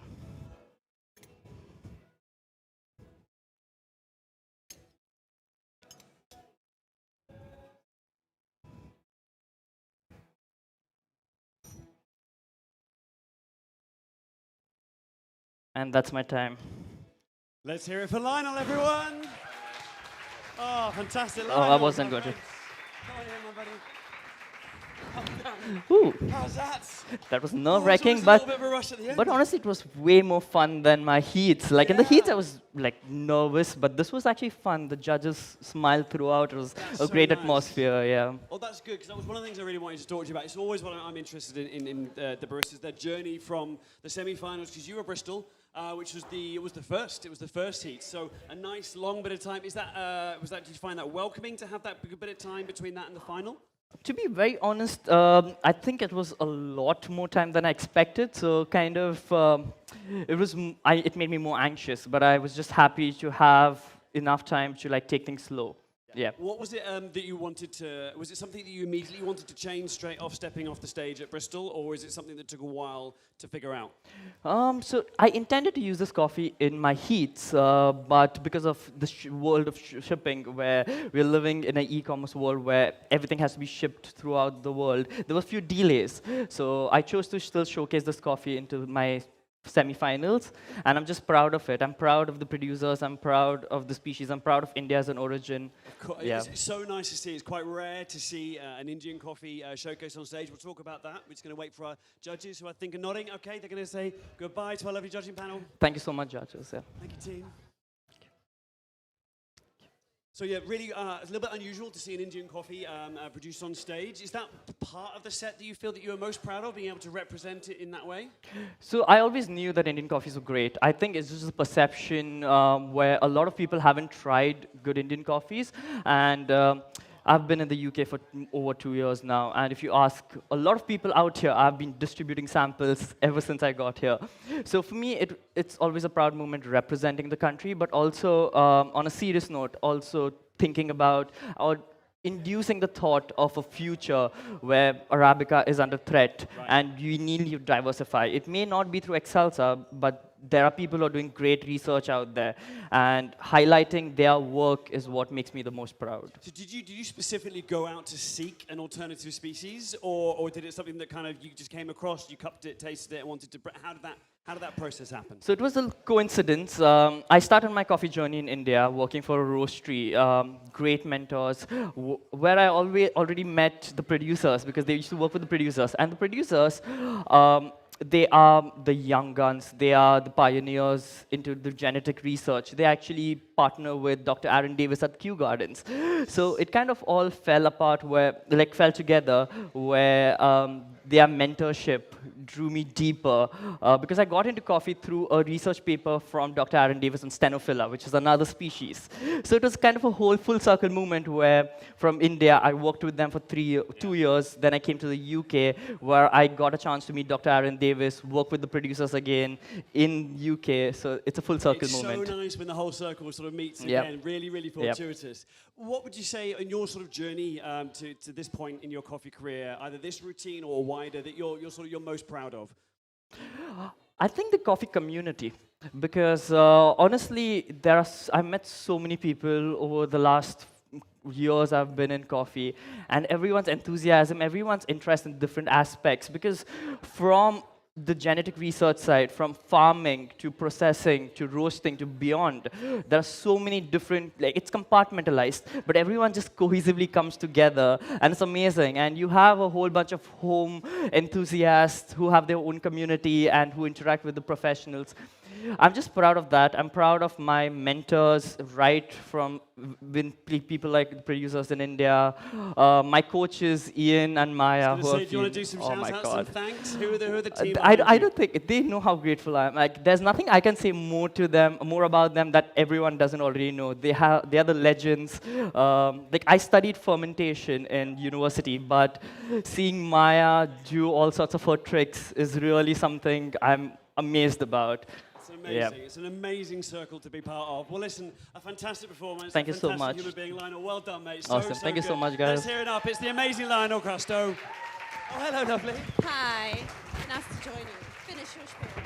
Oh, no, that's it. So I was going to say, normally I would do the thing to say thank you so much. There's still a couple of amazing humans to go, so don't go anywhere. The next one is setting up on stage as we speak, so we are just a few minutes away from our penultimate competitor for the day. But Grace, yeah, you've been sent for a mission. I'm here on a mission to let you know here in the building, if you are leaving at any point from now on, please take the lift down to 0 and then exit via the cafe on the corner, which also is a great moment to mention. The cafe on the corner. The cafe on the corner. Why? Because tonight at the after party is where you're going to find out who has made it to the top 6. So we're going to finish just before 7 and we're going to go straight down there, and that is where we will announce the finalists. It's a ploy. Good work. Thank you. It's a ploy to get you to join the after party. So you heard it here first. Don't go anywhere if you're in the room. We will be right back in, I'd say, about 5 minutes for our next competitor. It's amazing, Ted. Don't go anywhere. We'll see you then. Bye.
we love to see. High energy. We're on the penultimate performer. It's been a long day for everyone, but that doesn't mean Ted doesn't deserve every ounce of your attention.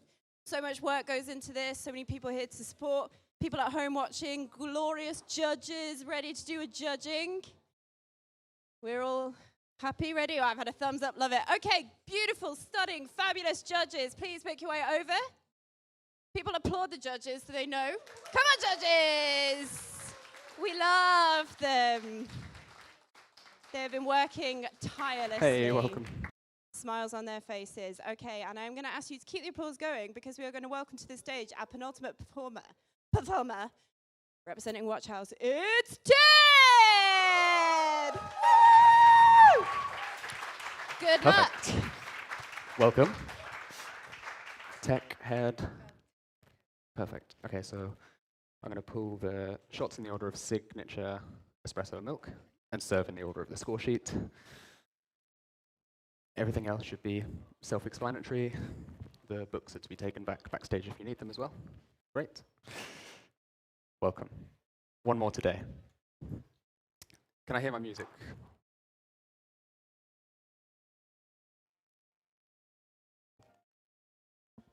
You can hear me okay? Music's good? Perfect. And if we can have it from the start. Time.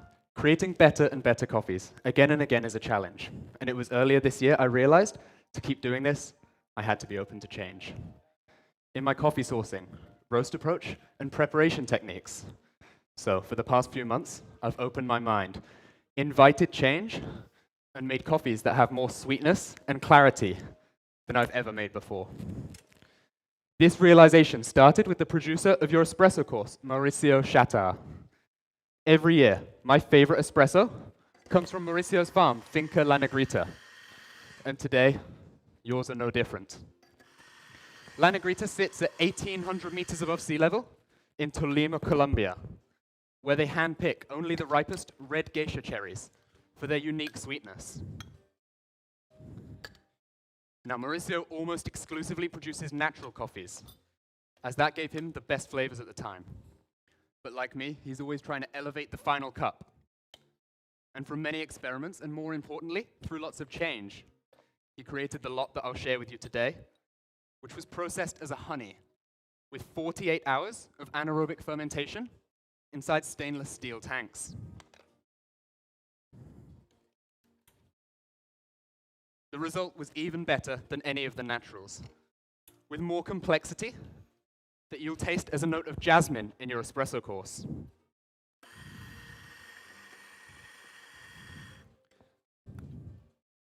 Now, this new processing increased the density of the coffee, meaning that we had to change our roast approach. So we roasted the coffee for 9 minutes to an end temperature of 208 degrees, as this gave me the best tactile balance. Your espressos are going to have a medium to low thickness, and that texture is going to be juicy.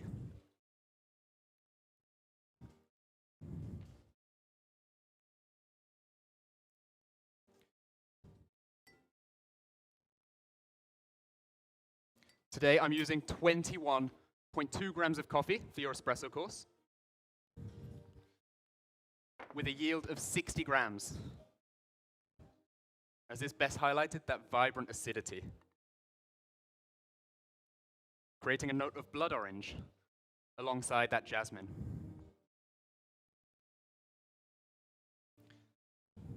Okay, now you'll see that there are some books in front of you. So, as soon as you're ready, turn over to the next page in these.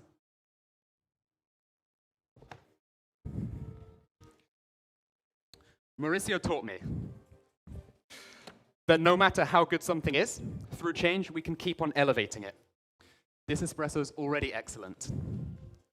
But by energizing both the water and coffee compounds in the final espresso using the wave maker,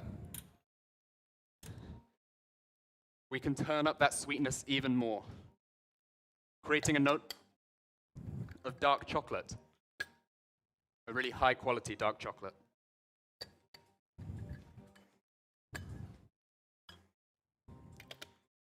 We do this by sending 2 seconds of ultra-low frequency electromagnetic waves through the espresso.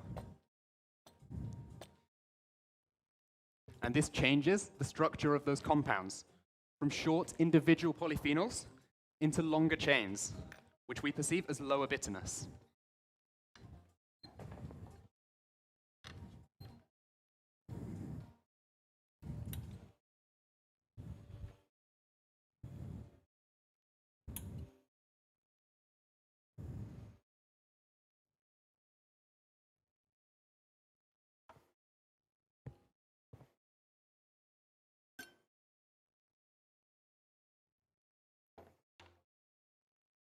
Now, the last change in this espresso course is to you and your perception. First of all, I'm just going to ask you to evaluate the crema, and you'll be evaluating the cup that's directly in front of you.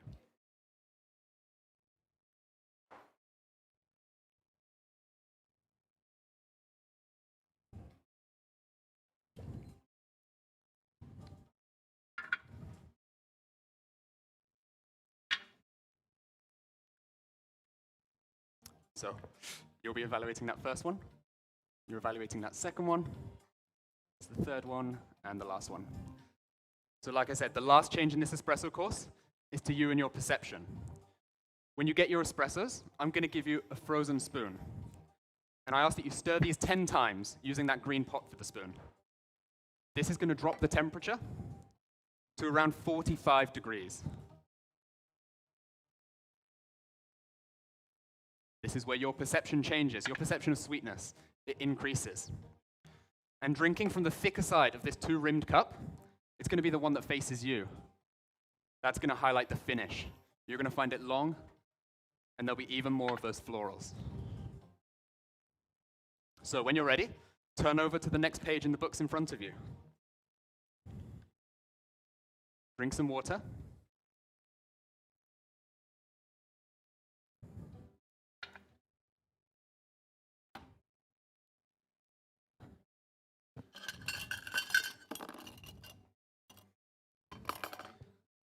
And let's enjoy a coffee that was elevated through change.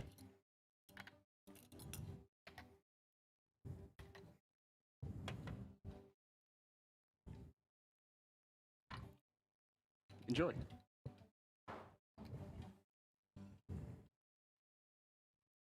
Enjoy those.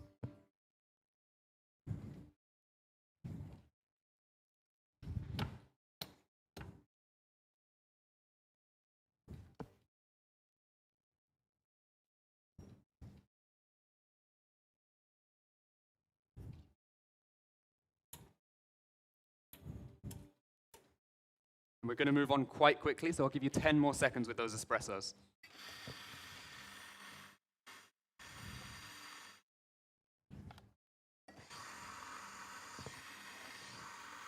And as soon as you're ready, we'll continue. Now, as soon as you're ready, you can move those cups from the books and turn over to the next page. To keep elevating your experience today, I changed my approach to sourcing coffees for milk. And I started looking for the most intense and vibrant coffee that, once paired with milk, created something harmonious. And across a table of intense, complex coffees, just one stood out to me. It was a pink bourbon from Santa Ilana in Wheeler, Colombia. Now, to create such a vibrant and fruit-forward profile, the producer, Carlos Vergara, first ferments the ripest pink bourbon cherries in open containers for 40 hours before the coffee is pulped and transferred to stainless steel tanks for another 70 hours of fermentation. This created loads of fruity acids, which I love. And to build on those, we roasted the coffee for 8 minutes 30 to an end temperature of 206 degrees.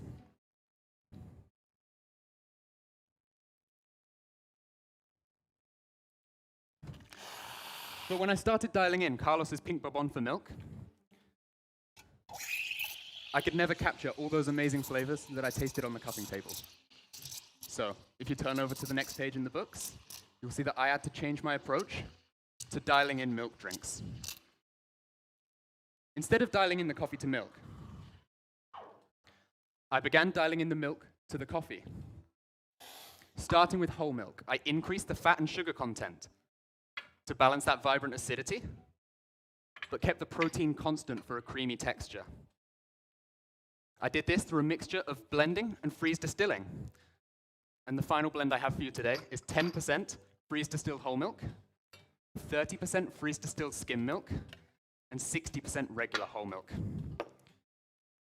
Now, when you're ready, turn over to the next page, but just wait for my signal before you enjoy these.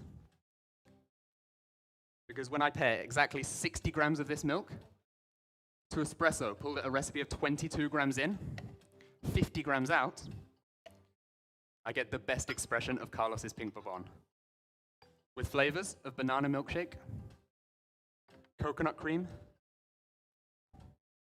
and rum and raisin. Now, there's no need to stir these.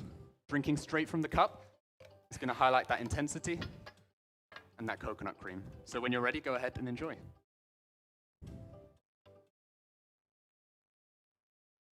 That one's for you. Thank you. We'll save the best till last.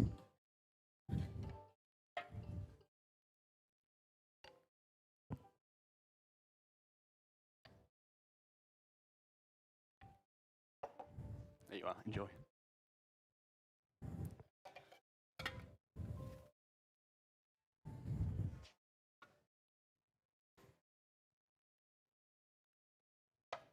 And again, we're going to move quite quickly on, so I'll give you another 10 seconds with those milk drinks.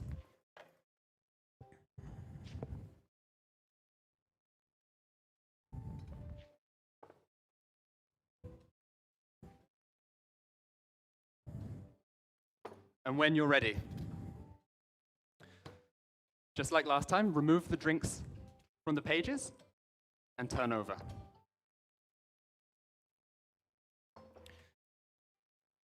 Creating better and better coffees again and again is a challenge. And it was earlier this year I realized to keep doing this, I had to be open to change.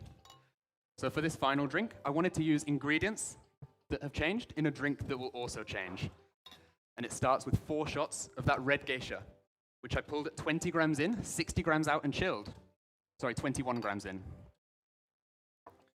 This creates a tropical base for the drink, which I'm adding 70 grams of an oolong syrup. As tea leaves oxidize, they change in both color and flavor. And this lot was heavily oxidized, creating sweetness and fruit notes. To make the tea, I took 10 grams of oolong, 100 grams of boiling water, and brewed for 15 minutes, before adding 50 grams of sugar to create a syrup. And in the drink, this creates sweetness and your first note of mango. Next, I'm adding 50 grams of a clarified pineapple ferment, which has been through its own microbial change. For this, I took 100 grams of pineapple, and just like Mauricio Chattard, I anaerobically fermented for 48 hours. This created a vibrant juice, which I added to 25 grams of milk before clarifying through paper. In the final drink, this creates vibrancy and a note of green grape. Now this is crisp and bright, but the acidity is too high. But you'll remember from our previous course the effect that high-fat milk has on acidity. So to create balance, I'm adding 10 grams of that same milk blend.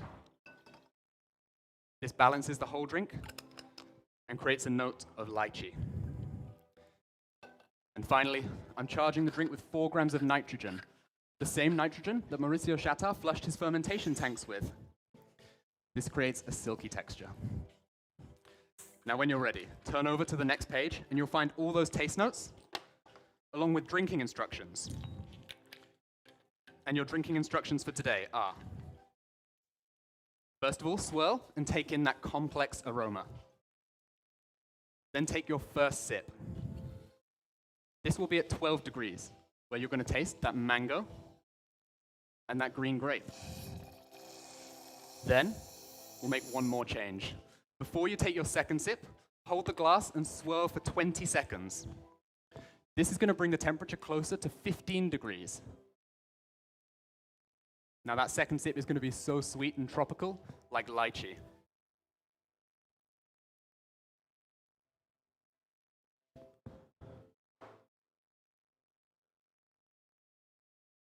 Now just wait for my signal before you enjoy these.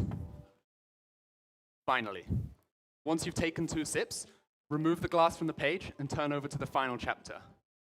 This one is for you to reflect on the changes that you can make. Because I believe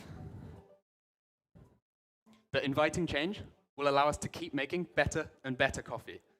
And chasing that perfect cup is always going to be worth it. Now, I know that's a lot of instructions, but everything's just here on these sheets. So if you get lost, follow the sheets. Take your time, follow the instructions, and most importantly, enjoy. Go ahead.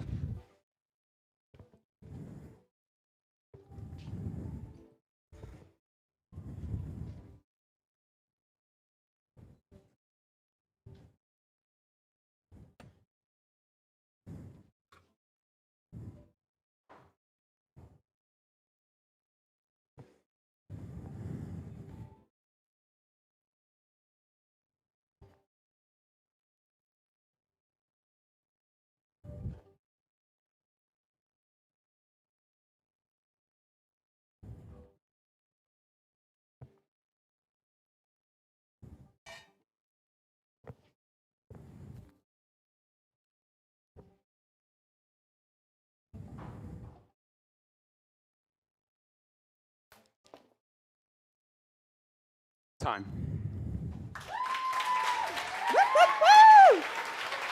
Hi. Join me. Hello. Join me. Listen, everybody got the memo about the applause. We love to hear it. Great. Congratulations. Thank you so You're much. here at the semi-finals. Yes. In Tate Modern. How are you feeling? I feel really good. Really Yeah, good. We I love know, to hear yeah. that. Congratulations. Thank you.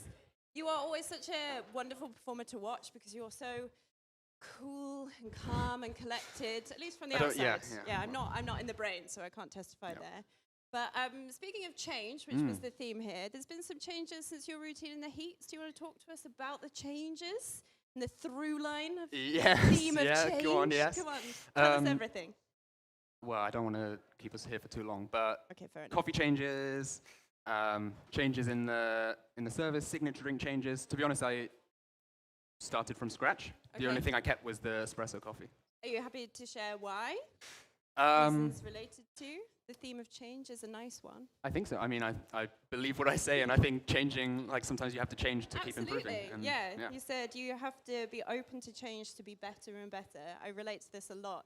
And I think this is a great example of that, the flexibility you have to have at any time, not just in competition, but in competition in particular. And I have the utmost respect for you. I think our judges, who we also have the utmost respect for, are ready. Thank you so Round much. of applause, please, for our judges. Thank you. Thank you. You are Thank you so much. wonderful. Thank you. Thank you. Thanks. Take care. Thank you so much, judges. So talk to me about the routine. And I tell you what, to add a challenge, because I'm sure you've not been challenged enough. Go on. Can you do it in 3 key words? On On the spot. In 15 minutes or less. Change. Change? Is one. Yeah. Excellent one. I think open-minded. Are the other Open-minded, two. that counts as one word? Oh. Or do you want it to be 2? Yeah, I think that can be 2. Okay. So in what way did you feel that you had to be open-minded when you put this set together, when you came today to compete? What were you looking to share? I think, well, I mean, I kind of wanted to start with a completely open mind of like what coffees generally score well, even if it's not the coffees that I would have chosen at the start. But being open-minded to different styles of coffee, different styles of milk, different approach, like kind of everything. And to innovation, right? You've brought the future. Is it called Wave Maker? The Wave Maker. The Wave Maker. Yeah. Which is incredible and magic as far as I'm concerned. I wrote down electromagnetic and then I thought, I don't actually understand what I'm writing here. So my follow-up question to you is, in layman's terms, for me, can you explain how this works? Yeah, I wish I had Gary from Waved here to explain it, because he's much better than I am. But it charges the water compounds and coffee compounds in the espresso. And that changes the structure, and the structure changes how we perceive them. And the theme is sound. So how did you connect with him? How did you find this? Your journey for It was something that I'd seen in competition from Worlds a couple of years ago, or a year ago. And I reached out and we chatted, and And It's amazing, isn't it? When you ask for help, you get it. This is another theme that we've seen a lot in competition today. Very true, really true. Speaking of, are there any people here in the audience or watching that you would like to thank? How long do we have? You can thank as many people as you want. No, I know it takes a village. I can see some of your village here. It definitely does. In It's person. a little watch house village in basically the whole corner. But my girlfriend's been amazing and really helpful. All of the watch house team, to be honest, like everyone who's sat through a run through or tasted the coffee and given me some feedback, however direct that feedback sometimes is. Yeah, well, you have to develop quite a thick skin, dude. Yeah, definitely. But like the whole of watch house team, everyone's super into competitions and we really care and love it. Congratulations on all the success recently. Thank you as so well. much. But obviously, Anya and Davide are my team, and there was just a lot of hours and a lot of stress that so much goes into. We kind of give to each other every time competition season's here. Yeah, exactly. So can I ask then, and you're allowed to just say you're a masochist, what keeps bringing you back into competition? What is it? What is it? Because the hooks are in you. I know, well, I know. I think I have to, I just have to keep doing it until I win, so that's the motivation to win. Yeah. Once I win, I can finally Then you're going to stop. Yeah. I don't believe you. I don't believe that you could ever stop. But we are very glad, we're very grateful that you spend so much time and energy, that you bring your village, that you put all this together and that you share it with us. So everybody, put your hands together, please. Round of applause. Let's celebrate the efforts of Tate! You are wonderful. Thank you so much. Thank you so much. We will be back shortly with our final contestant. So watch this space.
Ladies and gentlemen, this is it. The moment has arrived. It's our final amazing competitor of the day.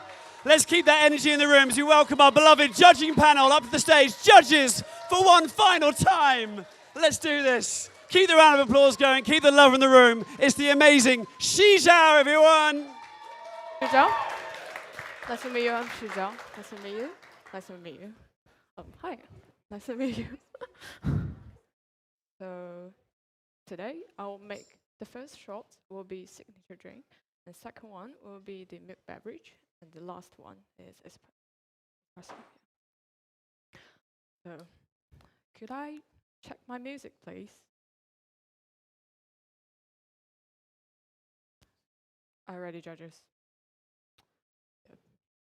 Time. Hello, judges. I'm Shijiao. Today, I'd like to invite you to experience a coffee that reflects what I care about the most: flavor. In our world of coffee, we often talk about lots of information: origin, varietal, altitude, and process. Although all this information are valuable,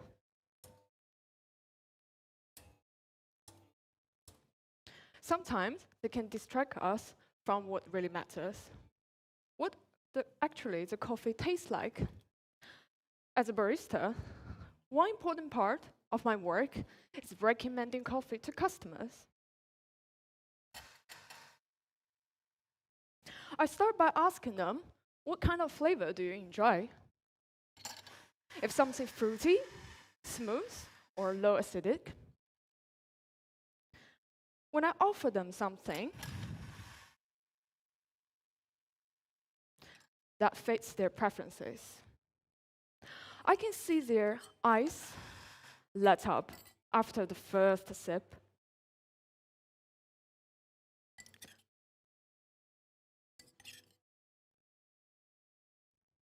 And that experience reminds me of blind cupping. When all information is removed, I feel closer to the true character of the coffee.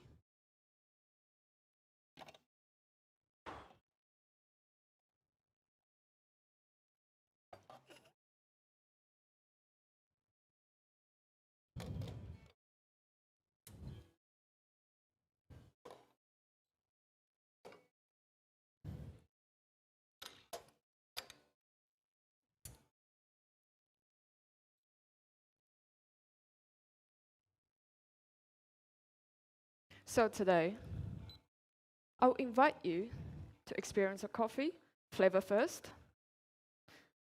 with some flavor notes.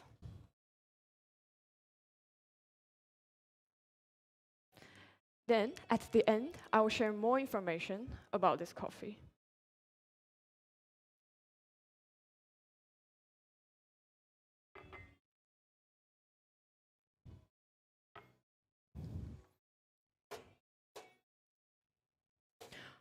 For your first course, the milk beverage,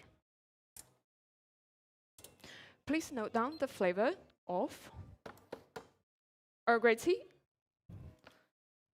shortbread, and vanilla.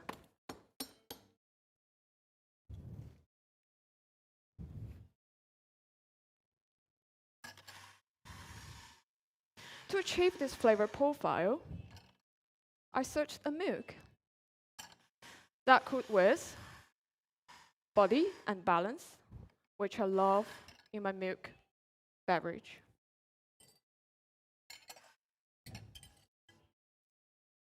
And appears the best with this coffee.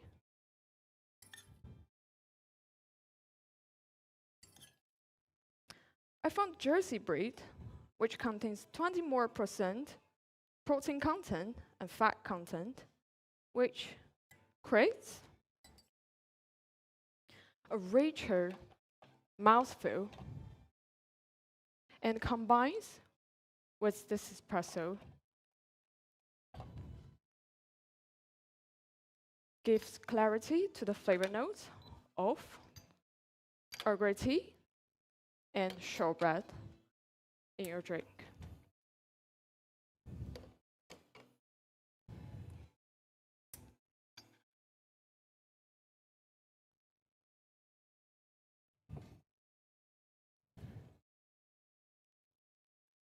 I'm using a recipe of 22 grams in, 40 grams out, a slightly shorter espresso to bring more intensity,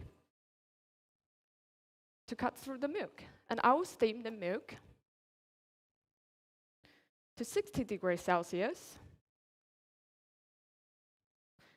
and combine it with a 1:3 ratio with espresso.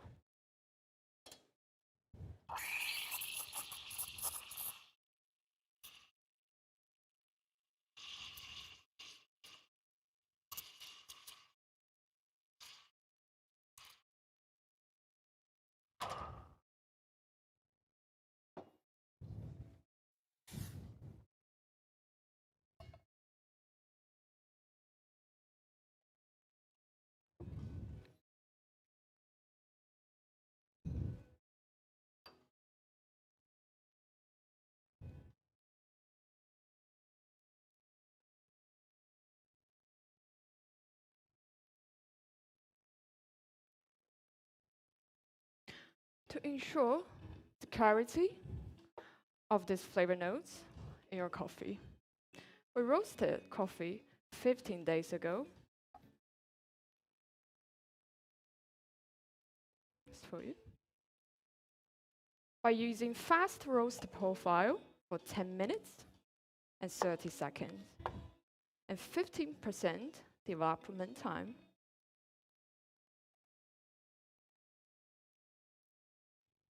It's for you. Please enjoy.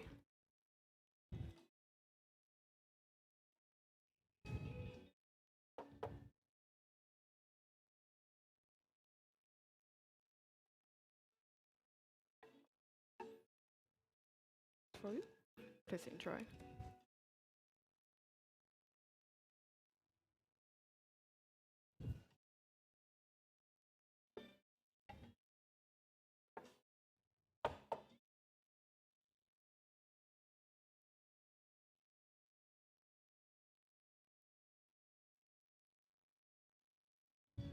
And this is for you.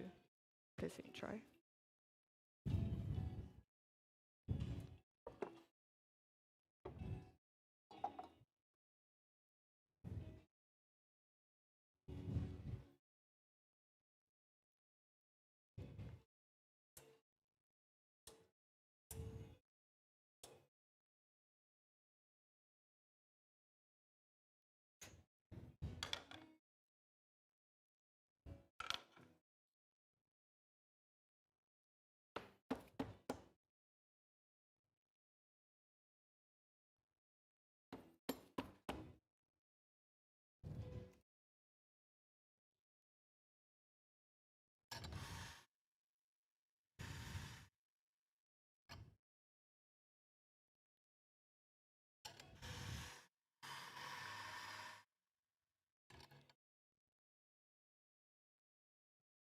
Judges, are you ready for your next course?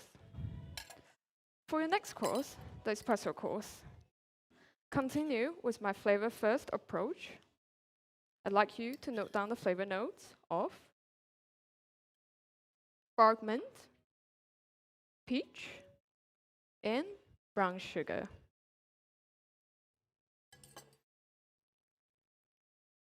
To achieve this flavor profile in a best balanced espresso, I had to adjust my recipe carefully.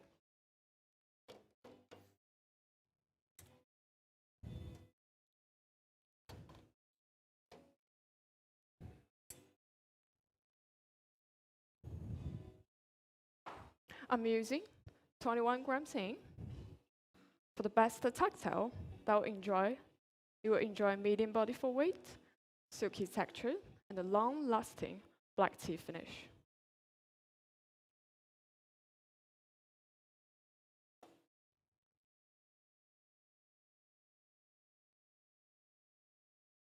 And I'm brewing your espresso with 47 grams salt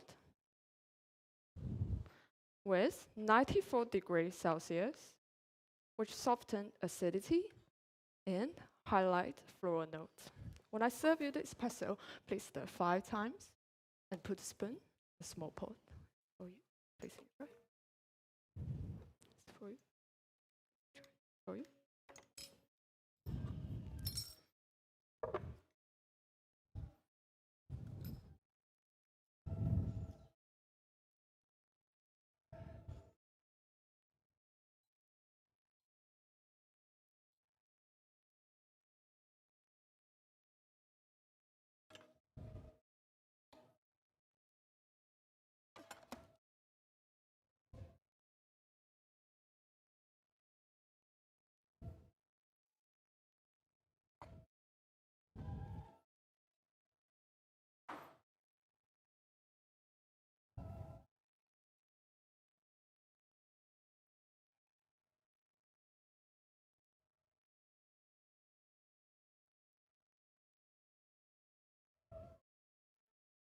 So, for your last course, the signature drink. And since I always start from flavor first, I'd like you to note down flavor of jasmine, fresh pineapple, peach, and apple. And in this course, it's time to take you through the coffee information. This coffee comes from Suku, located at 2100 meters above sea level in Guji, Ethiopia. It represents everything we love about classic Ethiopian coffee, elegant floral and fruit notes. And I'm adding 4 shots of my espresso by using the same recipe as my espresso course. To highlight the floral character, and first ingredient in my signature drink is elderflower cordial. I made it by making 1-to-1 ratio of elderflower, water, and add 2% citric acid. When I add 10 ml of that to my 4 shots espresso, it will bring out a new flavor of fresh pineapple. And this coffee is a blend of 2 varietals, Gibrina and Soto. They share a genetic lineage inspired by the idea of shared roots. The second ingredient I'm using is oleosaccharum. By using lemon and orange peels, gently infused with sugar, this helped me to extract citric oil naturally. When I add 20 ml of that in my signature drink, it's offering sweetness and balance, which creates a new flavor of fresh pineapple. And what makes this coffee unique is this process, a carefully controlled anaerobic fermentation. The cherry was sealed in grain bags for 86 hours anaerobic fermentation and slow dry for 25 days. To express that, the third ingredient of my signature drink is lactose fermented apricot. I blended 100 grams apricot with 2% salt in a container with 86 hours anaerobic fermentation. When I add 20 ml of that, it brings out peach and apple flavor in it. Right now, I'm adding 2 ice cubes for a creamy texture. And I'm adding 1 ice cube in each of your cup. This will bring the temperature to 5 degrees. I found the best balance.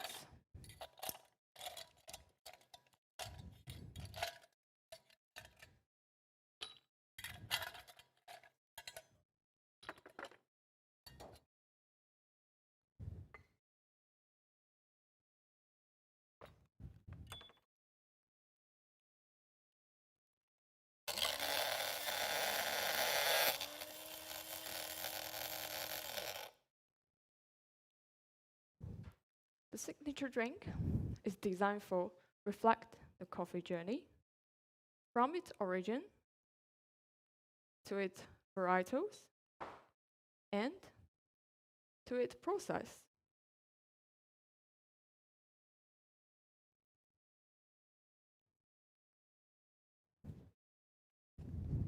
And this is for you.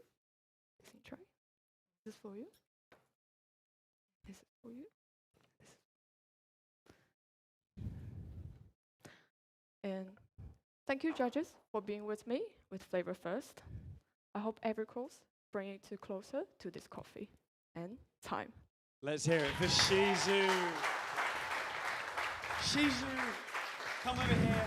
Come over here. It's okay. It's all done. Well done. Thank you. Oh, Shizu, semi-finalist. How does that feel? Yeah, it's so amazing because this is the first time to attend UKBC and made it to a semi-final. I mean, that's amazing, right? Yeah. That's an incredible journey. I mean, how proud must you be of your own personal journey, but also of those around you and the whole sort of team? That must feel fantastic. Yes, it is. It's like teamwork. So we help each other and we train together to help each other to level up their skills. It's amazing. I've got to say, it is such a genuine joy to watch you behind the stage. The way that you communicate is beautifully hypnotic. You're so clear, so precise. I can listen to you talk about coffee for hours. Talk to me a little bit about your concept. Beautifully simple, but really, really important. Flavor first. Was that always a direction that you wanted to go? So yeah, because the reason why I choose this coffee is because I saw the flavor notes and I try it. I feel really great red cherry and rose hip. I'm going to quickly interrupt you because we want to say goodbye to our judging panel. See And I ya. want to hear all about that. So don't lose your thought. Let's say goodbye. Thank you, everyone. An amazing work, a long day, you've done great. So yeah, flavor first, please continue, tell us. Yeah, so I really want to share this really amazing, tasty rose hip flavored coffee to judges and also to like my colleague or the people who love coffee.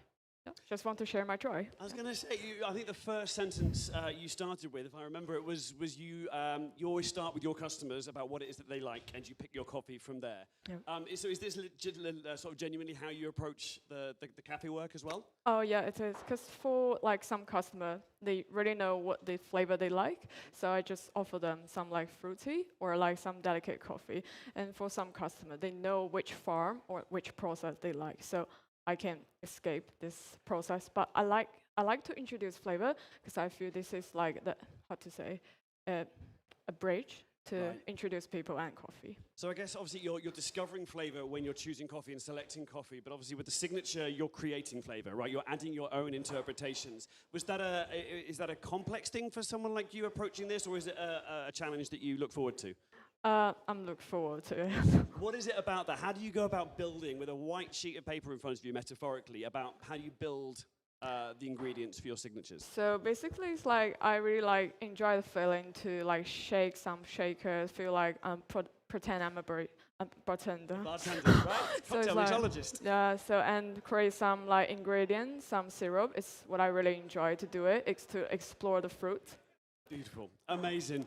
So finally, as we make our way away from this competition, do you want to say any thank you to anyone, a bit of your entourage? There's many people behind the success story, right? So definitely, I'm gonna thank to my coach and also my teams because we work together all the time. It's an amazing journey with them. Right, and with my coach. Always a big crowd. Well, listen, an amazing competitor, an amazing routine. Shizu, you should be so proud. Thank you. Let's hear it. It's Shizu, everybody.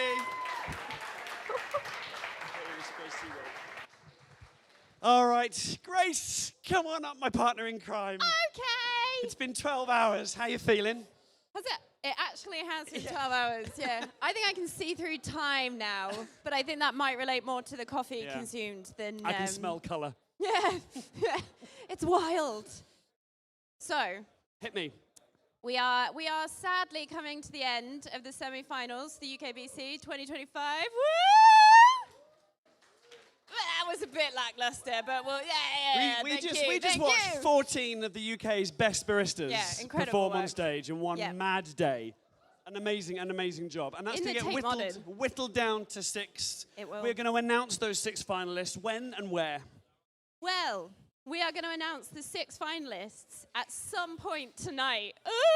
As soon as we possibly can. Genuinely, as soon as possibly can. We are going to announce at the after party. Where is the after party? I'm so glad you asked. The after party is here in the Tate. Don't go anywhere. You go downstairs to the corner. There's pizza, there's beer, and there's news at some point later this evening. Sound a bit like nudes. You meant news. News, as in information. not Yeah. nudes. Okay, good. No, we haven't reached that point in the evening. But if you're watching this on the live stream and you're going, oh, what about us? Where's our pizza? Get on a train, book a ticket. Great Get on Western, a train. Tate Modern, Paddington. Get here. Trains are famously running on time, so it'll go well for you. Jokes aside, if you're following at home and you want to know who the 6 finalists are, which I'm sure you do, we will post it as soon as possible on our Instagram as well. Right. But if you are in the local area, why aren't you here? I was going to say, we're obviously going to be back here tomorrow for the grand final, for the UKBC 2025 final. If you can get yourself up to London, entry is free. You don't need to book a ticket. Just rock up at the Tate Modern on the South Bank of London. It's going to be an incredible day of amazing competitors and amazing coffee. Get yourself over here. Yes, yes. So we will wrap up now because all of the lovely human beings in the building are going to start making their way to the lift, downstairs, to the party. I had 1 whole thumbs up then, which is really reassuring. 2, 3. Oh my God, you're all going to do it. There's a crowd mentality that I'm relying on here, that you all just move in this direction. There is pizza and there is beer. Let me reiterate. There are many reasons to go downstairs. We'll all see you soon. Again, for those watching on the live stream, thank you so much for your company. It's been a marathon. We've enjoyed it. We really hope you've enjoyed it. Thank you so much for watching, and we'll see you tomorrow. We love you. Bye. Woo!